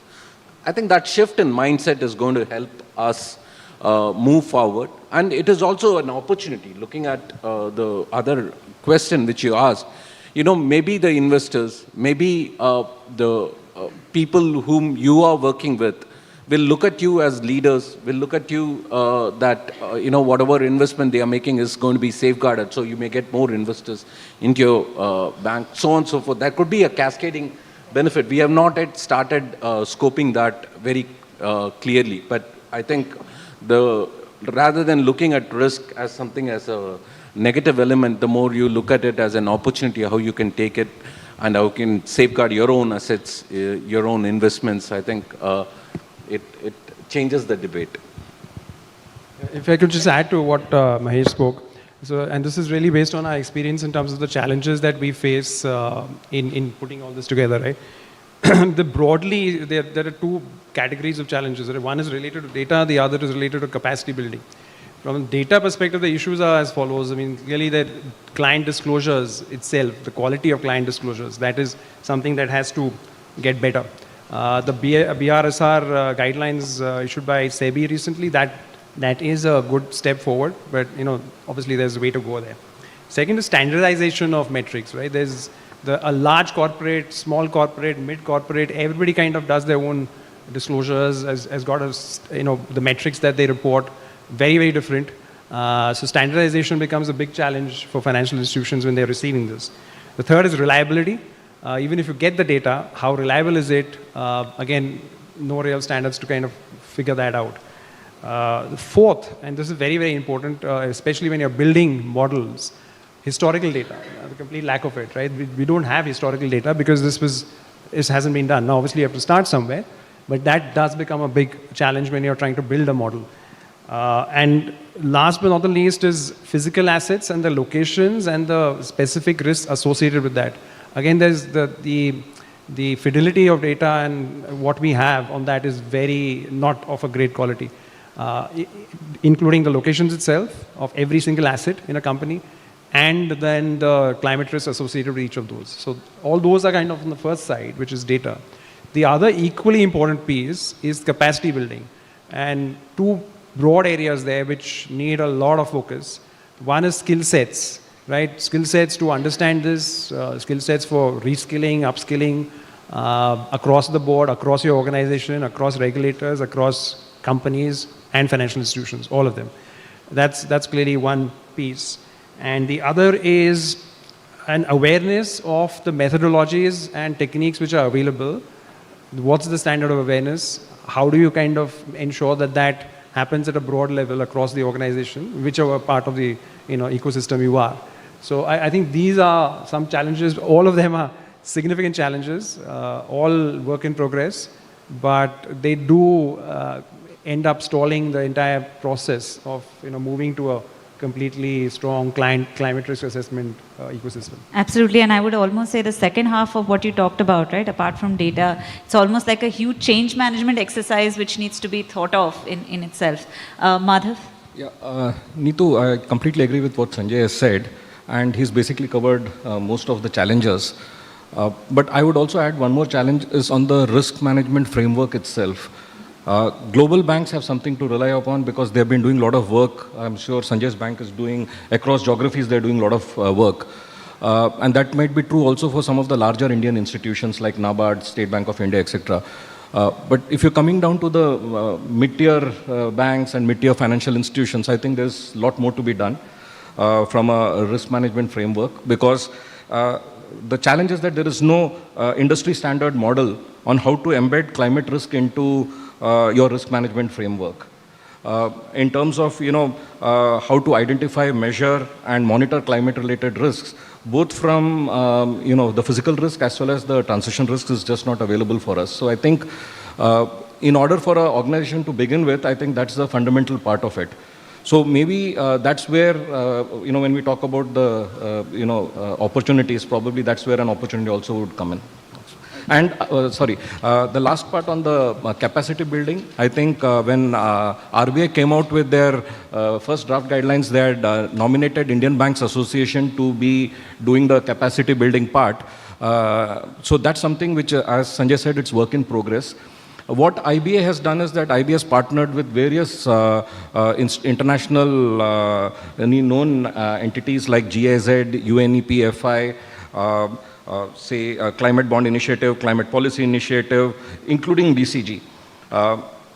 So I think that's also what we did along with IIBF, which is Indian Institute of Banking and Finance. We designed seminars aimed at specific target audience. So we had one set of training programs for the board members, because it was very essential, because when a proposal reaches the board, they should be aware what they are actually approving. The second was for the senior management, which included the MD, CEO, and the risk management team. The risk management team was the third. And the last one was for the relationship team, because they are the first point of contact with the clients. So we had 4 specific training programs done. IIBF also has come out with 2 certification programs. One is on the foundation and the second is advanced.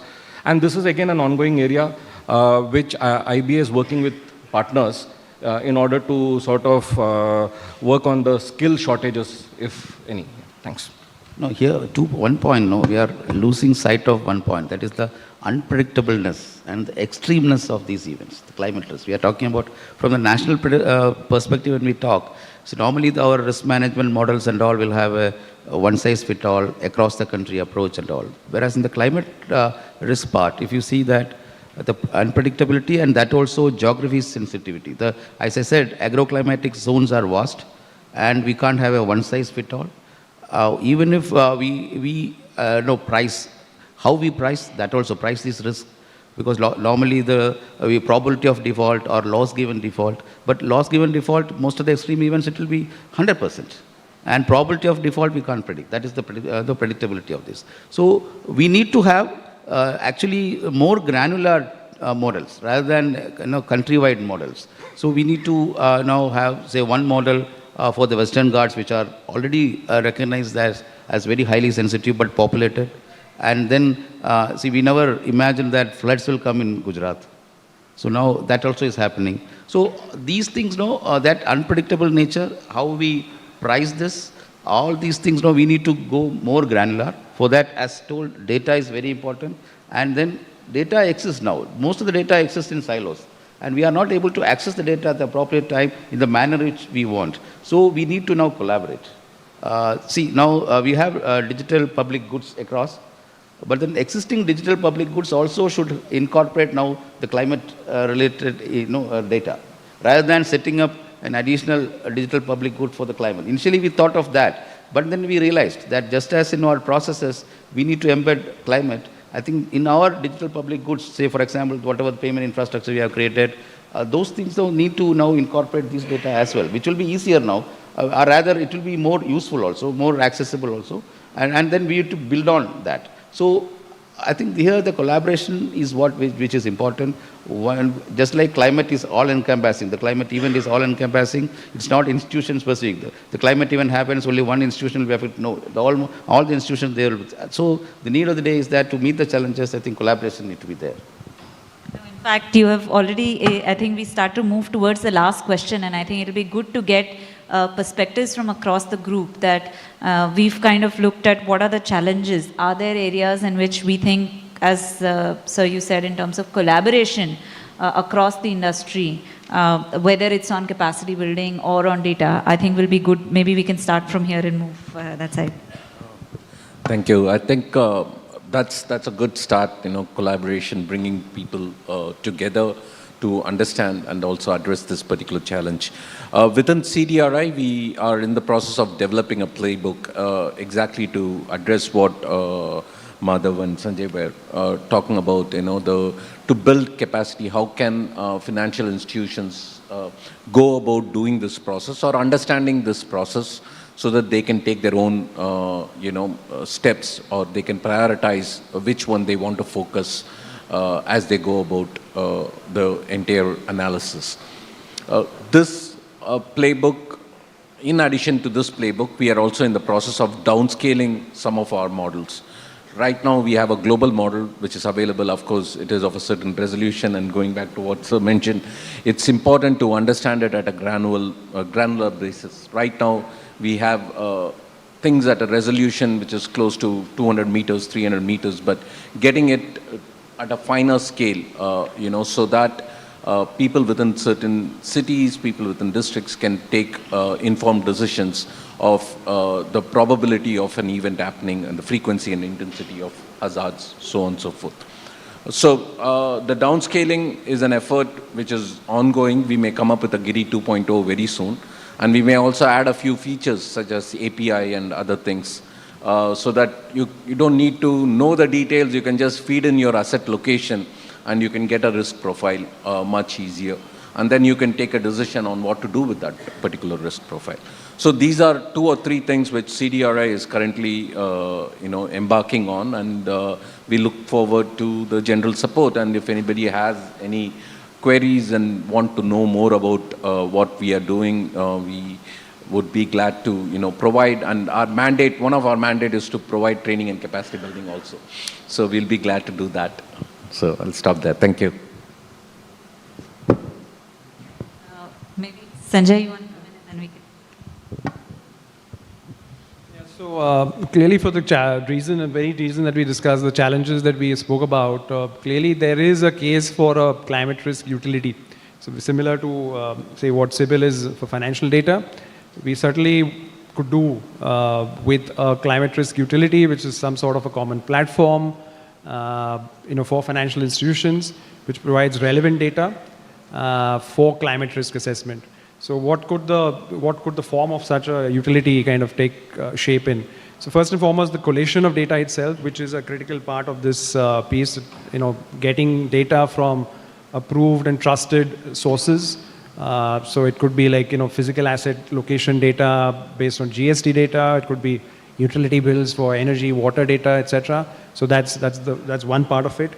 And all of that then becomes a central repository for institutions for estimating emission data, right? So that's the first aspect of it. Second piece is this same platform then can also provide heat maps, especially on the more susceptible, high risk, high extreme climate risk regions, which can then be, again used by the constituents and financial institutions. Thirdly, they could also partner with RBI for the platform could also partner with RBI for coming up with some sort of a prescribed format. I was talking about the point of standardization and making it simpler for everybody. Maybe that could happen. That's an important step forward. And then, of course, using all of this to build a scenario assessment tool. That would be great. I mean, if a climate risk utility kind of provides all of this.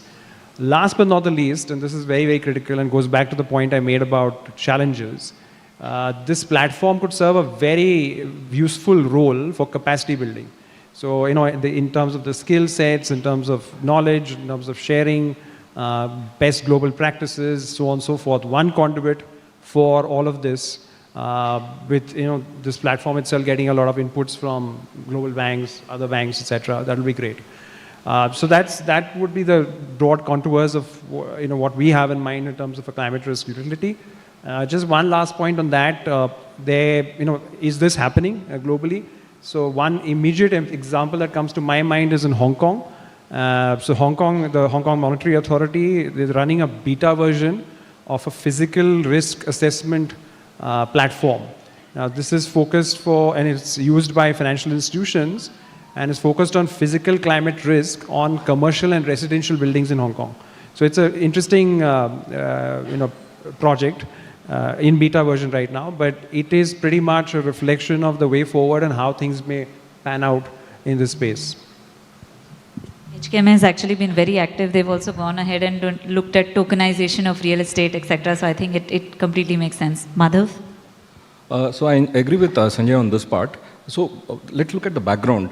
How are we addressing this right now? It's through the regulatory interventions. So both RBI and SEBI have come out with the regulations, and they have also brought this into their oversight and reporting frameworks. That's what they are doing. Also, the Government of India has some part of the data initiatives they come out with, which is the National Action Plan on Climate Change, and there is also sectoral data. But I think what Sanjay is referring is that we don't have a central repository of all such data, and that's where I think climate risk utility would come in. So I was also doing a bit of study, and I realized that probably on the climate side, it's always the EU and UK which are slightly ahead of the curve. And we do notice that there are the climate risk utilities available there. So apart from the data piece which Sanjay mentioned, and the data analytics piece also, I think they also share risk frameworks through this tool. So which again helps all institutions have a standardized approach towards the climate risk. That's critical. Also another thought came in my mind. Apart from all this, probably what we should be looking at is probably have some kind of a SRO for this particular green financing stroke climate financing initiatives. I think we are expecting a bit too much from the government and the regulators. Probably some part of it can also be done on a self-regulation basis. So probably at some stage there could be, and this is cutting across institutions. It need not be only banks, it can cut across institutions.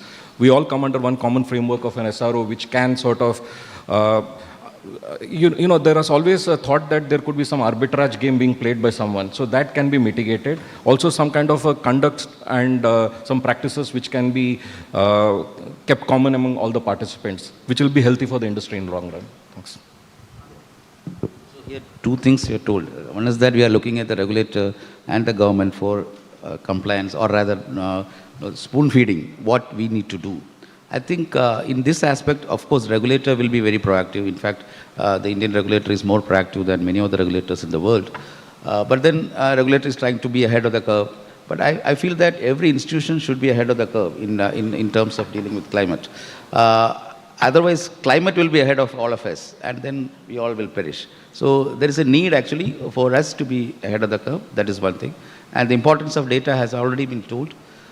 In fact, as we deal with rural people, so my answer will be specific to the rural areas where 60% of the Indian population reside, where India's almost 100% of infrastructure is yet to be built.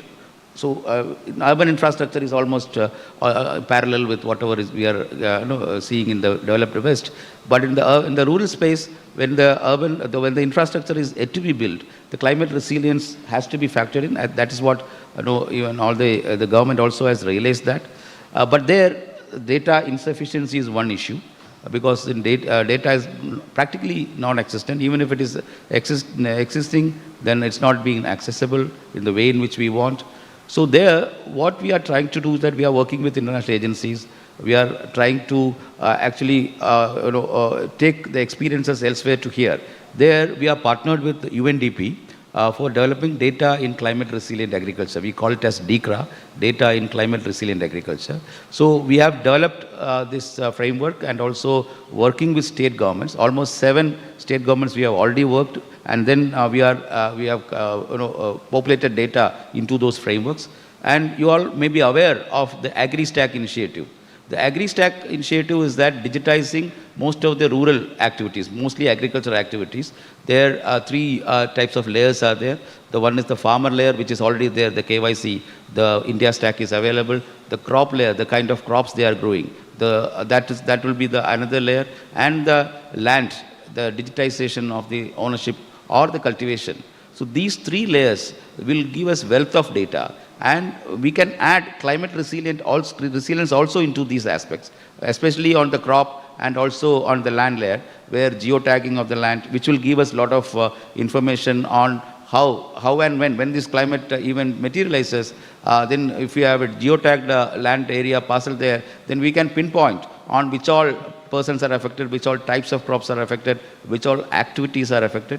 So that that database building is already there, and that will be a digital public good. And on that, various risk assessment models, innovations can happen, just like what we have done with the NPCI infrastructure, where private sector players have come in using the data. They have evolved models for them, and that too area-specific models. So unless, of course, RBI will be giving us frameworks, government also will give us, some directions. But I think we need to now fend for ourselves, and we need to realize that whatever data we are having, I think we should collaborate.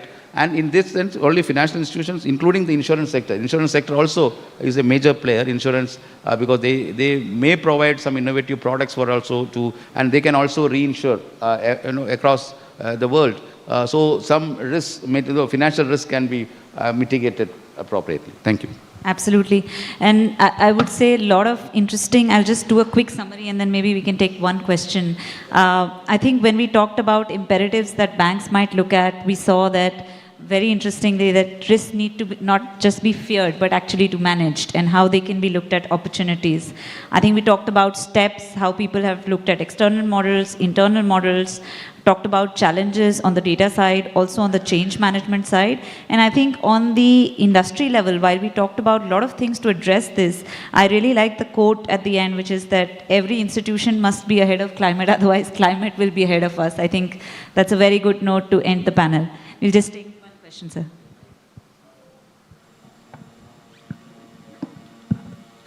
Hello, I wanted to ask Sanjay ji or Madhav, like, we all talked about this risk. After RBI is only now on the disclosure and assessment, but we have not got the guideline. But globally, or India also, now it is happening. A lot of such risks are already happening. The government is also facing the meeting the recovery and the what you call damage for that. So whether the bank for physical risk and transition risk, or at least physical risk, are we to have a higher capital allocation and also have that factor, climate risk, in the ICAP exercise? Because you said that instead of regulator or Madhav saying we are to do ourselves, because that is going to be a big issue. In a way, sometimes such losses which is not taken care, it can come on heavily on the institution. So is there any global where they have already taken that into the capital allocation, as well as in the pricing, as well as in the internal ICAP exercise, the climate risk?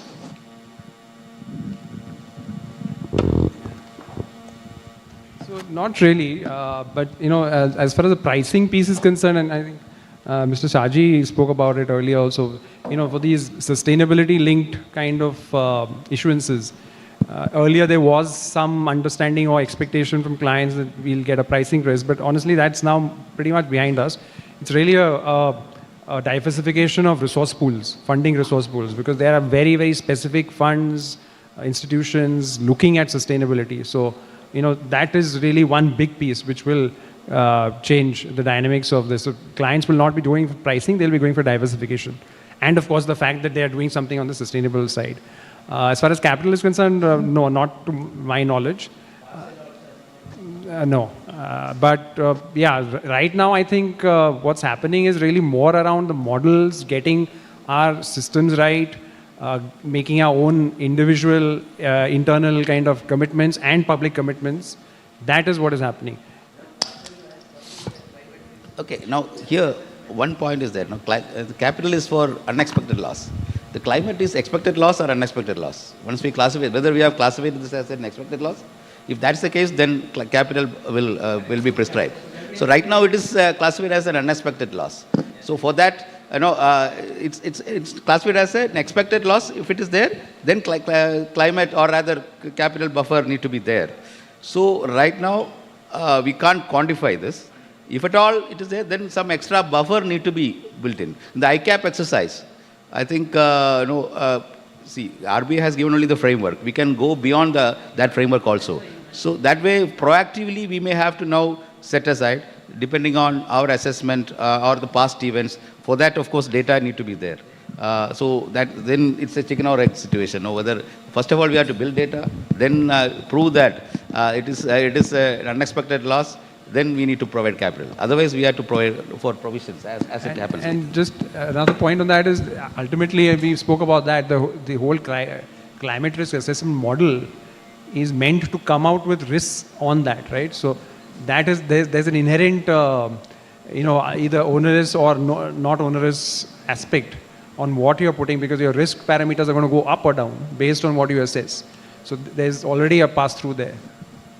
Yeah, and maybe just one last point I'll add, since you asked about globally. I think actually in Europe, where they came up with the guidelines much before us, many of the banks first just looked at this, that, we have to write English and give, even for the regulator. But I think the regulator came down very heavily, that you have to not just, pay lip service to this. This is important for you, for your own business. And I think that differentiation is very important, that this is not just about reporting, about banks themselves realizing that this is for us. So one thing, policy, the transition risk we made. So we are telling about the climate-related transitions, but the important thing is that the policy itself is going to change. And it evolves, as it evolves, some policies, or based on some policies we have created an asset, it may become obsolete. So in that case, that transition risk, whether we have factored in, we look at climate events for transition risk, but actually policy events also need to be factored in. So RBI can come out with some guidelines all of a sudden, and we have to now comply with that. So we need to prepare for that as well. It's a very evolving field, so very important to keep the eye on the ball. On that, I know we've just finished time, but thank you everyone for being a very patient audience. So maybe we'll be, I think the panelists will be available outside. We can take one? Okay. I think we'll wrap up at this. Thank you so much.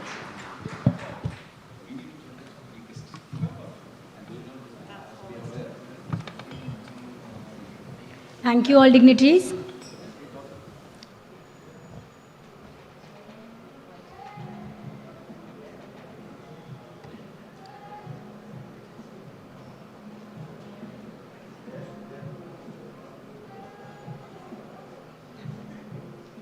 Ladies and gentlemen, we will take 5 minutes to reset the dais for the next session.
May I request everyone to please be seated? We are starting our valedictory panel discussion.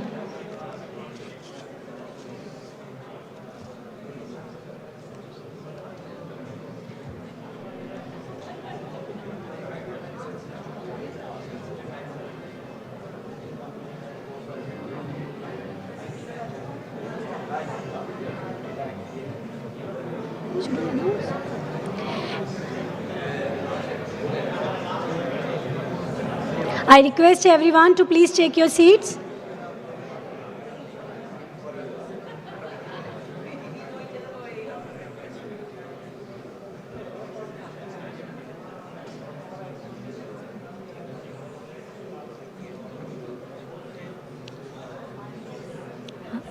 Ladies and gentlemen, we now come to the valedictory panel discussion for the day on Emerging Financial Institutions, Landscape to Serve, Banking for Viksit Bharat.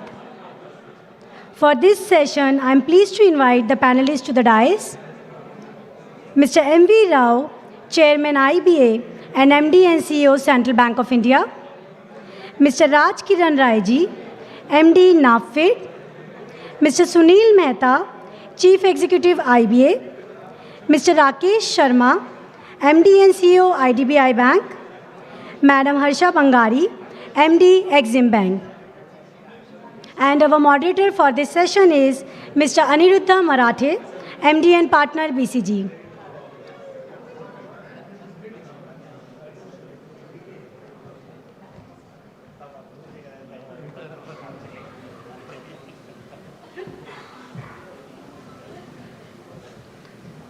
I request everyone to please take seat. We are starting our valedictory panel discussion. May I request Mr. Aniruddha to initiate the discussion. Over to you, sir.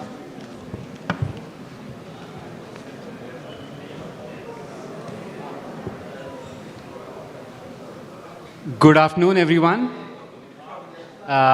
It's a real pleasure and honor to be with all of you in FIBAC 2024. We are towards the second half of the panel with, this is the valedictory panel. And it's my pleasure to have a very distinguished and esteemed experienced bankers along with me on this panel. Over the last 2 days, we have heard very different perspectives coming from no less than 53 different speakers. All of them are industry leaders, and we not only discussed the top level issues that are concerning the banking and financing sector today, but we went to nuances. For example, we did not just talk about digitization as a theme, but we talked about how digitization can help in serving the customers in the semi-urban rural markets better. We talked about analytics and the data that needs to be embedded in underwriting models for MSME. We did not talk only about climate as a topic, but we talked about the strategic implications of climate for the banking industry. As I quote Mahatma Gandhi, he said that Sarvodaya, which is effectively the theme of this presentation, which is Viksit Bharat, Sarvodaya has to come from Antyodaya. This is what he talked about. And therefore, one of the elements that we are going to cover in depth today is all the discussions that we had so far over the last 2 days. How are they going to come together? How are they going to impact the Bharat? How does the Sarvodaya happens through Antyodaya? So with that opening, I'll request Mr. Mehta. Sir, you have seen the proceedings of FIBAC over the last 2 days. What are your key takeaways? What point has really stuck with you? Anirudh, you raise a very valid question. How do all the stakeholders come together and endeavor to make Viksit Bharat by 2047? I think I'll begin with the input given by our Honorable Governor RBI, and he has given his very cautious advice, as well as he deliberated on the issues of growth. The first thing he narrated is that our growth story is intact. That means the projection of 7.2% of the GDP growth, even if the first quarter is not as good, is sustainable because of the various parameters. He said that a major chunk of lending has gone to the 18% in the agriculture sector, 14% to the MSME sector. So banking sector is channelizing the resources where it will create value for the entire ecosystem. The second important aspect which he deliberated upon was how do the entire financial stability works out, because inflation is very important and the interest rate and the inflation are directly correlated. The moment the inflation is high, the interest rate to be kept lower is very difficult, and in those scenarios to make your products competitive in the international market also becomes a challenge.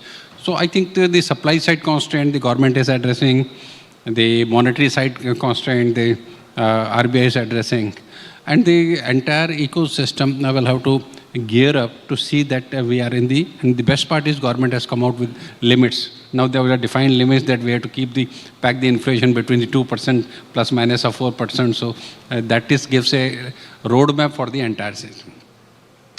Third important aspect he talked about, and he said, is the financial stability. Financial stability is because a growth, if it is uncontrolled growth, it can lead to more consequences than the benefit.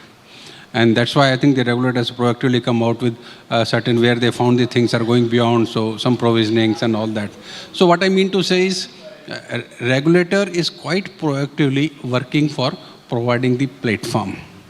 On the other side, he said that government has also come out with a very important plan to push the capex in the form of infrastructure, because even this year budget they have put the 11,101 crore of budget for the infrastructure, and the big infrastructure pipeline, which will not only provide a lot of capex requirement, which will propel the employment generation, which will propel the secondary industrial development, because any infrastructure development will require cement, steel, and tertiary sector. So they will automatically give capacity expansion in those areas because of the infrastructure pull.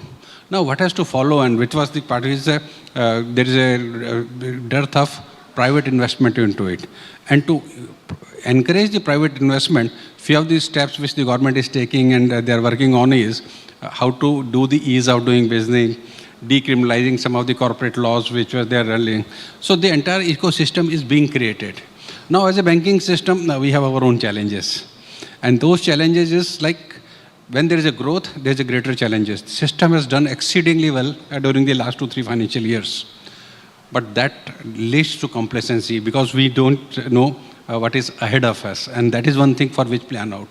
Some of the risk, and he said there are a lot of risk, Governor also said about it, the risk may come from non-financial sectors. It may not come from the financial sector because banking system has already experienced it, they have factored it, they have started managing it.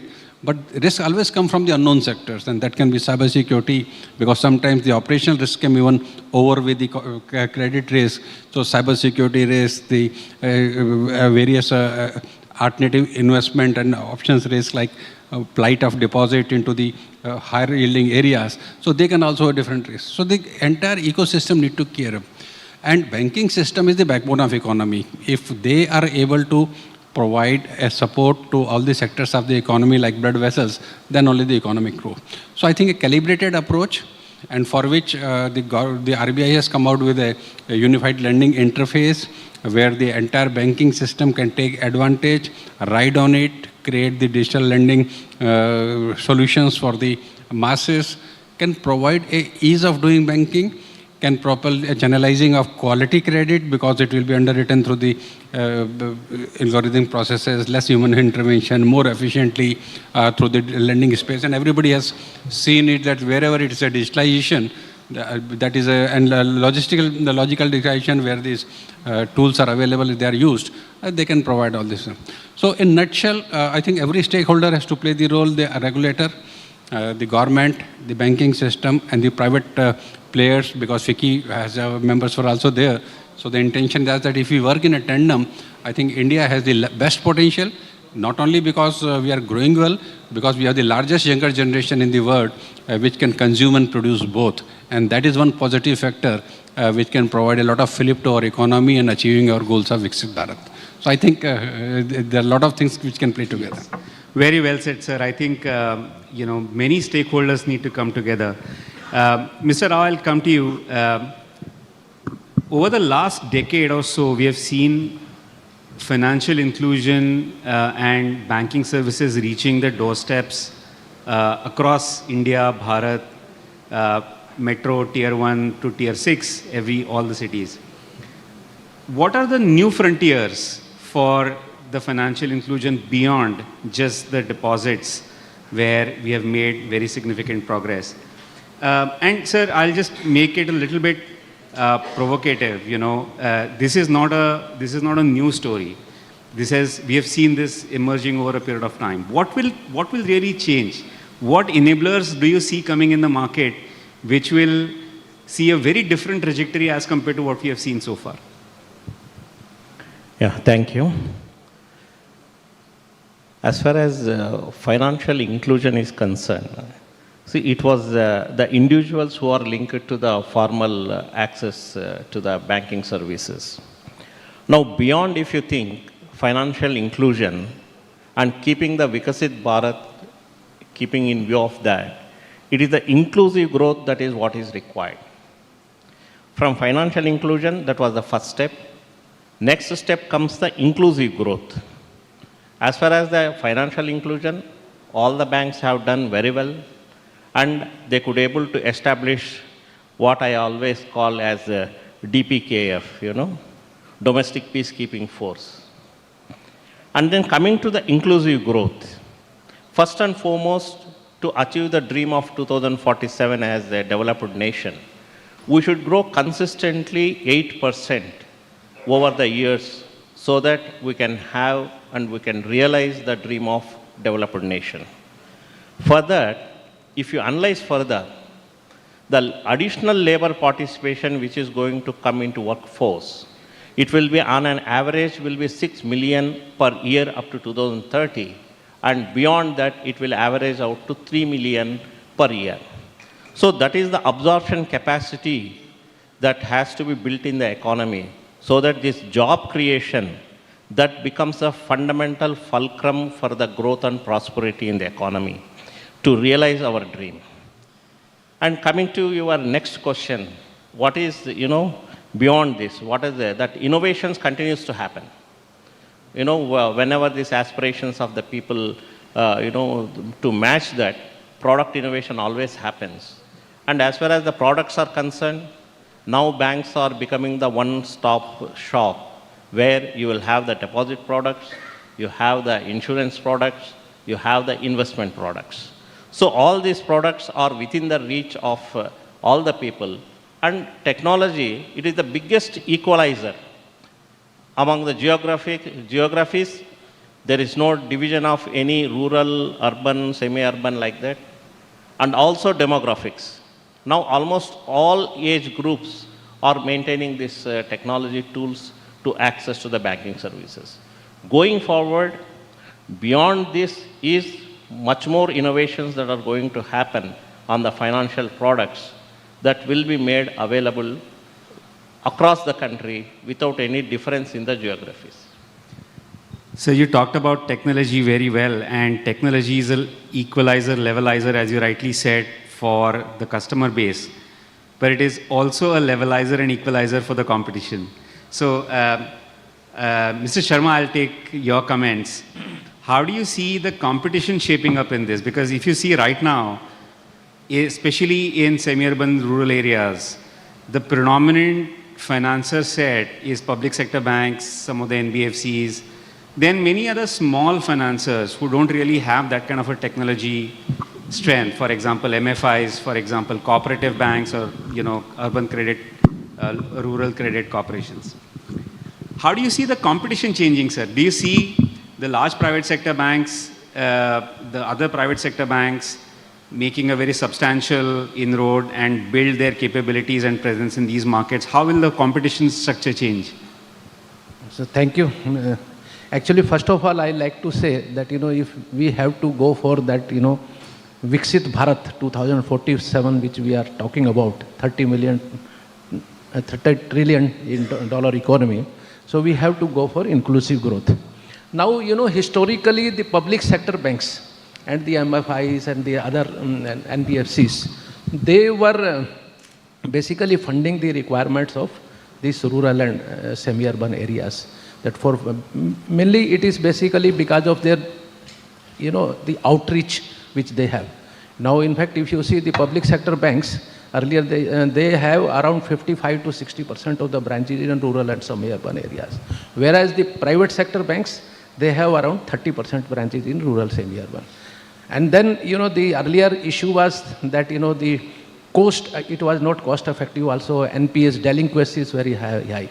Now, if you see now, if, with the lot of evolvement of technology, now the picture is changing totally. Now, in fact, because of digitalization, because of the, the financial literacy, although still a lot of work has to be done for financial literacy, but still, it is improving, education level is improving. So now this digital technology is taking the major part. So with this, all, in fact, the private sector banks, they are adopting latest technology. And because of that BCBF channel, in fact, the various outlets which will be increasing. So now even the private sector banks, large or medium, whatever you say, all will be having this, participating in the financial inclusion. And in fact, if we have, again, I will like to say that if we have to achieve that level $30 trillion economy, all of us, we have to work together. As far as competition is there is a lot of space. In fact, a lot of unexploited space is still there.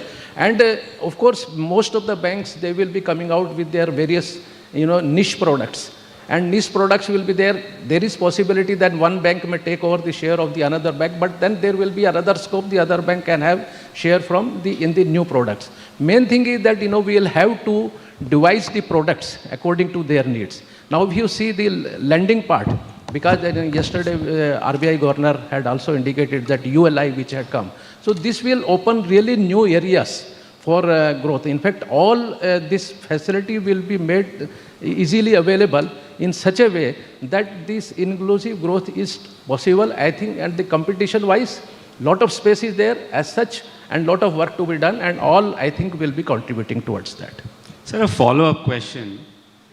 The ability to invest in technology for the large banks, whether public sector banks, private sector banks, large financial institutions, large NBFCs, is very high as compared to, let's say, the cooperative banks or the MFIs that we see, or even some of the small banks.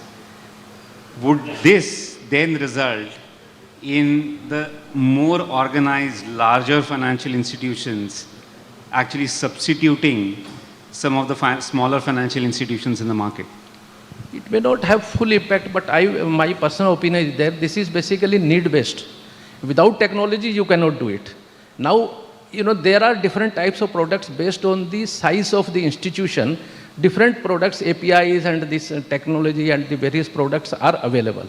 Large banks also are making investments. We are also making medium-sized banks like us, RDBI Bank, we are also making a lot of investments. In fact, through that BCBF, apart from this, now this mobile and all this technology is so cheap. Slowly technology cost is also coming down. So I don't think that should be a hindrance. And then other than that, like, for IDBI Bank, I would like to say that earlier, till 2 years back, we had one corporate BC who had 1,000 outlets. Now in the coming 2 years with the BCBF channel, we are planning to have almost 5,000 outlets will be there. So this technology, yes, the cost, initially cost will be there, but finally in long term, if you see, it will give the benefits. Yeah, just to add, from the other perspective, because of large number of small players, and everyone recognizes their geographical reach and also specific to that geographies. And there is a model that is evolving is pay and use models. It is not that everyone has to invest in technology. Someone will put everything up to date and just they can go and plug and play model. That is also evolving now. Very interesting point, sir. I think, Rai sir, I'll come to you. Infrastructure development in the broader Indian market, broader Indian geographies is going to be a very, very key enabler for this development to happen. We talked about private sector investment, we talked about job creation, right? For that, the basic infrastructure also needs to be developed. History in the last at least 20 years has shown that many of these infrastructure projects are not so viable. It's not something that people invest very proactively. Perhaps that needs a very different approach, and as NAFED, you are thinking about it. What do you see, sir, happening? What will be the new things that we will see in these kind of opportunities, markets, products?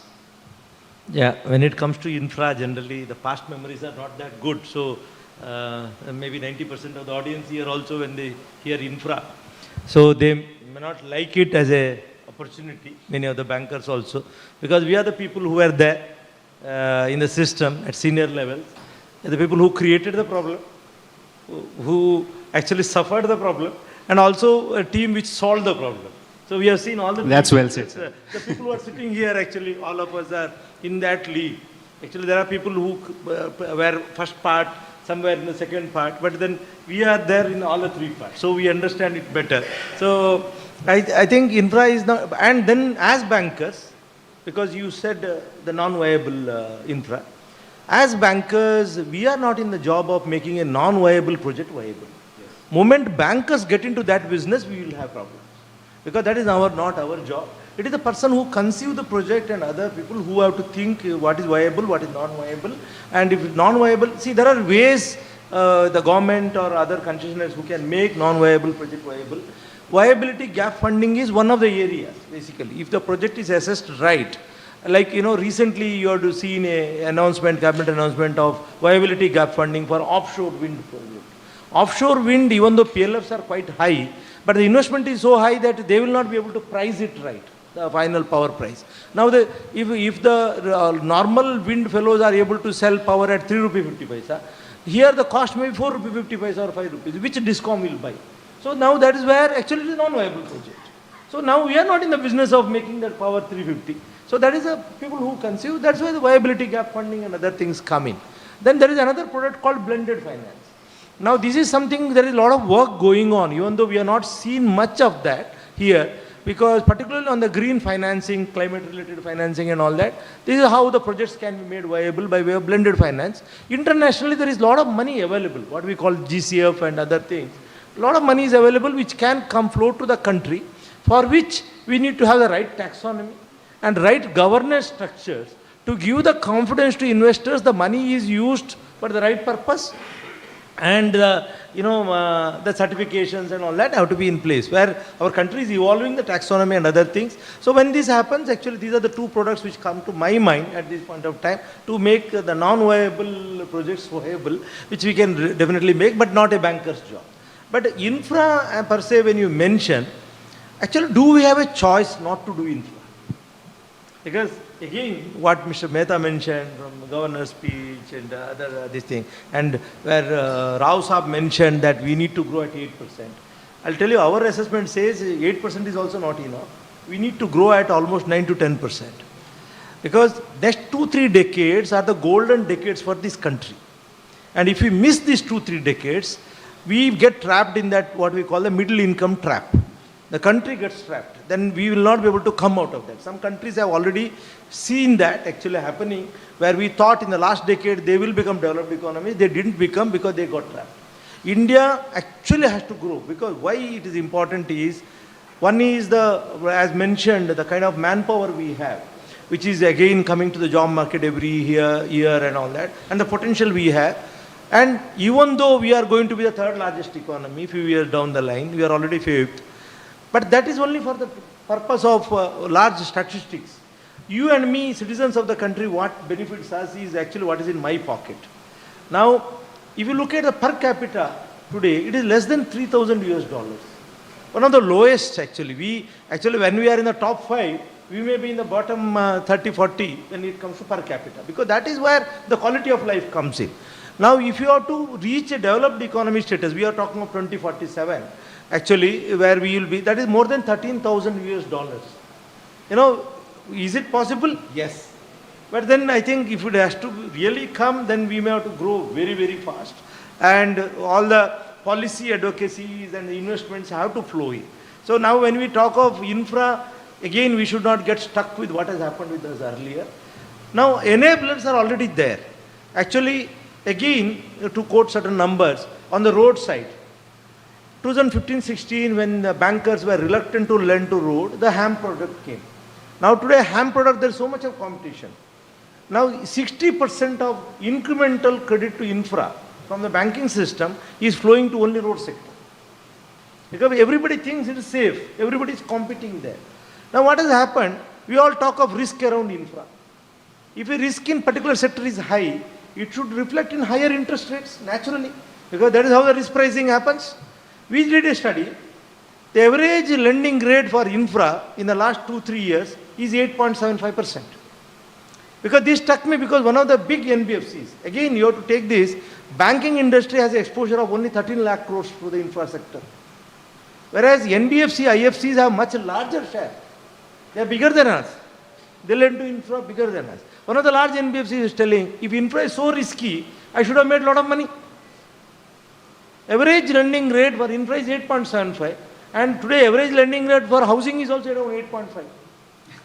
So that means the bank, it is not one person, it is a whole system, NBFCs, banking put together.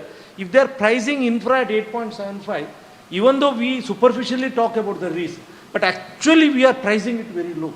That means today, in the last 5-6 years data, infra defaults are almost zero, and bankers' perception about the risk about infra has already changed. It is reflecting in the pricing. So I think maybe the talk around the senior levels about infra being, risky and all that, because a lot of enablers have happened. Similarly on the power sector, the solar, wind, the hybrid structures coming in, and today look at the top platforms on the renewable side. Investment to the extent of 90-95% of the equity of those companies are from PE funds and the foreign funds. If they are so confident about country, why we are negative? Somewhere I think the perception has to change. And one last element I'll put in, the long-term money, which should be made available for infra, is already available domestically. Earlier we were looking at investment from outside. Today, assets under management of insurance, pension and PF put together is 115 lakh crores. And scheduled bank deposits as of now is 210 lakh crores. So already insurance, PF and pension, the long-term money available domestically is more than 50% of scheduled bank deposits. And they are growing at 20%, and the bank deposits are struggling to grow at 10%.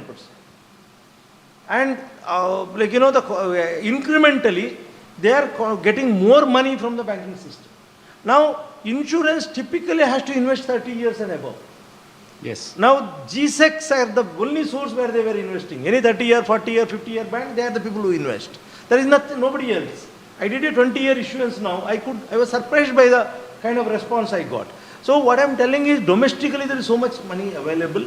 We need to create the enablers to give the safety to them, because there is domestic money available. Because if you are to grow at 9%, 10% kind of infra investment, now 11 lakh crores, somebody mentioned about the infra allocation in the budget. Now, is this sufficient? No. Because 7% growth sufficient? No. Now 11 has to become 20. Where from it can come? Foreign funds is one source. But then domestically, what I'm trying to say is this insurance, pension, PF, if you are able to build the right policy advocacies around that, right structures around that, that money can make difference for this country.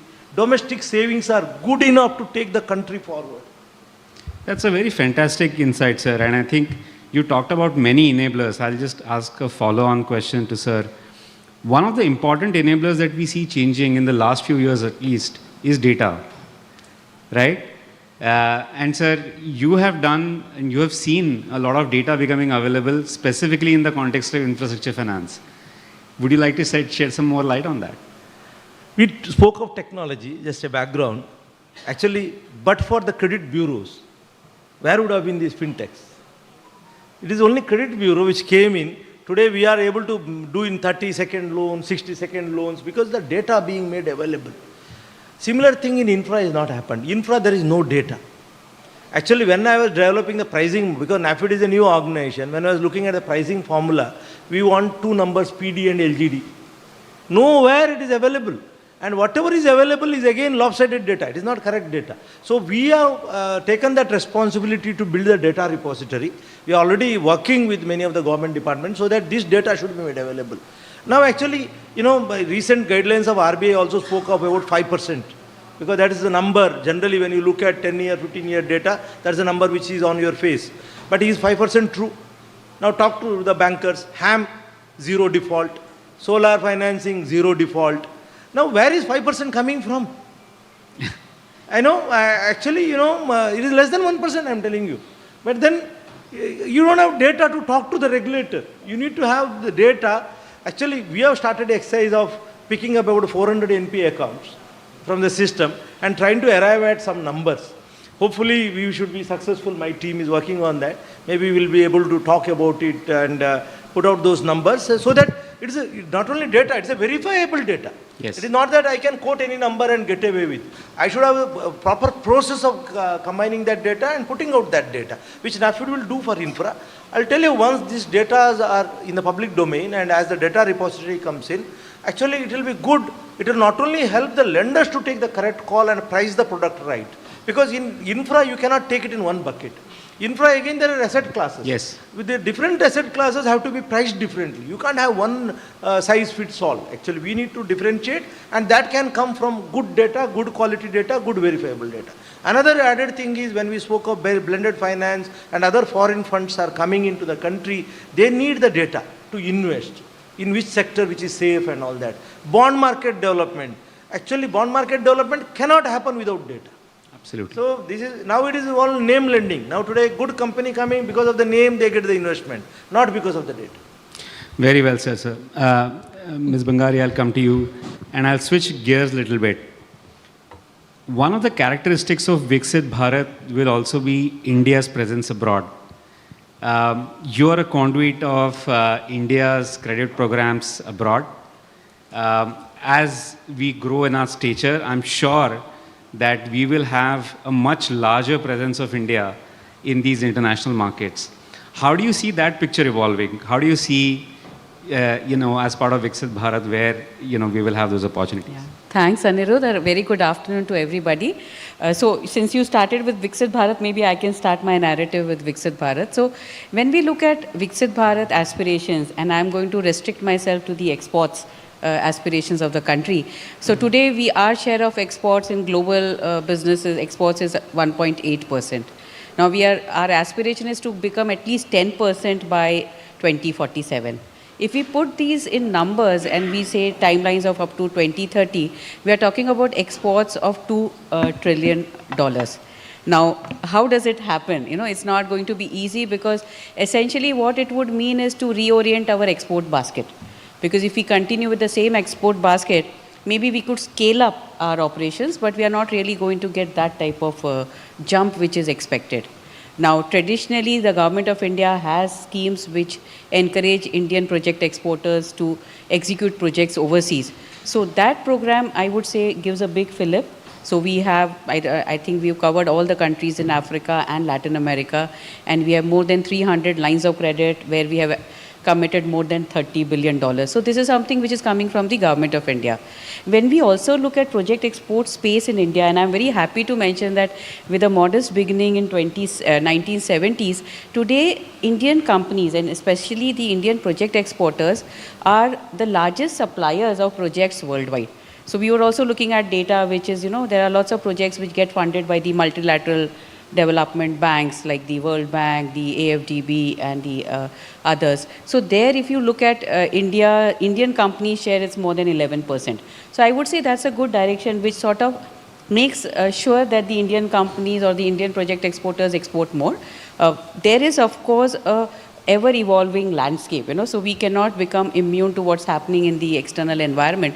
So I think lots of changes happening there. The developmental priorities of the partner countries, which Government of India also, achieves the objective of economic diplomacy through these programs. I think that's going strong. We are also seeing, in addition to the large corporates who participate in these contracts, we are increasingly seeing emerging in the medium and small space where the companies are emerging as a bedrock. So we are seeing lots of innovation happening, new sectors coming like defense, aerospace, communication. We are also seeing our partner countries becoming more sensitive to where they should spend their money. Because most of these countries, and especially in the past 2 to 3 years, have had some fragile fiscal situations. So there again, we are seeing lots of direction towards productive assets, I would say, for example, manufacturing facilities or lots of inclination towards green sectors. So I think the way we finance, especially the projects of Indian companies overseas, has evolved over a period to align itself with the developmental priorities of our partner countries, as well as the evolving landscape of our own Indian companies and their competitiveness.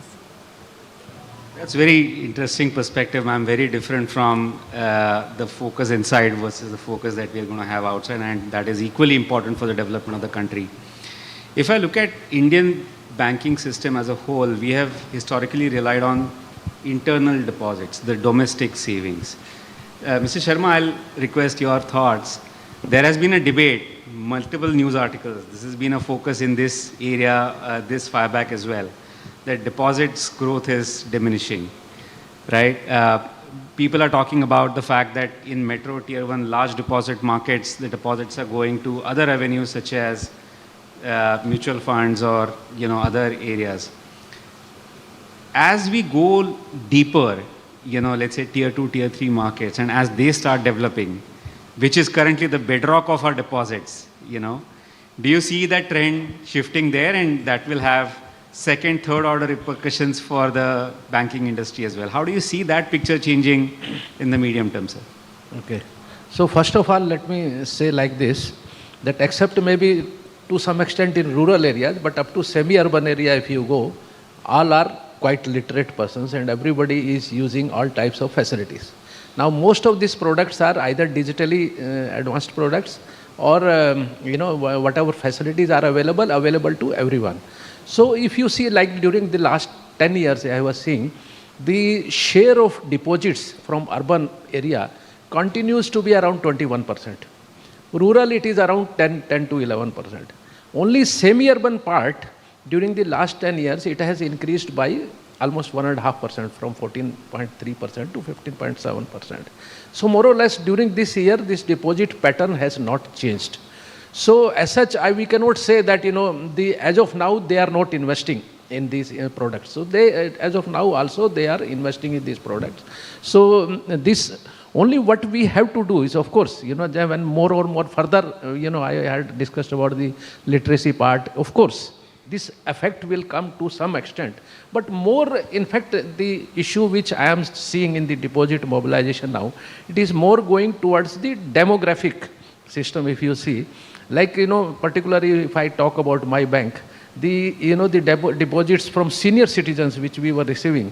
So the share during the last 1.5 years, 2 years, it has increased by almost 1.5%. And their deposit growth is coming much more than this thing, than the younger population. Maybe I think they are investing more in these type of products. So going forward, now you see, now what will be the impact? So what I was thinking is that, when we go for more and more inclusive growth, financial inclusion, so what exactly we are doing? We are not only trying to pick up deposits from there. We, the bankers and the entire government and whoever the involved parties are there, what we are trying to do is to increase their income. Now, as of now, if you see most of their income is going towards the consumption part. Actually, they are yesterday also we were seeing they are the net borrowers basically. In fact, more or less. So now if we, the bankers and all these things taken together, all MFIs and NBA financial institutions, we go for more or more lending so that we are creating more and more opportunities for them to earn more income. So by lending is not for just for consumption part. It is being done for the productive part. So this will help in increasing their income. So I foresee some more opportunities coming there. So everybody has fundamental right and the option to invest in any product where the bankers will have to go for more, maybe like joint family products. We can, already bankers have started giving some additional benefits like salary package, they give insurance benefits and all these things. New products will have to devise. But ultimately I feel, despite the fact that these deposits somewhere go to the other parts, but deposit potential will not decline. There is good scope for increase in deposits. Very interesting point you're making, sir. What I heard you saying is, today the lending that is happening there is to create productivity and therefore income. That income will lead to more saving, and that will continue to be the source of deposits for us. That's actually a very, very interesting. Exactly, that's what in fact, because now there are some simply hand to mouth. So because a lot of indebtedness is there. So once they create more income and this, literacy happens, that, and we also go to them that what are the savings being they can save for future. I think that will have big potential for deposits. Just I would like to come in between, just for further insights to this. We all know as a public sector banks or banks, the deposits held by the senior citizens is higher proportion than with the people who are in the young age. This brings one more insight, how society is changing. Yesterday it was a discussion. When generations change, culture will also change. The senior citizens, so-called, the people who are there during their good days, at that point of time, philosophy in the society was securing the future. So they used to save and they used to keep it for, yesteryears. And that was the way it was seen. Now, new generation demographics changing, this culture of security has changed to culture of securitization. Securitization is just you are discounting the future. At the age of 26 or 30, you are being provided with a home loan, you are provided with all types of loans, whatever you want. If someone has taken the loan of 30 years, banks have discounted that particular borrower's future of 30 years. So that is securitization. So because of this increased tools and available things, their standard of living has to be maintained. And further, the deposit which you are keeping in public sector, the returns are not remunerative. And in other way, they are forced to see other risky areas where they will get the higher returns. This is how that flight of deposits are happening. But this is not going to stop. This is going to increase further.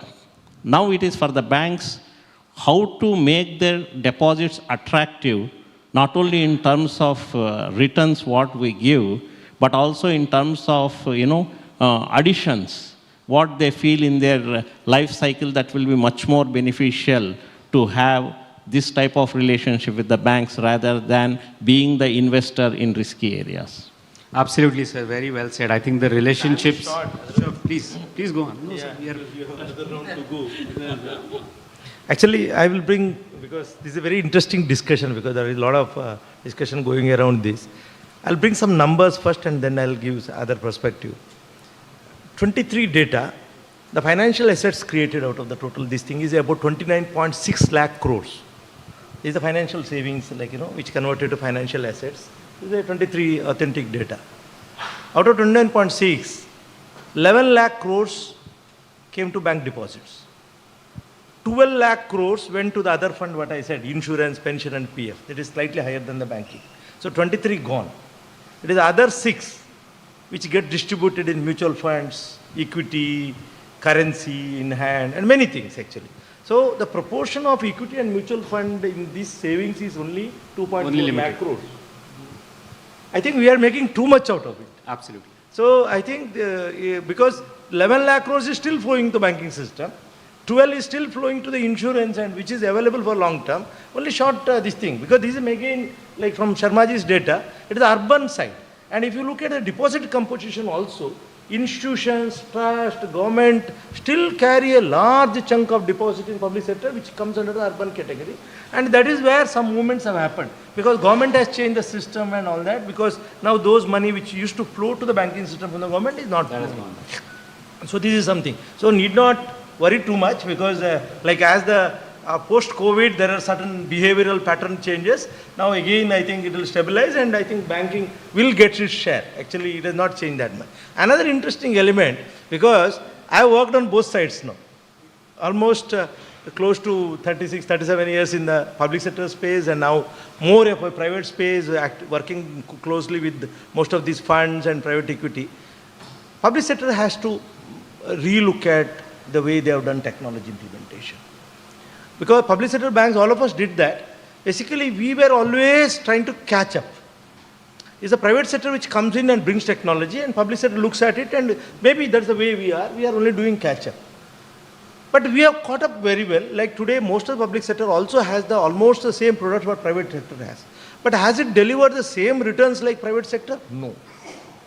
One question which we have to relook at ourselves is, with so much of technology, whether our efficiency has gone up in public sector, I think this is something which we have to examine.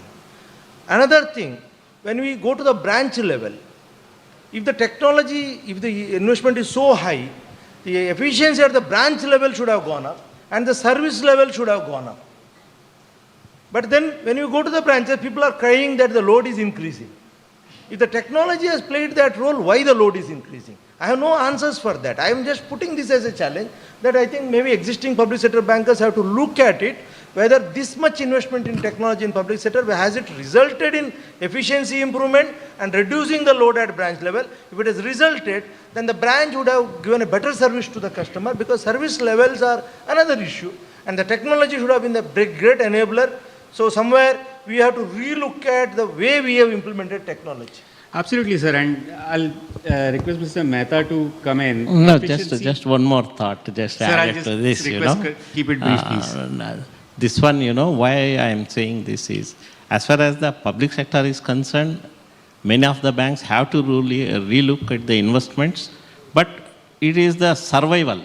It is not that excellence in service or improving the efficiency, but it is the survival part. But coming to the other aspect is, as far as the public sector, HR practices and business practices, that has to align. Otherwise, this topic will never end. Absolutely. Mr. Mehta, you are also the chairman of PSB Alliance. And one of the important drivers of delivering high quality and efficient service at acceptable cost is also a way by which banks, and not only public sector banks, all banks can collaborate. What kind of initiatives do you see fructifying which will help the banking universe, the banking system, to come out with more collaborative approaches to improve quality and efficiency? Yes, of course. You raise a very important, vital issue, and even DOS is closely working on it. Time is changing, and public sector banks all need not reinvent the wheel every time. Whenever a new technology, as rightly said by Rao Saab, that sometimes we have to catch up for survival, and if everybody start catching up with a separate set of systems, it can not be cost effective, but if the resources are pooled, then it can be cost effective. So one of these scope, which is the third pillar under our ease reform agenda, is collaboration within the public sector bank to save the cost, optimize and take the advantage of collective wisdom, the collective knowledge, because a larger bank like SBI may have a more input system like PNB, and then maybe smaller banks may be requiring more hand-holding. So within the cohort, they can work together. This is the basic philosophy for this PSB Alliance. As regards the production services, I think all the banks are selling their properties into the market, and everybody is finding a different ways of doing it. So one of the way, what the public PSB Alliance, which has been mandated by the government, is now all the auctions under public sector bank will happen through the e-Bikray platform, which is a collective platform, which every bank can post their properties. And now it is open for private sector also, because it's a common platform.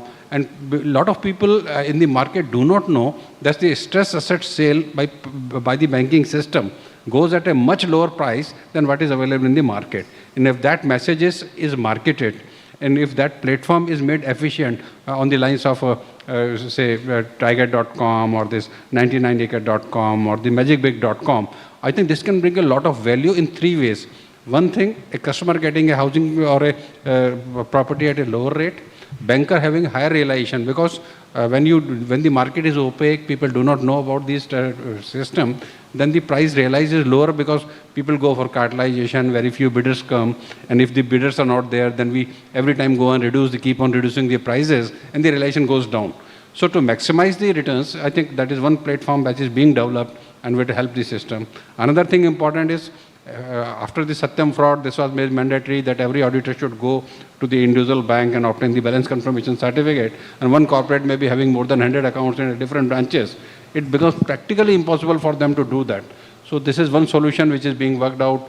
We have onboarded NESL, which is a regulated entity of IBBI, which already is a repository of data for defaults and the credit, to create a platform where the balance confirmation certificate can be generated. This has been vetted by Ministry of Corporate Affairs. We have already reached an MOU, and that may be a thing which will facilitate a lot of, reduce the burden of the branches also in giving those certificates, and of the auditors also going to the branches, because digitization will be made easier and cost effective. Similar such initiative like doorstep banking is one of the requirement of the regulator. They say that every citizen above 75 years of age is entitled to get a service at their doorstep. To create an individual, serving individual customer from the individual branch is not cost effective. It is very difficult for a bank, because cost of hiring in a bank, public sector bank, is much higher. But if the resources of that particular geography is pooled, and it is serviced by some agent. So I think we have onboarded certain service provider, BC companies, who will be providing these services for all the banks. They can onboard and provide these services. These are a few of the collaborative steps which we have already taken, and I think RBI is also considering our option of a community cloud, because the threats of everybody knows that geopolitical issues sometimes can lead to captivation of the data, and then we need to have a data independence and maybe have something local. So we are working on that. So similar solutions are being worked out, which will be utilized not only by the public sector bank, in times to come by the private sector bank, but the public sector bank, since they are creating the collaborative, at least they will get the cost advantage as compared to the other sectors. Absolutely. Ma'am, I'll come to you. It's not just about collaboration among banks. You know, DFIs like yourself, how you can collaborate with the banking system, and especially in, let's say, whether it's an EXIM context where people are investing abroad, you are helping MSMEs, large corporates invest abroad. How do you see the collaboration coming together between DFIs like yourself and the banking system?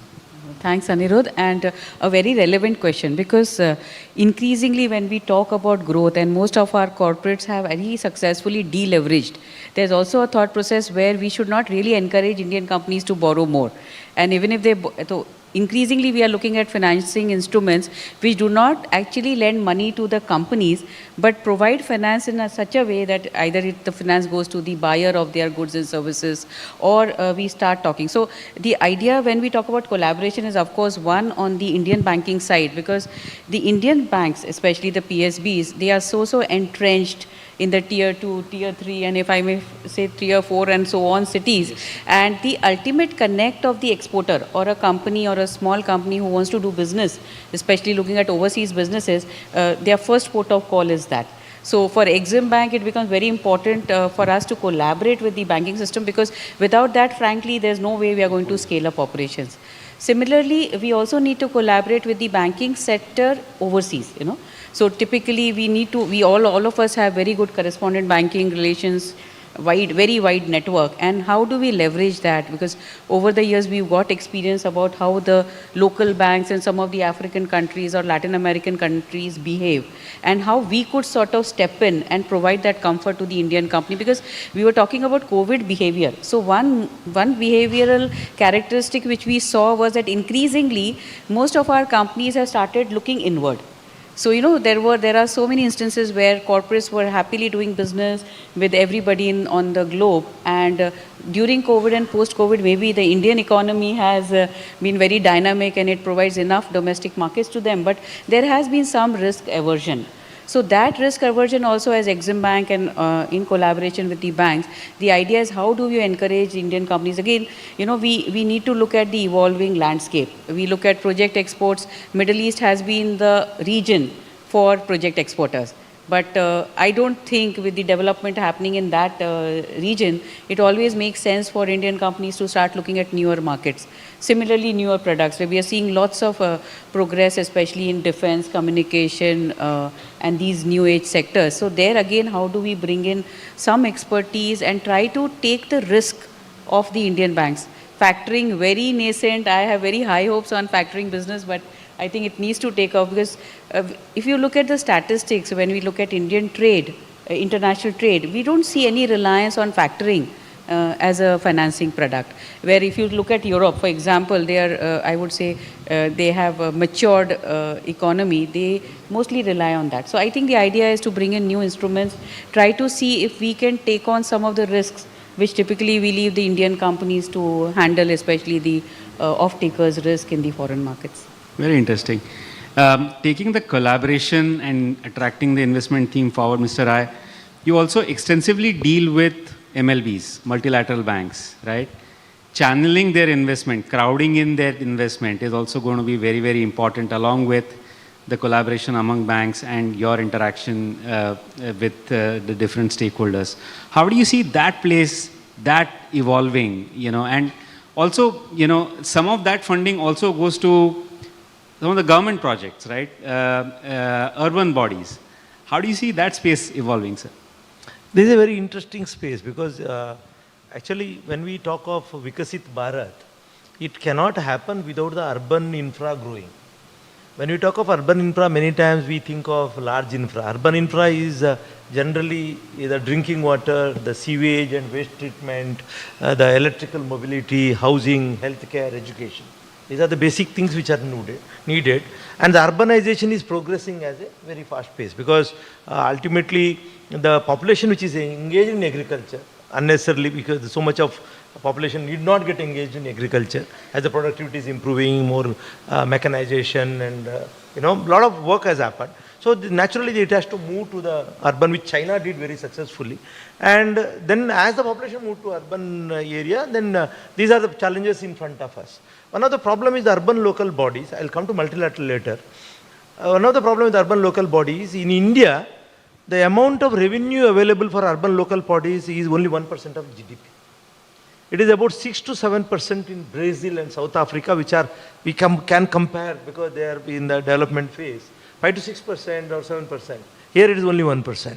So with 1%, urban local bodies are seriously deprived of revenue, and they also have an issue with the governance. So that's why the multilaterals, generally multilaterals have a developmental agenda. Now 2015 World Bank came with that scheme of Clean Ganga, National Mission for Clean Ganga, which has successfully worked, actually it's still working, where the cities around Ganga, the sewage treatment, then the waste to energy things and all that which has come up and successfully getting funded. Similarly, when we were interacting with Tamil Nadu government recently, they have done a similar project, actually again supported by the multilaterals, around some rivers and all that, which are near the cities. So these are very important. Multilaterals are playing a role. What multilaterals do is they kickstart a process. Basically, Clean Ganga is a process where they bring international consultants and tell us that this can work. The country has to learn and then use the domestic resources to take it forward, because our country cannot be handled by multilaterals from end to end. Sure. Actually, we have to learn our lessons and identify the right projects. Recently, one of the state government, waste to energy. Now, waste to energy is such a product, actually, because it works on the concept of polluter pays. Because if this has to be successful, the polluter pays. Like we have drinking water in water bottles for so many years. We think 100 times before paying 20 or 30 rupees for a liter of milk, but we don't mind paying 20 rupees for a bottle of water. And this is the biggest problem. Now actually these people who produce that plastic bottle, this waste to energy fellow who processes this plastic and converts it to energy can generate a certificate, and if it is made compulsory for whoever producing the water bottles, that they have to buy these certificates for having reprocessed the plastic, then it is self-funding. It is self-funding. Actually, this is how multilaterals are telling you, these are the technology, this is how international is working. So whenever we work with multilaterals, we learn a lot of things because they bring that international experience which they gained over 30, 40 years here. So if you look at only the funding part, whether that funding will solve the problem, no. But knowledge, yes, will solve the problem. So there are many projects actually, like we work closely with the ADB, AIB, World Bank, and many of them which are investing heavily. Millions of dollars are flowing in particular sectors on this. So, but then it is more on urban infra, even though they are working on the energy side also, but it is more on urban infra. Urban infra is the most interesting piece to work on, and next piece of growth can come from urban infra if we invest right, get the governance right. Just to put a number, we have 4,000 plus urban local bodies in this country because they are the third tier after the central and state, 4,000 plus. Out of that, only 476 bodies have a population of above 1 lakh. And another data says, in 2019 to 35 period, out of the 20 fast growing cities in the world, 17 will be from India. You know, this is something which is internationally available data. But then if that has to happen, actually we need to invest and get the governance right, get the product right. Muni bond as a market, if you see, it has not evolved. Only 11 municipal corporations are able to issue bonds till date. Only 11 out of these 476. There are about 90 plus local bodies who are investment grade. Out of that, only 22 are A or above. And for the investment to happen, they should be AA plus. So we are looking at a credit enhancement product also from the NAPFID side. So this is how the municipality urban infra financing is happening. Interesting. Mr. Rao, I see mic in your hand and I thought that you have a few comments to add. Nothing. Actually, just to share with the audience, you know, when PSB Alliance issue was going on, just I would like to share that till now, we had that UPI, which is the product of NPCI. At one point of time, it is the brainchild of IBA only, that along with the RBI, it went out and now it is a very known product. That is Unified Payment Interface. Now, second leg that is coming, the Unified Lenders Lending Interface. In all these things, the infrastructure of the banks are being used. And there is a thought process in the PSB Alliance itself. Once payment space is done, now lending space is also being covered. Third, most important aspect that is left out is the recovery. So, with the bank balance certificate process which is now put in place, now unified recovery interface, that is the thought process. Right. That is going to come through PSB Alliance so that all the bankers will get the comfort that once they lend, this is how process will run for recovery also. So there may not be many challenges the way our credit costs increasing or collection management processes are adding to the cost. That will also come down. This is only just I would like to share with the audience. Excellent. Thank you so much, sir. I would see if there are one or two questions from the audience. We don't have too much time, but one or two questions if anybody has a question. Ma'am, you go first and sir, then you go second. Yeah, so respected panelist, my question is little different. Like we are talking about the Viksit Bharat, So this is in a point of women on the rural areas. Like I work more on the skill side and giving the skilling and doing the employment for them. Maybe it's an entrepreneurship also, which I am doing it. So I still see, I work with a lot of PSU banks and the Ministry of Skill, Kaushal Department and all. So some of the areas where you are giving the schemes, but the awareness I see like that is lack of awareness. So what are you doing on that, and do you have a ombuds for that? Like somewhere some things is missing, where they go, and this is my question, and I think there is something is lacking still. We need to work on that, because the latest project which I was doing with... Understand, ma'am. Thank you. Let me have Mr. Mehta respond. Yes, okay. So I'll take your question. I think you raise a very relevant issue. The FM has already come out with the apprentices scheme in our union budget. Just yesterday we were discussing with the Secretary, Ministry of Corporate Affairs, how to create a special apprenticeship program for the banking system, for the people, especially those who are not IITians or very highly qualified, or those who are not son or daughters of the government servant. So these type of people who have qualified, how to create a skills for them, and with a special emphasis on women for that. So I think the banking system is gearing up. Government has already come out with the announcement, and maybe shortly you will hear from all of us that we are coming and joining those programs. Definitely, sir. Thank you very much. Thank you, sir. At the front.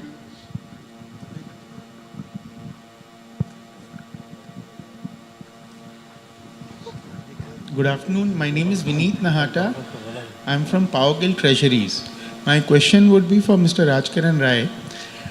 Sir, you mentioned that the lending of infrastructure projects happens to be at 8.7, whereas the housing sector is getting funded at 8.5. As far as the borrowing of infrastructure companies is concerned, it is normally 7.35 to 7.4. Now, as far as the fixed income debt issuances are concerned, there is a good liquidity in the market and the risk perception is low. But for instruments like InvITs, which are issued by, say, issuers like Power Grid, National Highway Authority, and one Bharat Road Infra also had recently come out. REITs, where real estate happens to be the underlying, they have done well. But the secondary market liquidity of InvITs, where infrastructure, core infrastructure projects is involved, it's practically missing. There are no buyers in the secondary market for these InvITs, and some of the InvITs, they have undergone capital erosion. Can you come to the question, please? So my question is that why is this dichotomy between the fixed income and these hybrid products like InvITs? They are not doing well. Yeah. First of all, there are very few publicly listed InvITs which get traded, very few. So it is the market actually work with the size. So we have not created that size. InvITs are very successful. As of now, actually, the equity in the InvITs are held by mostly private PE funds and pension funds from abroad, mostly. Very few are domestic, basically. Indian insurance companies and other funds are yet to look at it. There are very few listed companies where it get traded. But again, most of those traded funds also, the assets basically, are toll road assets and kind of things which public do not have the right perception. But then don't form the opinion that when NHA did a InvIT, you should have seen the retail participation. It got subscribed within 1 hour. So if it is rightly sold and if there is a comfort, retail investors come and invest. So don't get another, but then we have not created that size yet, because InvITs are mostly private held as of now. Equity is all more private funds. So difficult to draw a conclusion at this point of time. It will gain traction. Thank you, sir. Ms. Pooja, if you can come up and take this forward.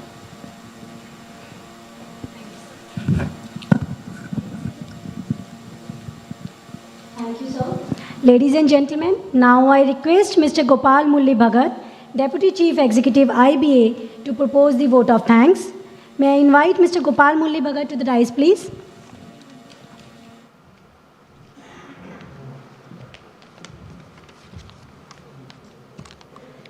A very good evening to all of you.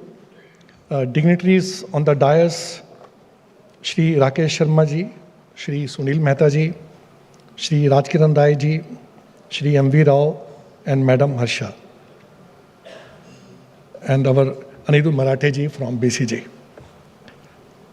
2 days of intense deliberations on overall theme of Viksit Bharat, starting with address of Governor RBI, Secretary DFS, have been very encouraging, and to achieve Viksit Bharat by 2047, I think it seems achievable. We all need to continue with our efforts. Our concerted efforts will result in success.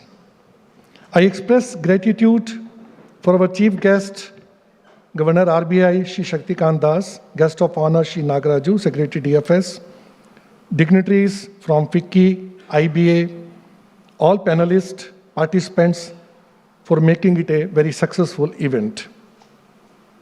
Thanks to our knowledge partner, BCG, for this conference. I thank Team FICCI, Team IBA, and their leaderships for making this conference one of the flagship events of both the organizations in the larger interest of the economy. Thanks to the sponsors who have supported wholeheartedly, and thanks to Team Trident, thanks to one and all. Thank you very much.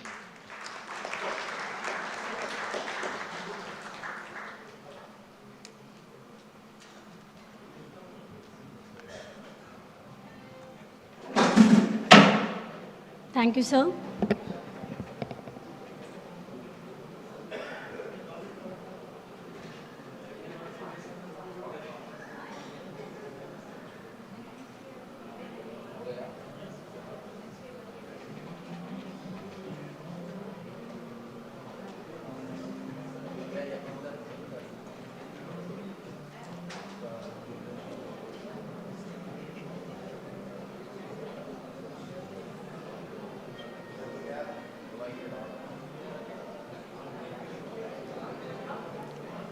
And with this, ladies and gentlemen, we conclude the FIBAC 2024.